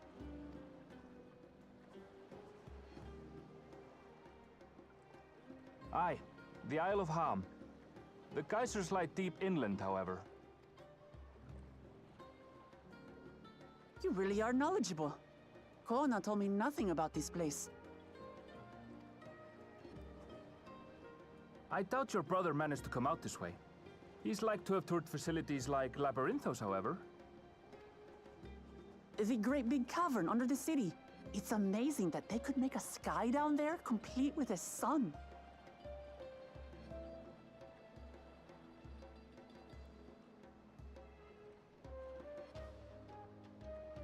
This brother of yours, he has been to Sharlayan. He has. Kona's my second older brother, and until recently, he was a student in this city. He went on and on about technological amusements. It made me want to come here too one day. And so I did. I think I understood something of how he felt when I set foot in his beloved studium. He went to the studio. Your brother must be quite a scholar. But I wonder, like you, he'd be royalty, yes? And such a personage coming to Sharlayan to receive an education would surely have caused a stir, yet I recall nothing of the sort. To be fair, Graha, you were asleep for 100 years. Actually, longer than He that. consulted with the head of the studium beforehand, that his identity might remain secret. Being Mikote, he had no trouble blending in. He's adopted like me, you see. One time, though, he almost let it slip to a professor. It was all he could do to parry the barrage of questions. Having no shortage of questions myself, I can imagine.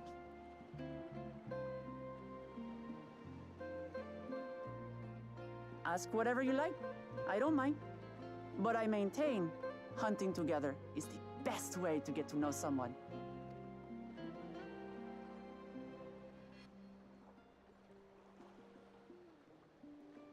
The researchers should be up ahead. Let's find them and learn what we can.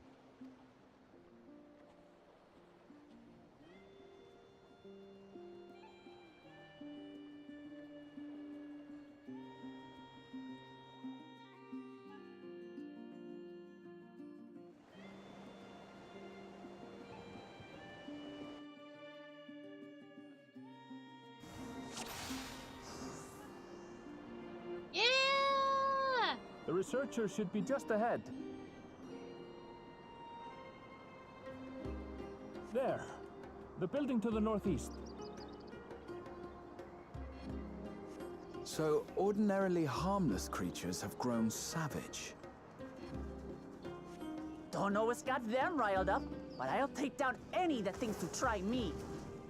Oh, right, I'm not on Bard anymore. Hang on. Right. Let me... Let's hunt our fill.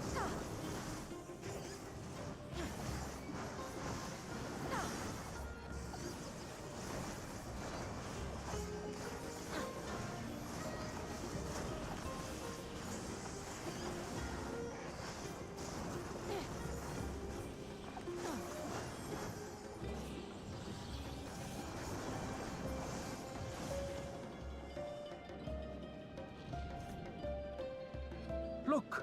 Someone's in trouble. Leave the poor little troll alone! Yeah? Taste my axe. Oh, the troll is part of the problem. These Never mind. animals are usually so docile.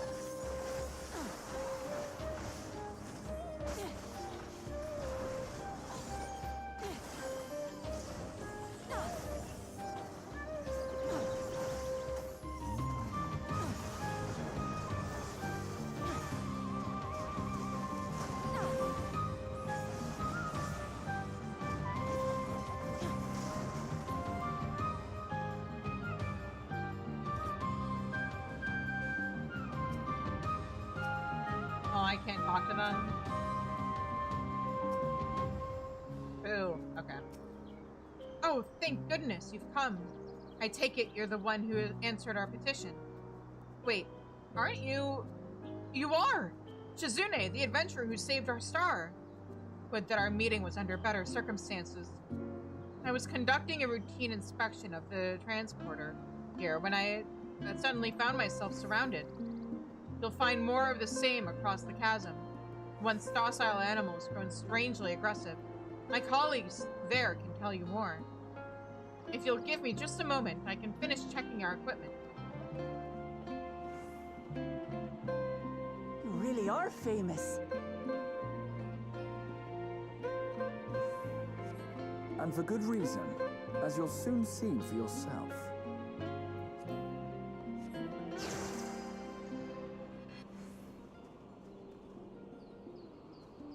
Alright, let's go!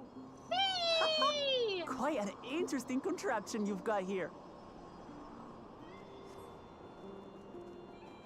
Is that our petitioner? Let's go and have a chat. If you've come to answer the petition, you should speak with my colleague here. The adventurer come to answer my petition, I presume. You're most fortunate, we're most fortunate to have one of your considerable skill here to aid us. A creature of unknown origins has been sighted in the island in recent days, and we believe its presence has affected the local fauna. The animals beyond the scape are the worst affected we've encountered thus far, though we dare not to go back. Your task is to quell any threats you find, and search for traces of the beast responsible for all this. If you should find anything at all, we would be most grateful if you would share it with us. I'll handle this.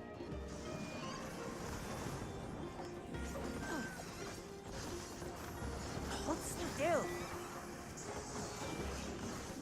Oh. Is that all? Come on, let's pick up the creature's trail.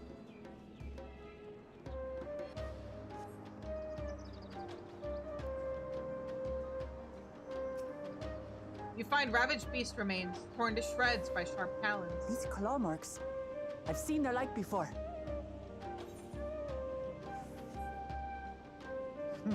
It's starting to feel like a proper hunt. This is a different part of the island from where we were for the dungeon, isn't it? I don't remember that building.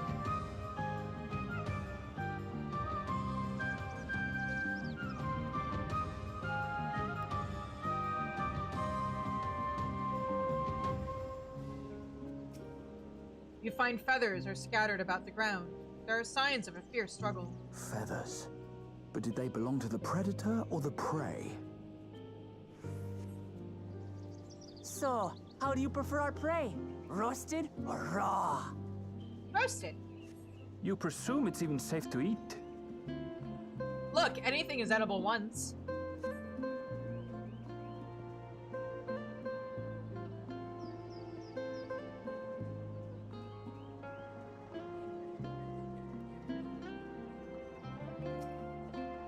The cloying stench of fresh leavings assails your nostrils. Whatever beast left them is likely still close by. Still fresh. Whatever this beast, it cannot be far. Oh well.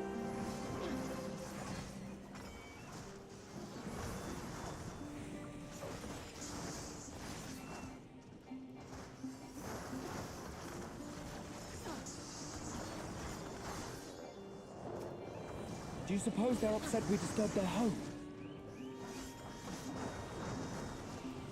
Who knows? If they're spoiling for a fight, then they've got one.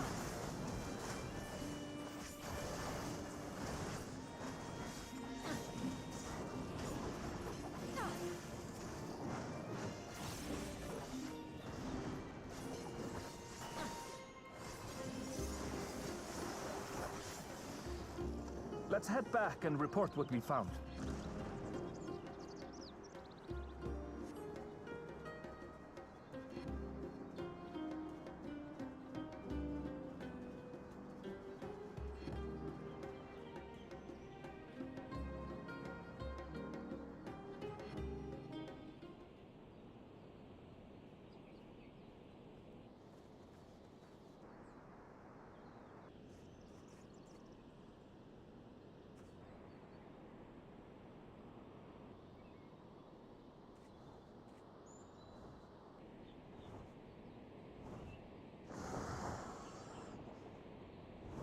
Powerful wings and razor-sharp talons.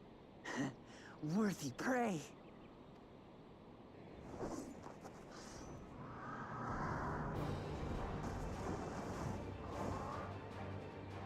Oh! Ah! What is that Hi, thing? Parrotmon!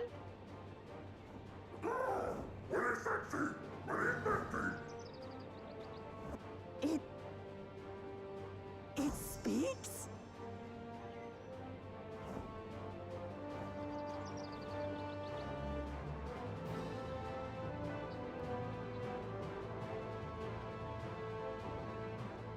It's heading towards the falls. I'll stay with the researchers. The creature, I leave to you. Come, Wrapup. Right.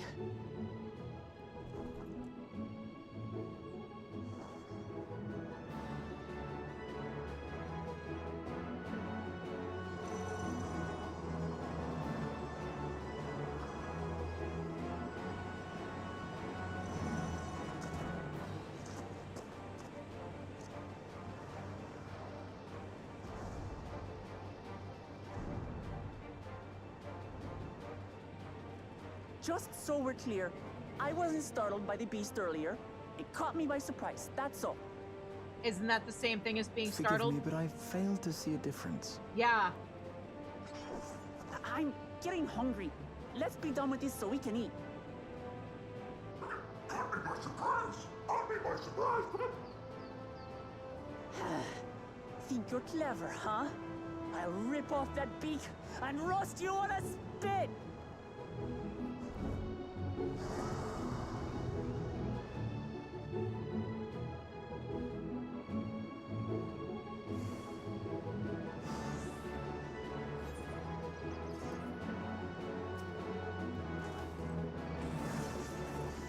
Talk all you like, bird. I'm going to have the last laugh. Oh, I'm going to enjoy sinking my teeth into you.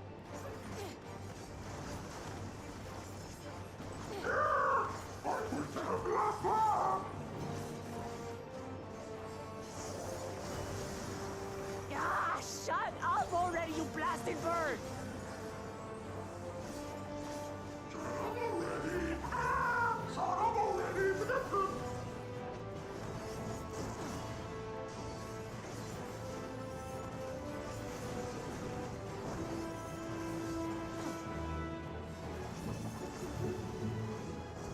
Look out!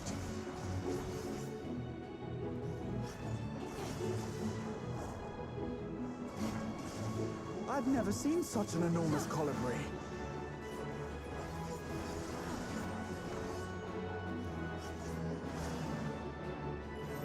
Not good. Quickly, gather together. Ow! Graha! Why did you stack with me? Graha? Wait, am I gonna have to do that whole thing all over again? Oh, resume from midway. Okay, thank God. Graha, what the fuck?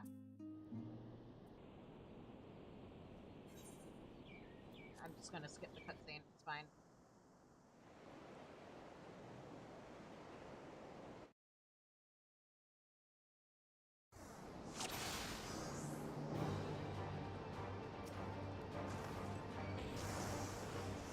Talk all you like, bird. I'm going to have the last laugh. Oh, I'm going to enjoy sinking my teeth into you.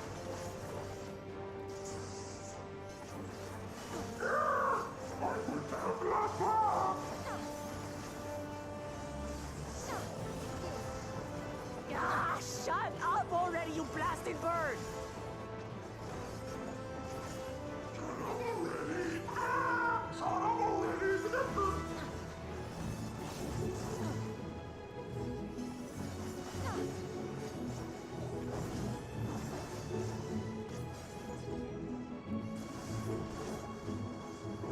Look out!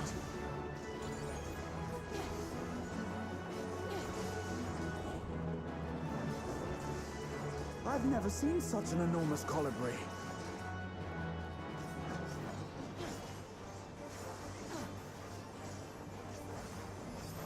Not good.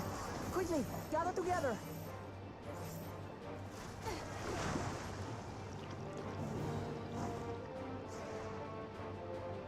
I've got you.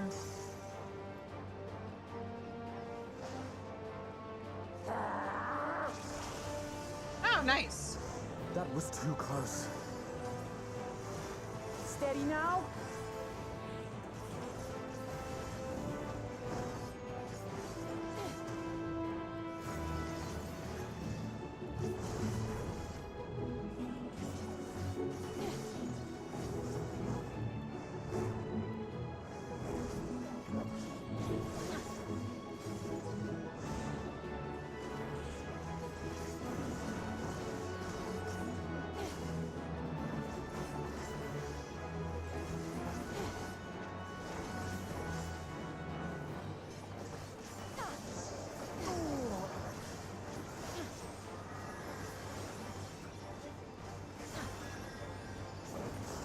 Damn it. Spread out, everyone!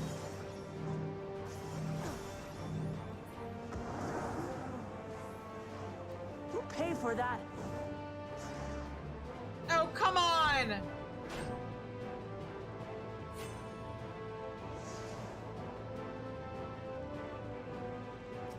Oh, I have to free everybody else? Ah!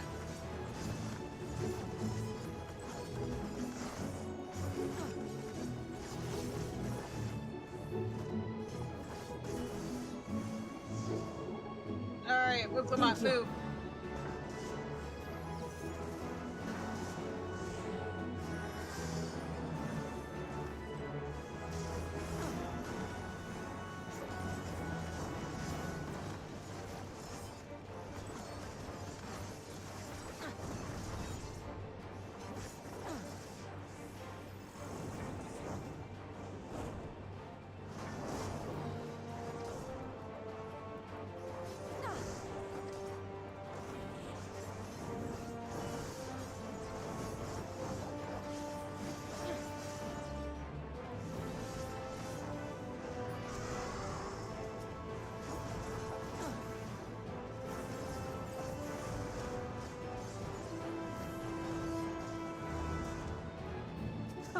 That was hardly a tickle.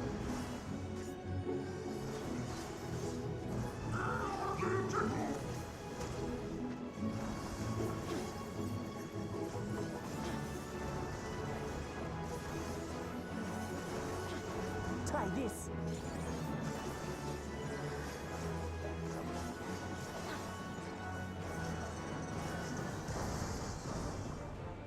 Yeah, nothing to it. We have you now, you loudmouth bastard!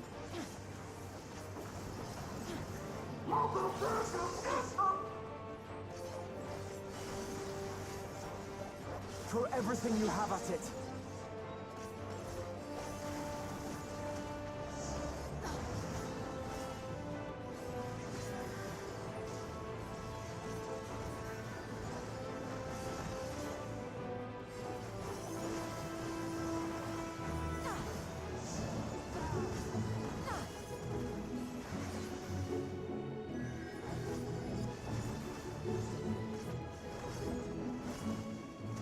We win!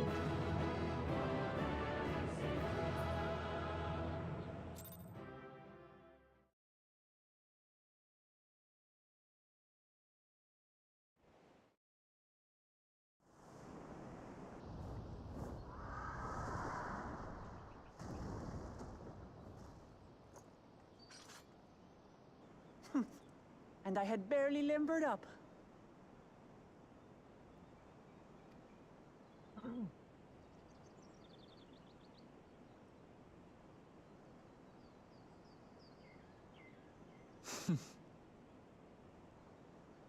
It was a terrible foe, but no match for your axe.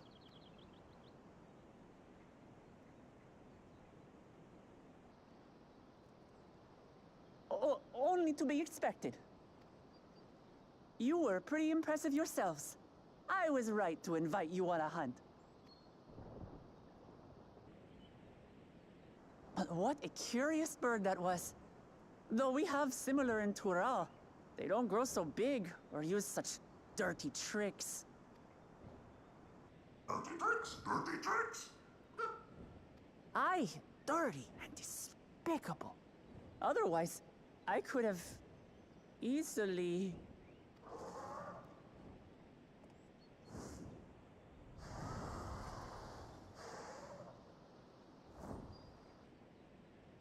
Leave this to me.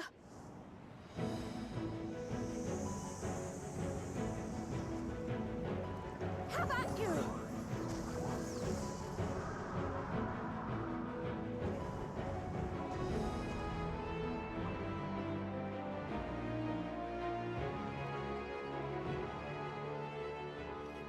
Cryle!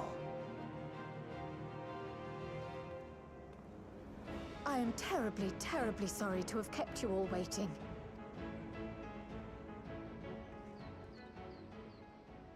She arrived as I was seeing the researchers to safety. It was all I could do to keep up with her after I explained what happened.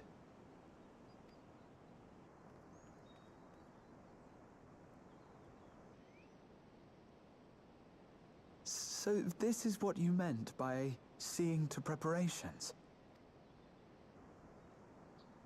After hearing of the contest, I thought how wonderful it would be to join you. In coming here, I wanted to demonstrate my skill at arms to Wuklamut. Alas, it seems I missed most of the action.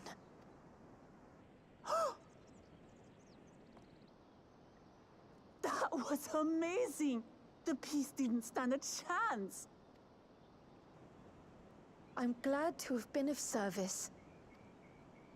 May I ask what inspired this change? You will recall the time you descended to the ethereal sea in search of Heidelin. Recognizing that my skills were inadequate, I chose to provide support from afar, rather than join you. It was the same when you set forth for Ultima Thule. How it pained me to stay behind, again and again. That's what inspired this change. Ever since the final days were averted, I've used every spare moment to hone my craft. As you all have adapted your methods to suit the circumstances, I started by considering how I might best contribute. And after much deliberation, I arrived at my answer.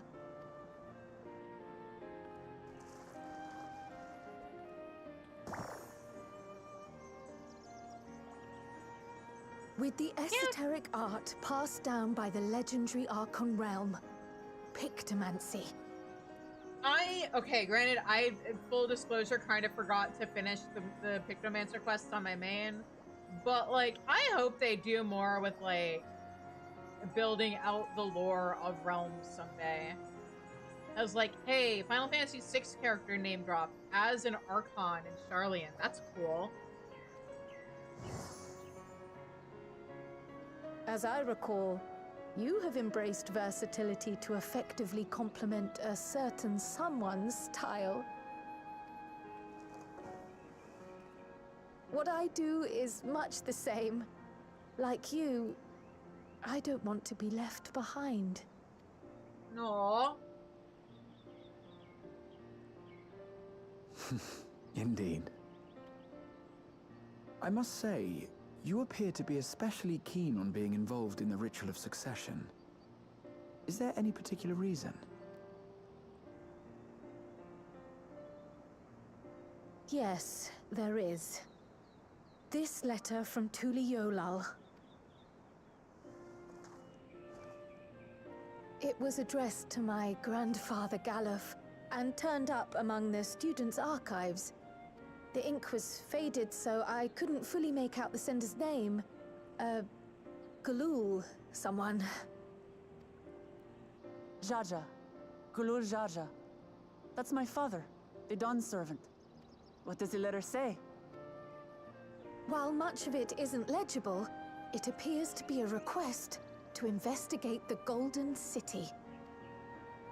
A request to investigate the Golden City? From the Dawn Servant himself? Well, well. Seems it may be more than a rumor after all. Being a member of the royal family, it was my hope that you could confirm the authenticity of this letter.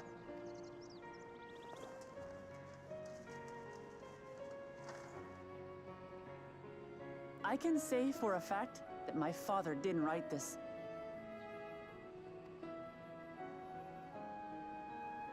Given how culturally diverse Tuliyollal is, it was decided some time ago that a common language was needed. But instead of elevating an existing tongue and its speakers above all others, we looked to those widely spoken overseas and created an altogether new one.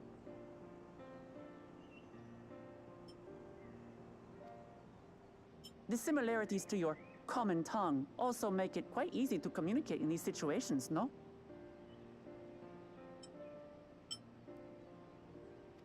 This letter, however, is entirely in Eorzean. If Father had written this, he would have been in Turali. What's more, it bears a wax seal. We don't bother with them.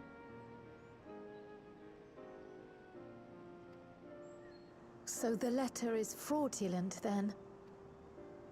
Oh, I didn't mean to say that. My father's signature is genuine, as far as I can tell, so perhaps he simply dictated it.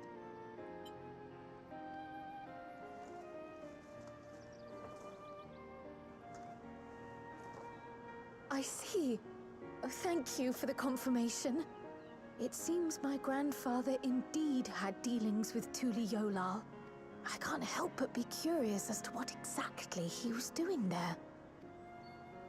In order to help us decide on a course of action, would you mind if I asked you some questions about your home?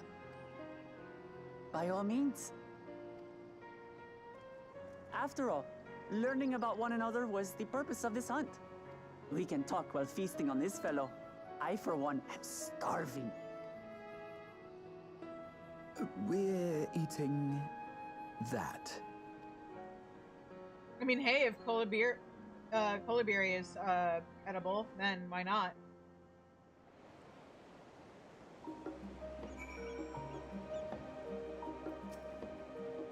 Thanks to Wuklamot, we now know who sent the letter to grandfather, among other things, but many questions still remain. I understand Kryl's feelings all too well.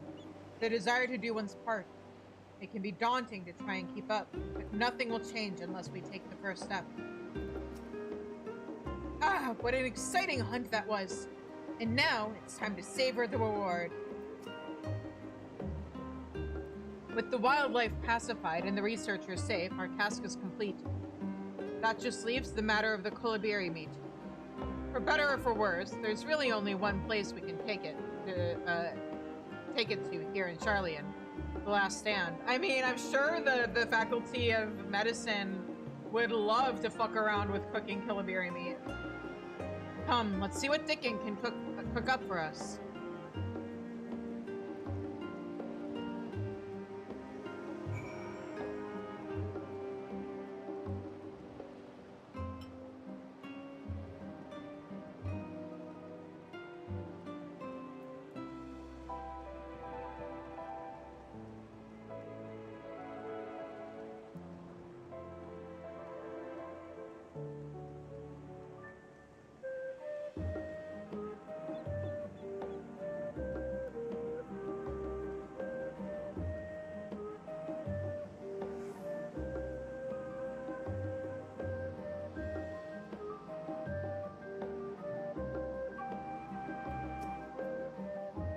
Well now, there's a famished face if ever I've seen one.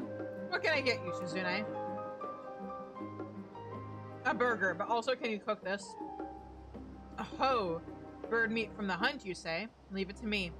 I have just the recipe. It's a new dish I recently learned from some sailors. And for you lot, it's on the house. Have as much as you like, you hear?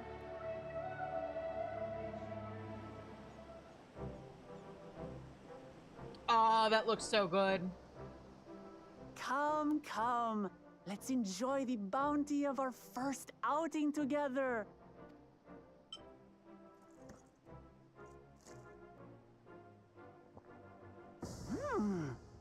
I'd heard that Charlayan cuisine was terrible, but this is fantastic. This is also the exception.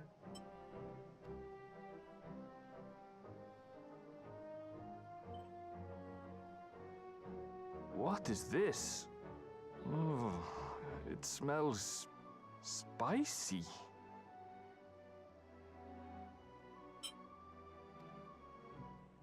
Oh, come now. Since when did you become so soft? It's not like we don't have spicy food in Tural, too.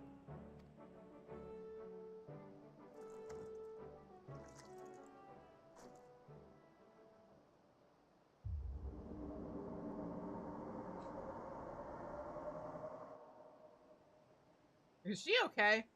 According to Dickon, intensely hot dishes have become popular in Razadhan after a traveler ordered a curry with several times the usual amount of spice. I'm sure I have zero idea who you're talking about. So he started offering the same in order to please the growing Harnish population here in Charlian.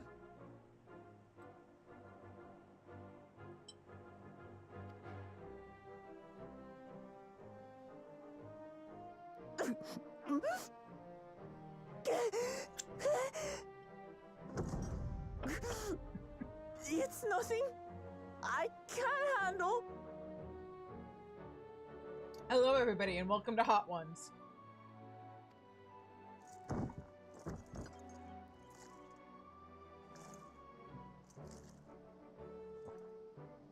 Your boorish manners reflect poorly on the both of us. I wish you would consider your station. I swear, sometimes it feels like you open your mouth only to criticize.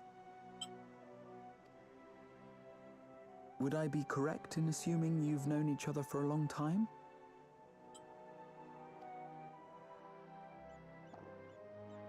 Aye, thick as thieves since we were little. I beg to differ. She is a long-standing acquaintance. Nothing more. That means they're best friends.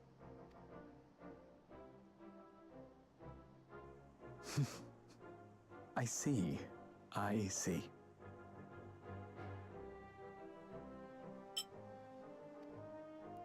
All this time you were from Tural.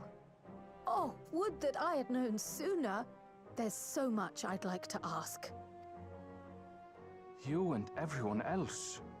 I've kept it quiet so as to avoid the endless interrogations. Is that why you have that accent? Because, I'm still really confused about that one. Well, if he's going to be a miser, I'll be happy to tell you about our homeland instead.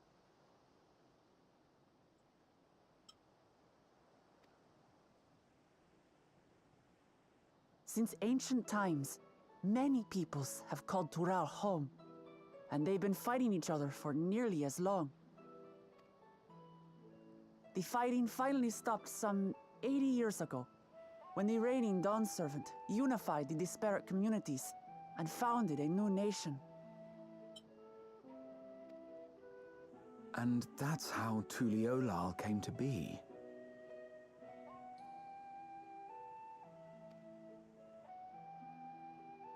Since then, we've enjoyed an era of uninterrupted peace. But my father is getting old, and he wishes to relinquish the throne to a worthy successor.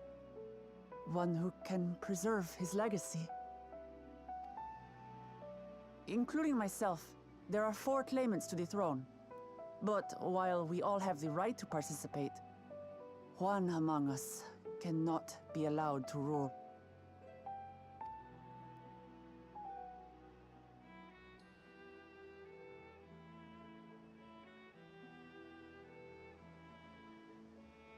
A man who is too ambitious by half. Word of the Garlean Empire's collapse has reached Tural. While most are simply relieved, he sees weakness to exploit and would lead our armies across the seas on a campaign of conquest. After everything my father has done to give us peace, he would drag us back into war.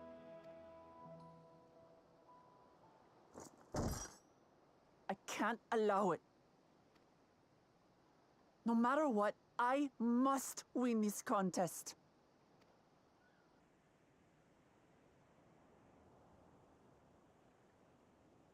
I understand your reasons. But this being an event that will dictate the course of your nation's future, is it appropriate for outsiders like us to be involved? Oh, it's more than appropriate. The Dawn Servant himself expressly encourages it. The ruler of Tural must navigate the intricacies of myriad cultures, and there's no better way to prove oneself qualified to do so than to work with foreign allies.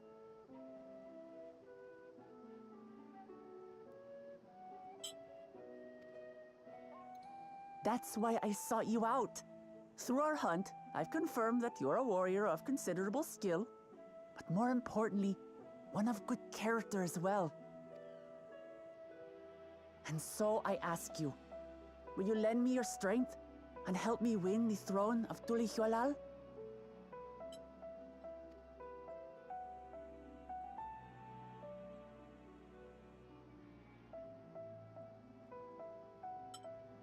You don't need to decide right this moment. But I will need you if I'm to triumph over the competition. I'll stay here as long as I can while waiting for your answer.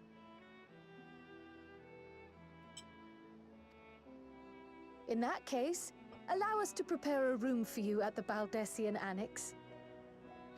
That's very kind of you. Hang on. Did Aaronville not arrange anything for her? And one more thing.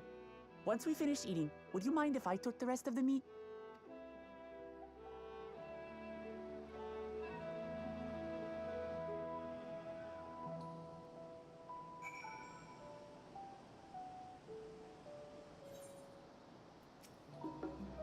Judging by Wuklamat's reaction, it appears Turali cuisine isn't excessively fiery.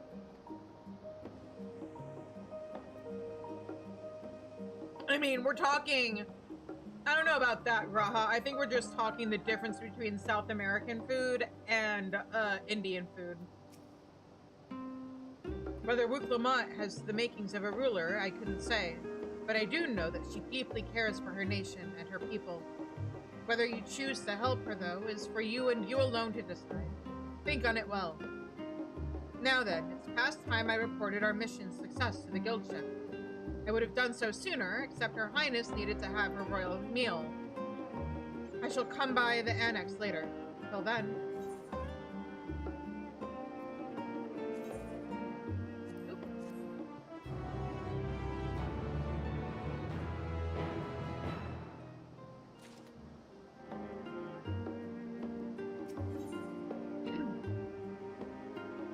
Rahatia is mulling over what you have learned of Wuklamat and her plan. Well, I dare say we now have a fair grasp of Wuklamat's situation. Still, you've been afforded time to consider her invitation. Why not use it to learn more about Tural? Numenon is bound to have some information on the continent.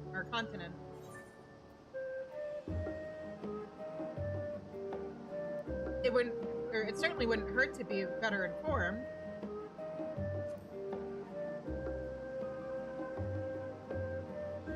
Quite right. Not only would it help you to make an informed decision, but if you do choose to go, you would be better prepared for what awaits. Come, my friend. Let us be off to the archives.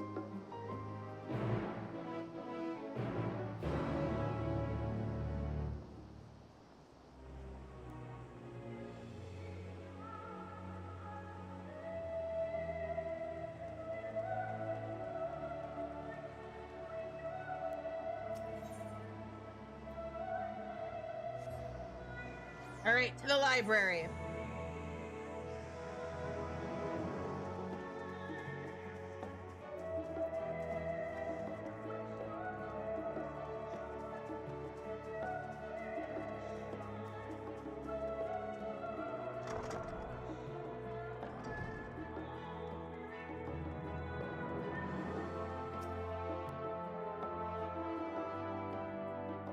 The origins of blue magic can be traced back to the esoteric practices of the Wallaki, a tribe in the distant continent of Coral. The tribe holds nature in the highest, and in seeking to cultivate a spiritual connection with it, they have learned to harness the power of the wildlife around them. In exchange for teaching them the common tongue, I was permitted to live among them and train in their ways. Those days were some of the most grueling I remember, but they were tremendously rewarding. For instance, I had the privilege of visiting Lapis Canyon, the tribe's sacred grounds.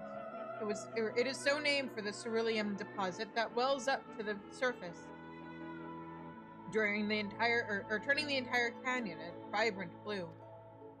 Under a shaman's watchful eye, I finally managed to master the Wallaki's art and make the animal's powers my own. As no name existed for it in the common tongue, I took the liberty of naming it blue magic. The reason I chose this color, as you will have doubtless gleaned, is for the significance it holds to the Wallaki. I cannot think of a name more fitting to honor the people from whom this noble magic was born.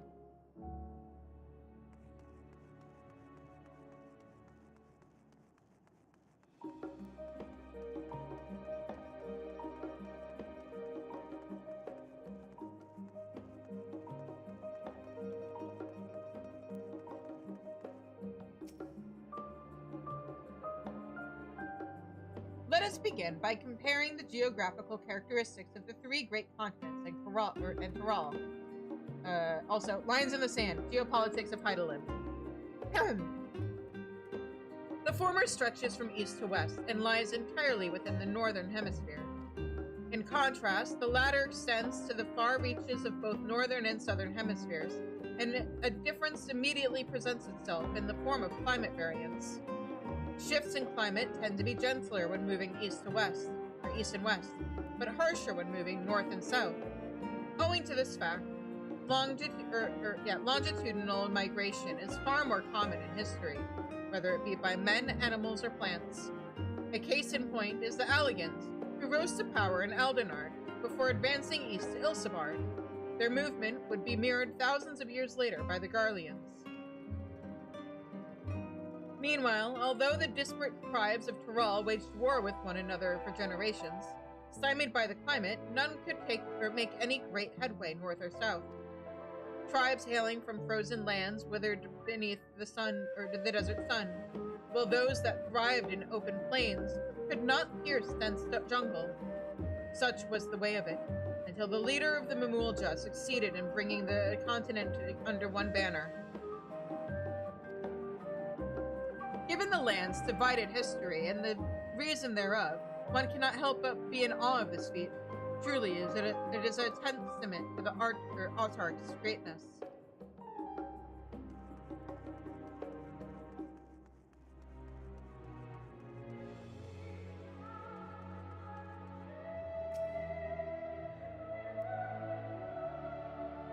Every land has given rise to unique wildlife, and the continent of Coral is no exception.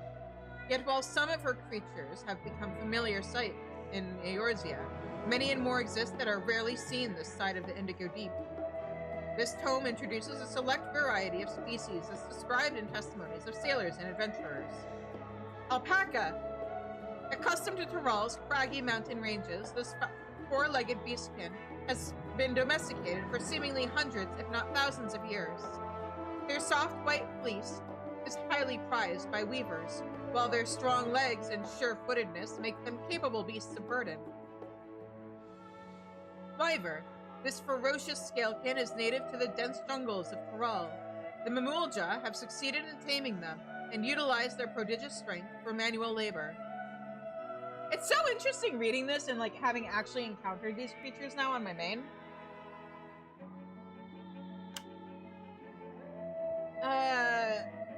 posture, hydrate, stretch. Yep. Given their immense size and power, it should come as no surprise that the wyvers also employed as a siege beast.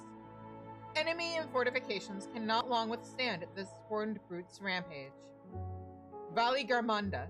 Tirali folklore holds that this bird-like creature is the mightiest of beasts, and the very embodiment of nature's power. Whether it exists beyond myth, however, is uncertain.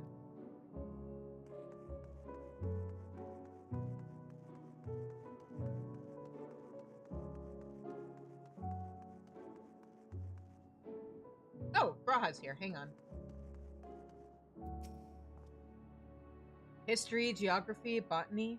The public archives alone should suffice to provide a solid grounding on Tiral.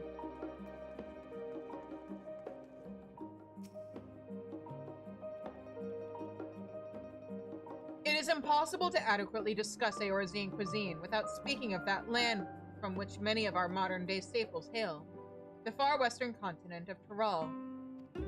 Ogre pumpkins, ruby tomatoes, even the ubiquitous potato. These crops and more that regularly grace Eorzean dining tables trace their origins to the New World, as the place is known to most.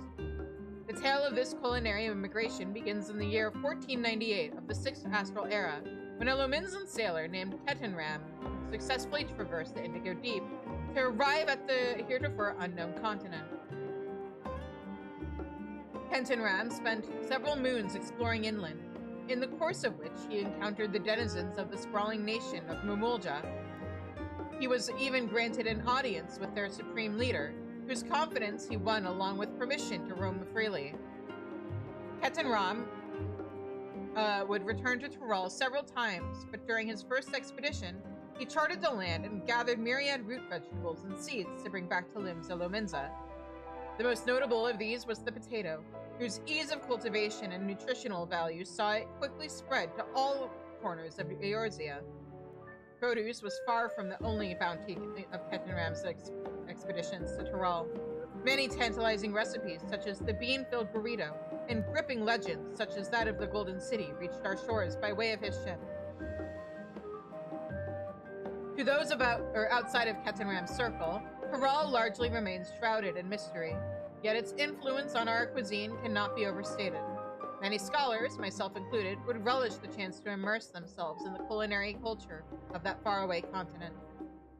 Having perused a wide selection of books relating to Tiral, you are somewhat better informed about your potential destination. Rahatia will be eager to know what you have discovered.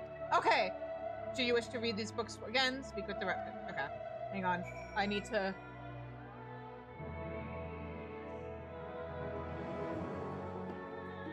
No? Well, I thought I had to sneeze. Anyway, question.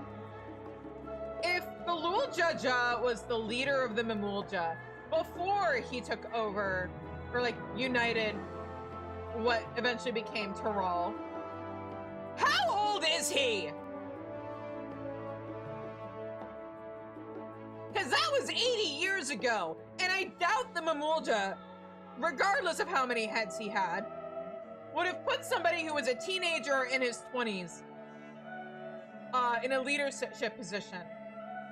Like, maybe I'm wrong, but like, anybody in his party had to have been pushing at least 90 by now, right?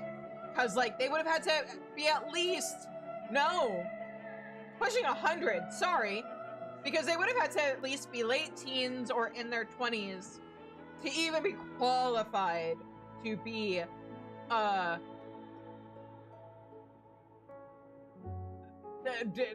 like, have been old enough to have been involved with his thing and still be alive today. But, like, if he was already the leader of the Mumulja, and I know I know, like, we have a couple of characters who are in their, like, ooh, how old's Hien? I know Nanimo's in her early 20s. I know we have young leaders. Oh, he's like 24, 25. Okay. But yeah, I know there's like some young leaders in the game, but they're also people whose parents died.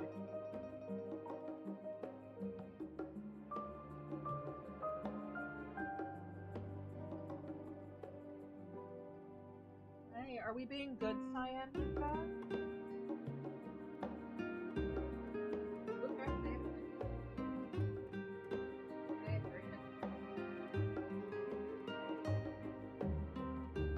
Okay, I'm being ignored.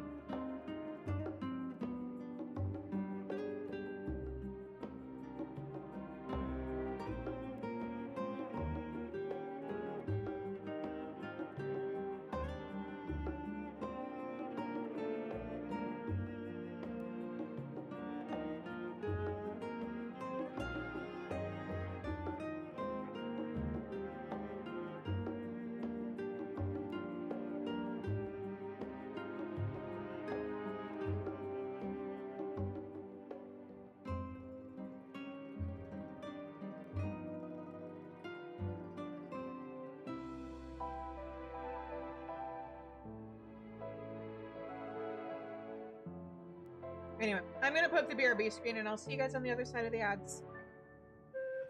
I need to take some stuff.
All right, we're back. So, what's up, Graha? Scoured the library to your satisfaction, have you? Excellent. While there are a few books wholly dedicated to the subject of parole, I dare say you found tidbits of useful information scattered here and there. Yeah? But come, let's continue this outside. The mammoths do not take kindly to chatter. I mean, yeah, it is a library.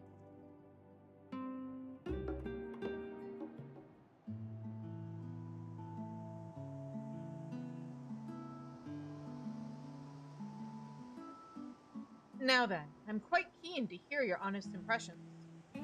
I couldn't help but notice that we read the very same book on cuisine. I was pleasantly surprised to find references to parole within. Among them, did anything in particular pique your interest?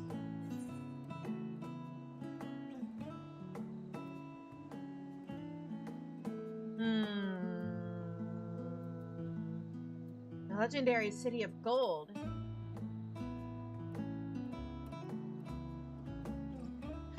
I suspected any mention of the City of Gold would catch your eye. It is truly a mystery among mysteries. Here is a city whose location is unknown, that no one has ever seen, and yet whispers of its existence continue to persist. Countless souls have set off in search of it, never to return. I can imagine it being a suitable challenge for the ritual of succession.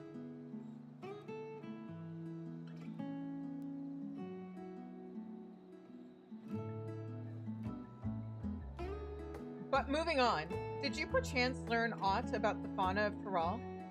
Given your adventuring background, I expect the topic would interest you. I learned about alpacas!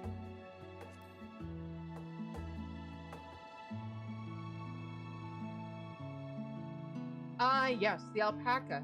In addition to serving as beasts of burden, they provide clothing for people by way of their lush fleece. They are especially prized by mountain tribes, who hold certain rare specimens sacred. I thought I heard familiar voices. Elise, Alphino! Fancy running into the two of you here. Well, well, have some research of your own to do? Or of your own, do you? Aye. We hope to arm ourselves with knowledge that may benefit the Garlean people. Having forged a new trade agreement with Radzat Han, they will next look to foster relations with other nations. This includes former imperial provinces. In view of this, we hope to find hints in history on how neighbors of differing races and ideologies might engage with one another. And what of the two of you? What endeavor brings you here this day?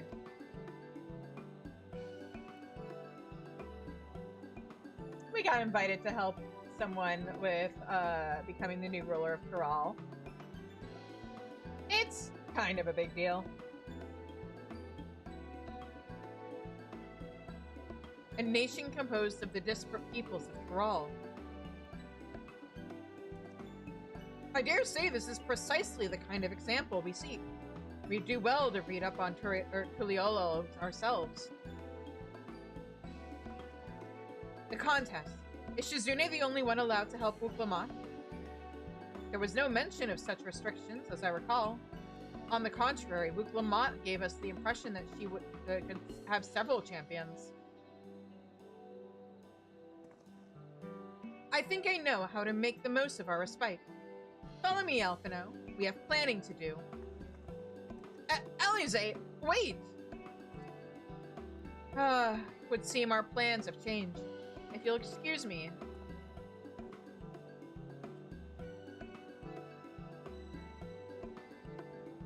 They never could rest on their laurels. Come, let us return to the annex.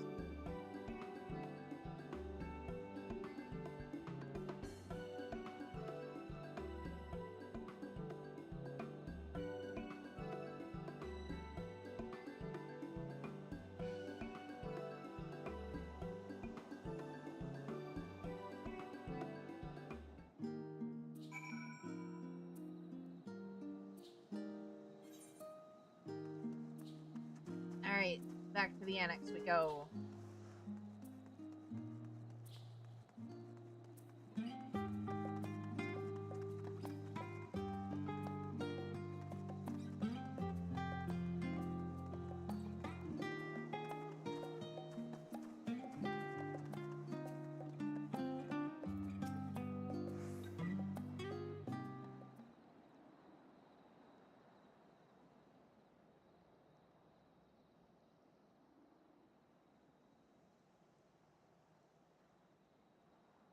Everything all right?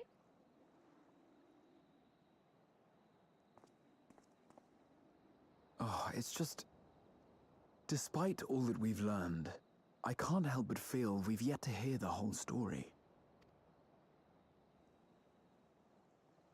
What about you, my friend? Are you inclined to accept or refuse Wrapumat's request?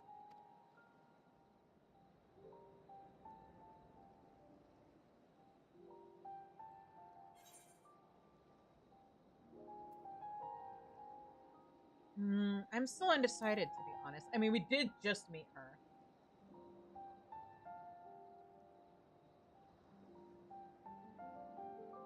I don't blame you.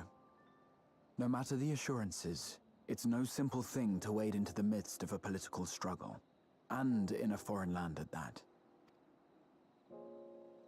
How about this then? Instead of deciding here, go there first and then decide. Hang on, I just need to take a screenshot of something real quick. Okay. In the course of seeing new lands and meeting new people, you'll surely find a way forward. That's what adventurers do, is it not?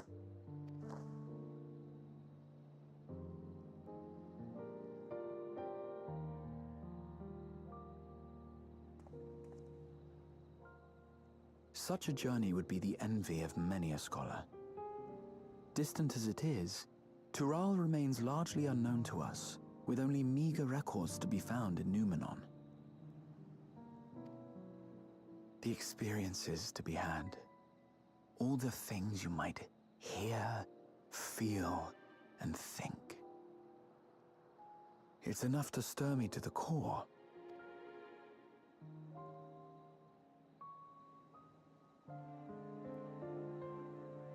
Life is a series of journeys, my friend, and there's no telling what awaits us on the long road.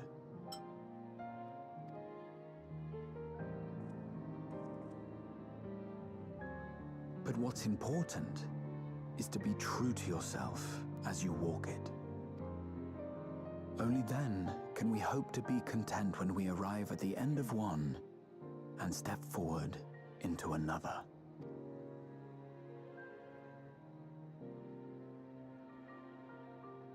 Ah, but there's an idea. Yeah? I have a matter to attend to at the Agora. Please, go on inside. I will join you shortly. Yeah?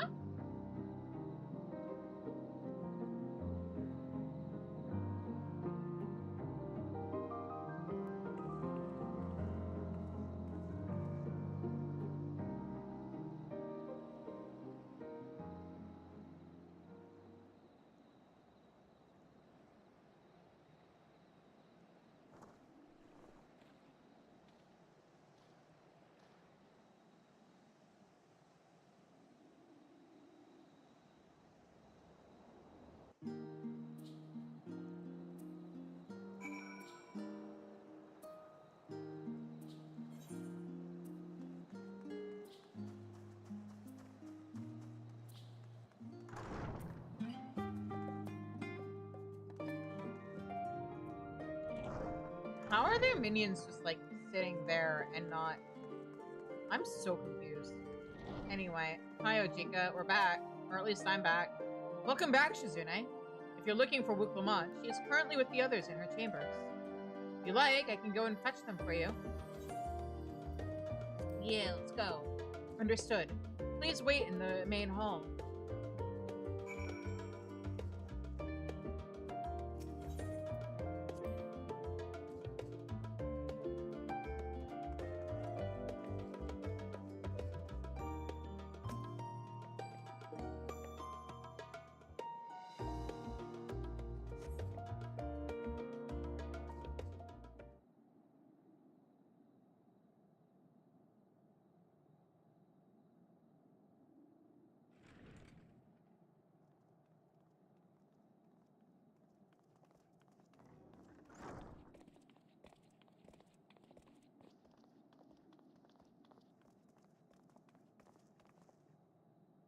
You have the look of someone who's made up their mind. Go on, then. Let's hear it.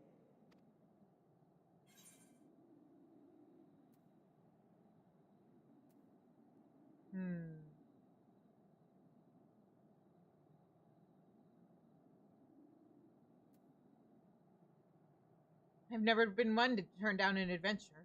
I'll do it. And by do it, I mean go with you back to your homeland and then decide when we get there. You know, the thing we just talked to Graha Excellent. about. You'll be compensated for your troubles, of course. But I dare say your time in Tural will be its own reward.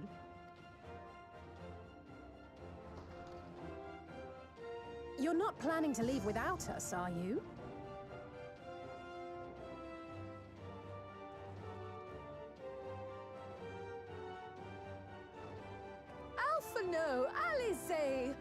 What are you two doing here? We happened to cross paths at Numenon earlier, you see, and I told them about Wuklemat. And when we fortuitously met again at the Agora just now, they expressed an interest in meeting our visitor. Ah, you must be the twins who are sneaking after Erenville as toads. Nah! 100 things about us you could have told her, and you chose that! First impressions last. Yeah.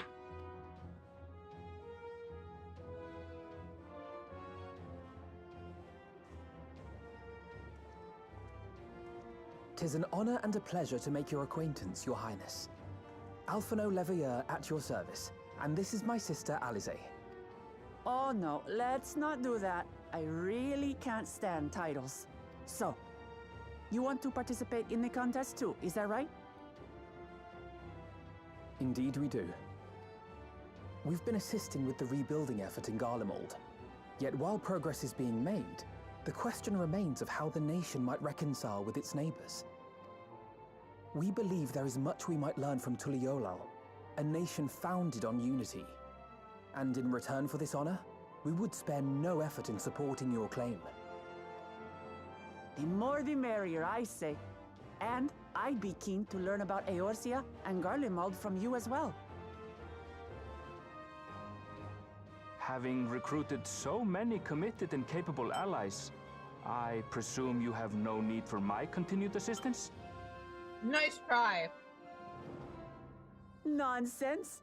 Like I told you before, you're indispensable.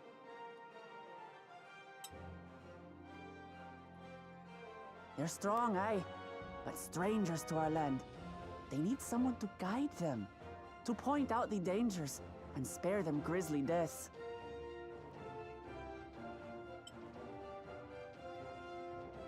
I can't think of anyone better suited to that task than you. What's more, despite your assertions, I know you haven't given up on the City of Gold.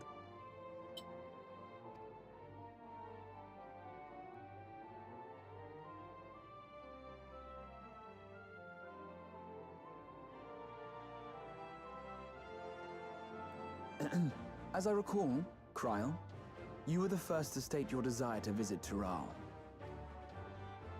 Perhaps I was. Still, I can't help but worry about being away just when our order is beginning to find its feet again. Leave it to You have Ojika. nothing to worry about. No, Graha.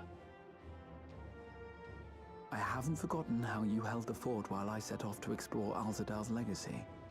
It's only fair that I return the favor. Pray, leave the students to Ojika and me. But, Raha...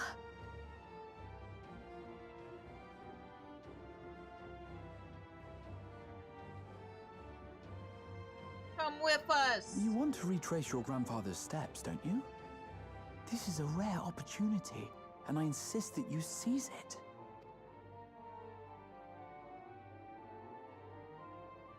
Thank you, Raha. Nope. Well, What was the rest looks of that? like it's settled. I'm counting on Oh, you all just to a help me win the throne.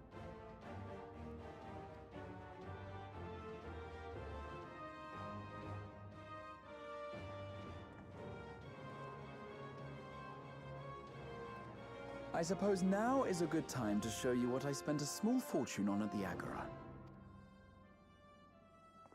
What is it with this group and overpaying for maps?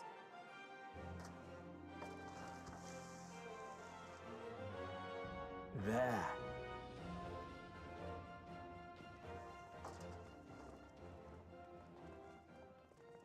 This, my friends, is the latest map of the world, created to celebrate our friendship with the Loporrits. Cast your eyes west of Sharlayan, for there it lies. The site of your next great adventure, Tural.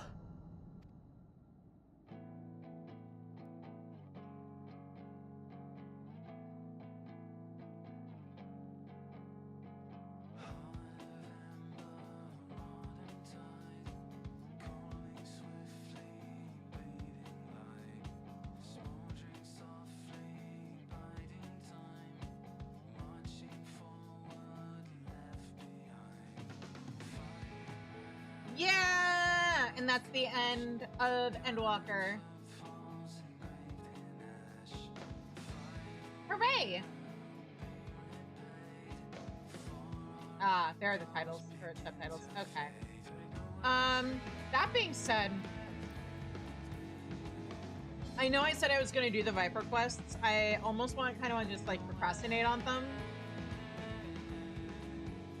The Viper story was okay, but, maybe...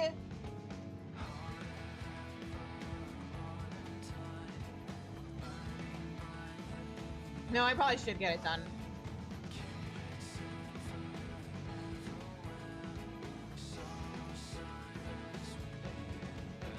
But yeah! Look at all the pretty art.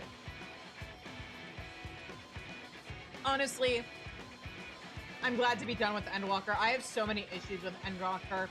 There is a video essay coming. Don't worry.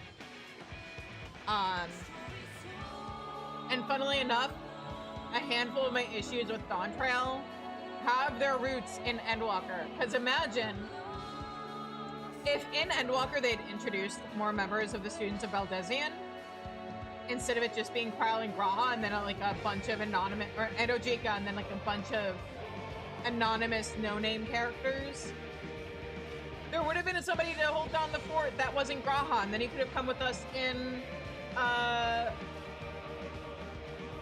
Dawn Trail. There, problem solved. Anyway, I'm gonna skip over this now, and let's go. But yeah, we're done with... What? Oh, I forgot to actually finish this quest. Okay. Lest you wonder about your passage to Thrall, Aaronville will arrange a ship through his guild. You need only worry about your own preparations. Speaking of which, please take this with you, a rugged and ready knapsack. May it serve you well in your coming adventures. Now, I'm not sure when departure will be, but rest assured I'll let you know when I hear something. Till then, please take your ease. Yeah!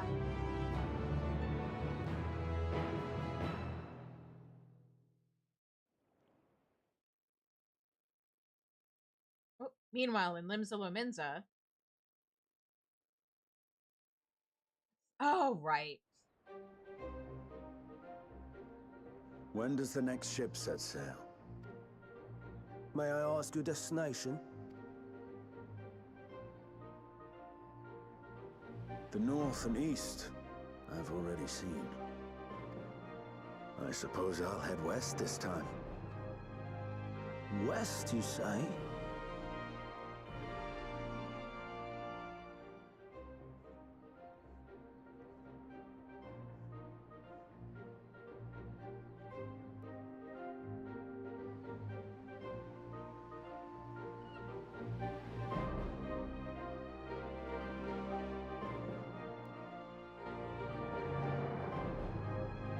Meanwhile, in Old Charlian.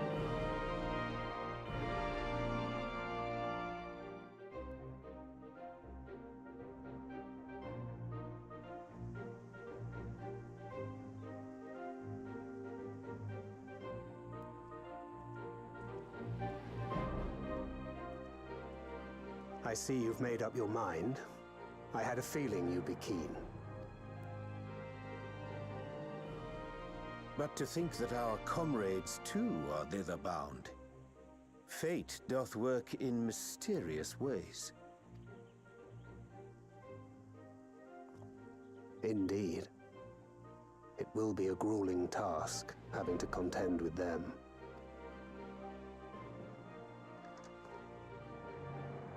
If the prospect doth trouble thee, 'tis not too late to decline the petition.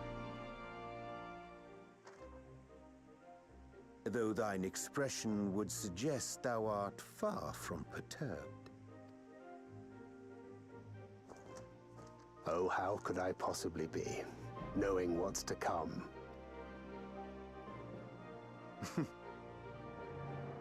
Then let us delay no further and secure passage on a vessel.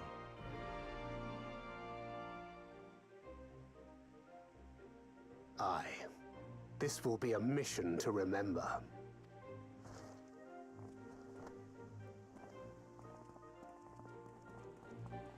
Come, my friend. We make for Taral.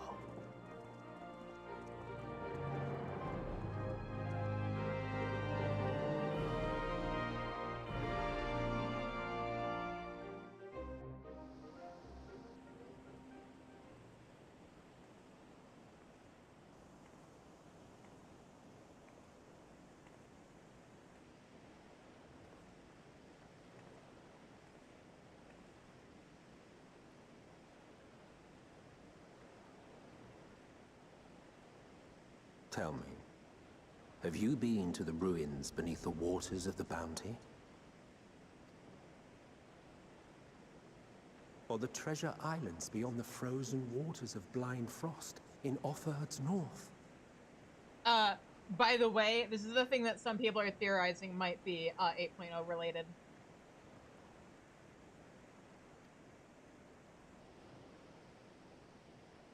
The fabled golden cities of the New World.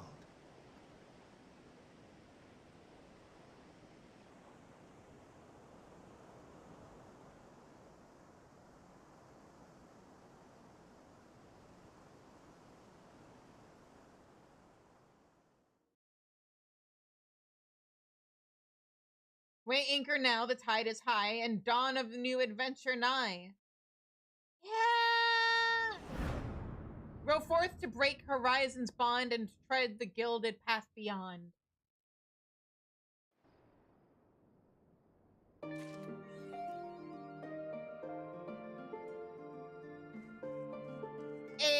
And we're officially done with Dawn Trail. Or not with Dawn Trail, with Endwalker.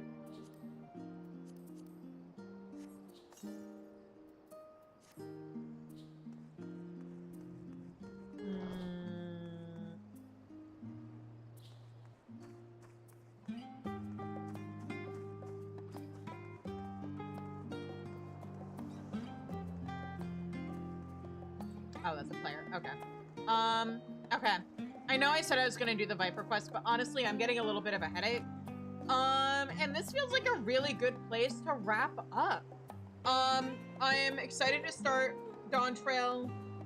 Because I have not kept my opinions, I have not been subtle about my opinions. I don't like Endwalker. I think it should have been 2 expansions. I think it got rushed. I think a lot of things got suffered because of its being rushed. And I think Dawn Trail is overall a better written expansion. But there's some things that I want to... There's some, like, you know, I think it's a better expansion. That doesn't mean I think it's perfect. And there's some questions I have that I'm hoping replaying it will help me answer. Or that, like, might be more clear if I am playing through it a second time. Also, I'm interested to see if there is some foreshadowing of some stuff that we missed the first time we all played through it because we didn't know any better. That might be clearer to me on a replay. So, yeah. But either way, I'm excited to start Dawn Trail. We'll be starting that on Tuesday. I think for now I'm gonna put off doing the Viper quests. We'll do them later. Partially because I'm kind of interested to see... The first time I ever heard of a Taral Vidral was in the Viper quests, and I'm kind of interested to see how it feels to play through the story without having had that context already from doing that side or those quests. So yeah, we'll do the Viper quest sometime in the future. In the meantime, I want to get as close to caught up as possible. Let's see here. It is February 8th. We're starting Dawn Trail on February 10th, right? Yeah? Tuesday is the 10th? Yeah. And FanFest is...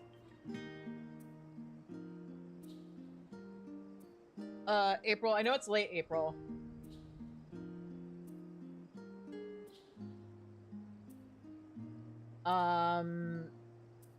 April 24th. So, we have February to March, March to April. We have like 2.5 months to play through all of Base Dawn Trail and the 4 patches that are out right now.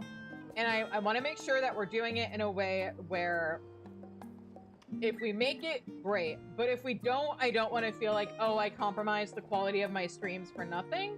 So we're not going to rush. We're not going to skip stuff we'd normally do. We're still going to do all the side quests. We're going to do each patch the way we always do, including the raids and alliance raids and stuff.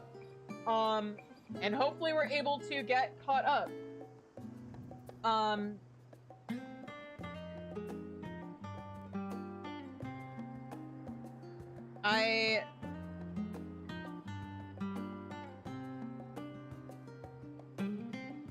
It does mean that we would need to be done with base Endwalker or our Dawn Trail by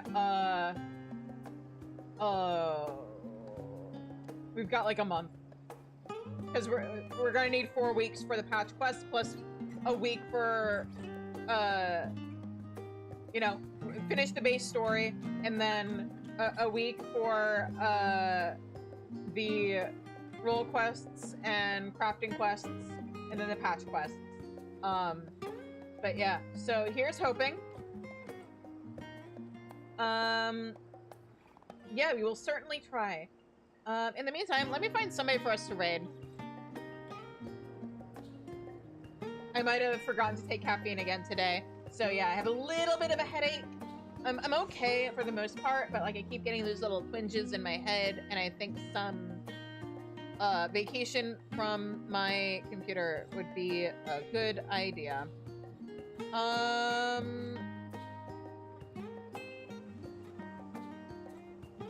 Let's see here. Of the people currently streaming Final Fantasy XIV that I follow, who is doing what?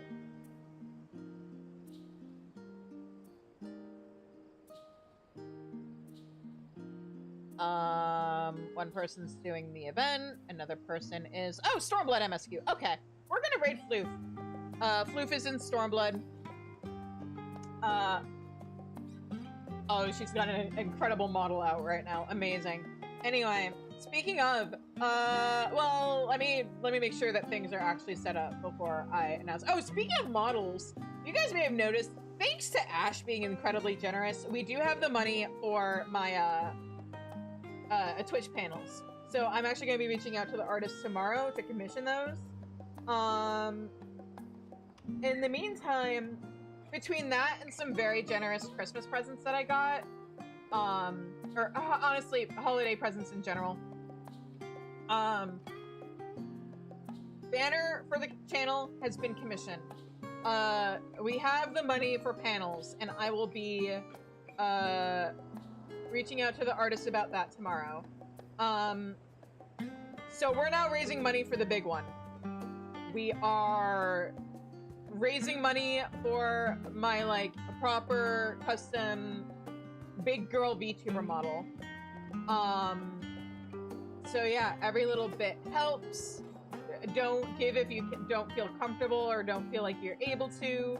I would rather get like a whole bunch of people giving me $5 donations than somebody try to like pay for it all at once or whatever. But you know, every little bit helps. I appreciate any help.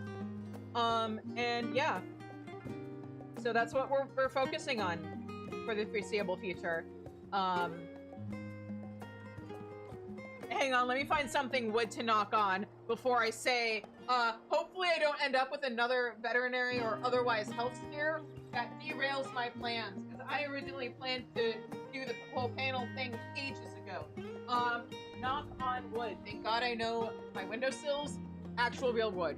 Anyway, so yeah, that's where we are now, and then once I have my big girl model, the chibi will, in terms of streaming content, become a channel redeem.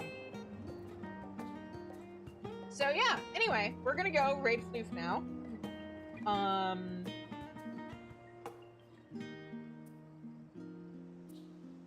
Also, thank you everybody for joining me tonight. If you haven't already, please hit that follow button. Join the, subscribe on YouTube. Subscribe on Twitch. There's currently a poll in my Discord to decide what I'm gonna have to do if I'm at 100 subs at the end of February.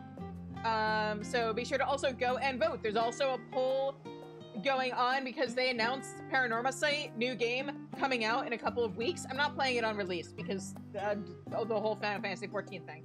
But I will definitely, don't worry, I'm still gonna do the Silent Hill 2 thing, but once I punk out of playing Silent Hill 2, I want to play Paranorma Site. I originally streamed the first Paranorma Site game years ago when it came out. I mean, not when it came out, but like the year it came out as my Halloween game. But like none of you guys knew who the fuck I was back then. I was probably streaming to like 0 people, maybe 1 or 2. So like a part of me wants to be like, hey guys, check out this game I really like that I've streamed before. But also it's a mystery, and I know what happens in the mystery, so I'm not sure if people will still find it entertaining for me to play through a mystery game I already know the answer to.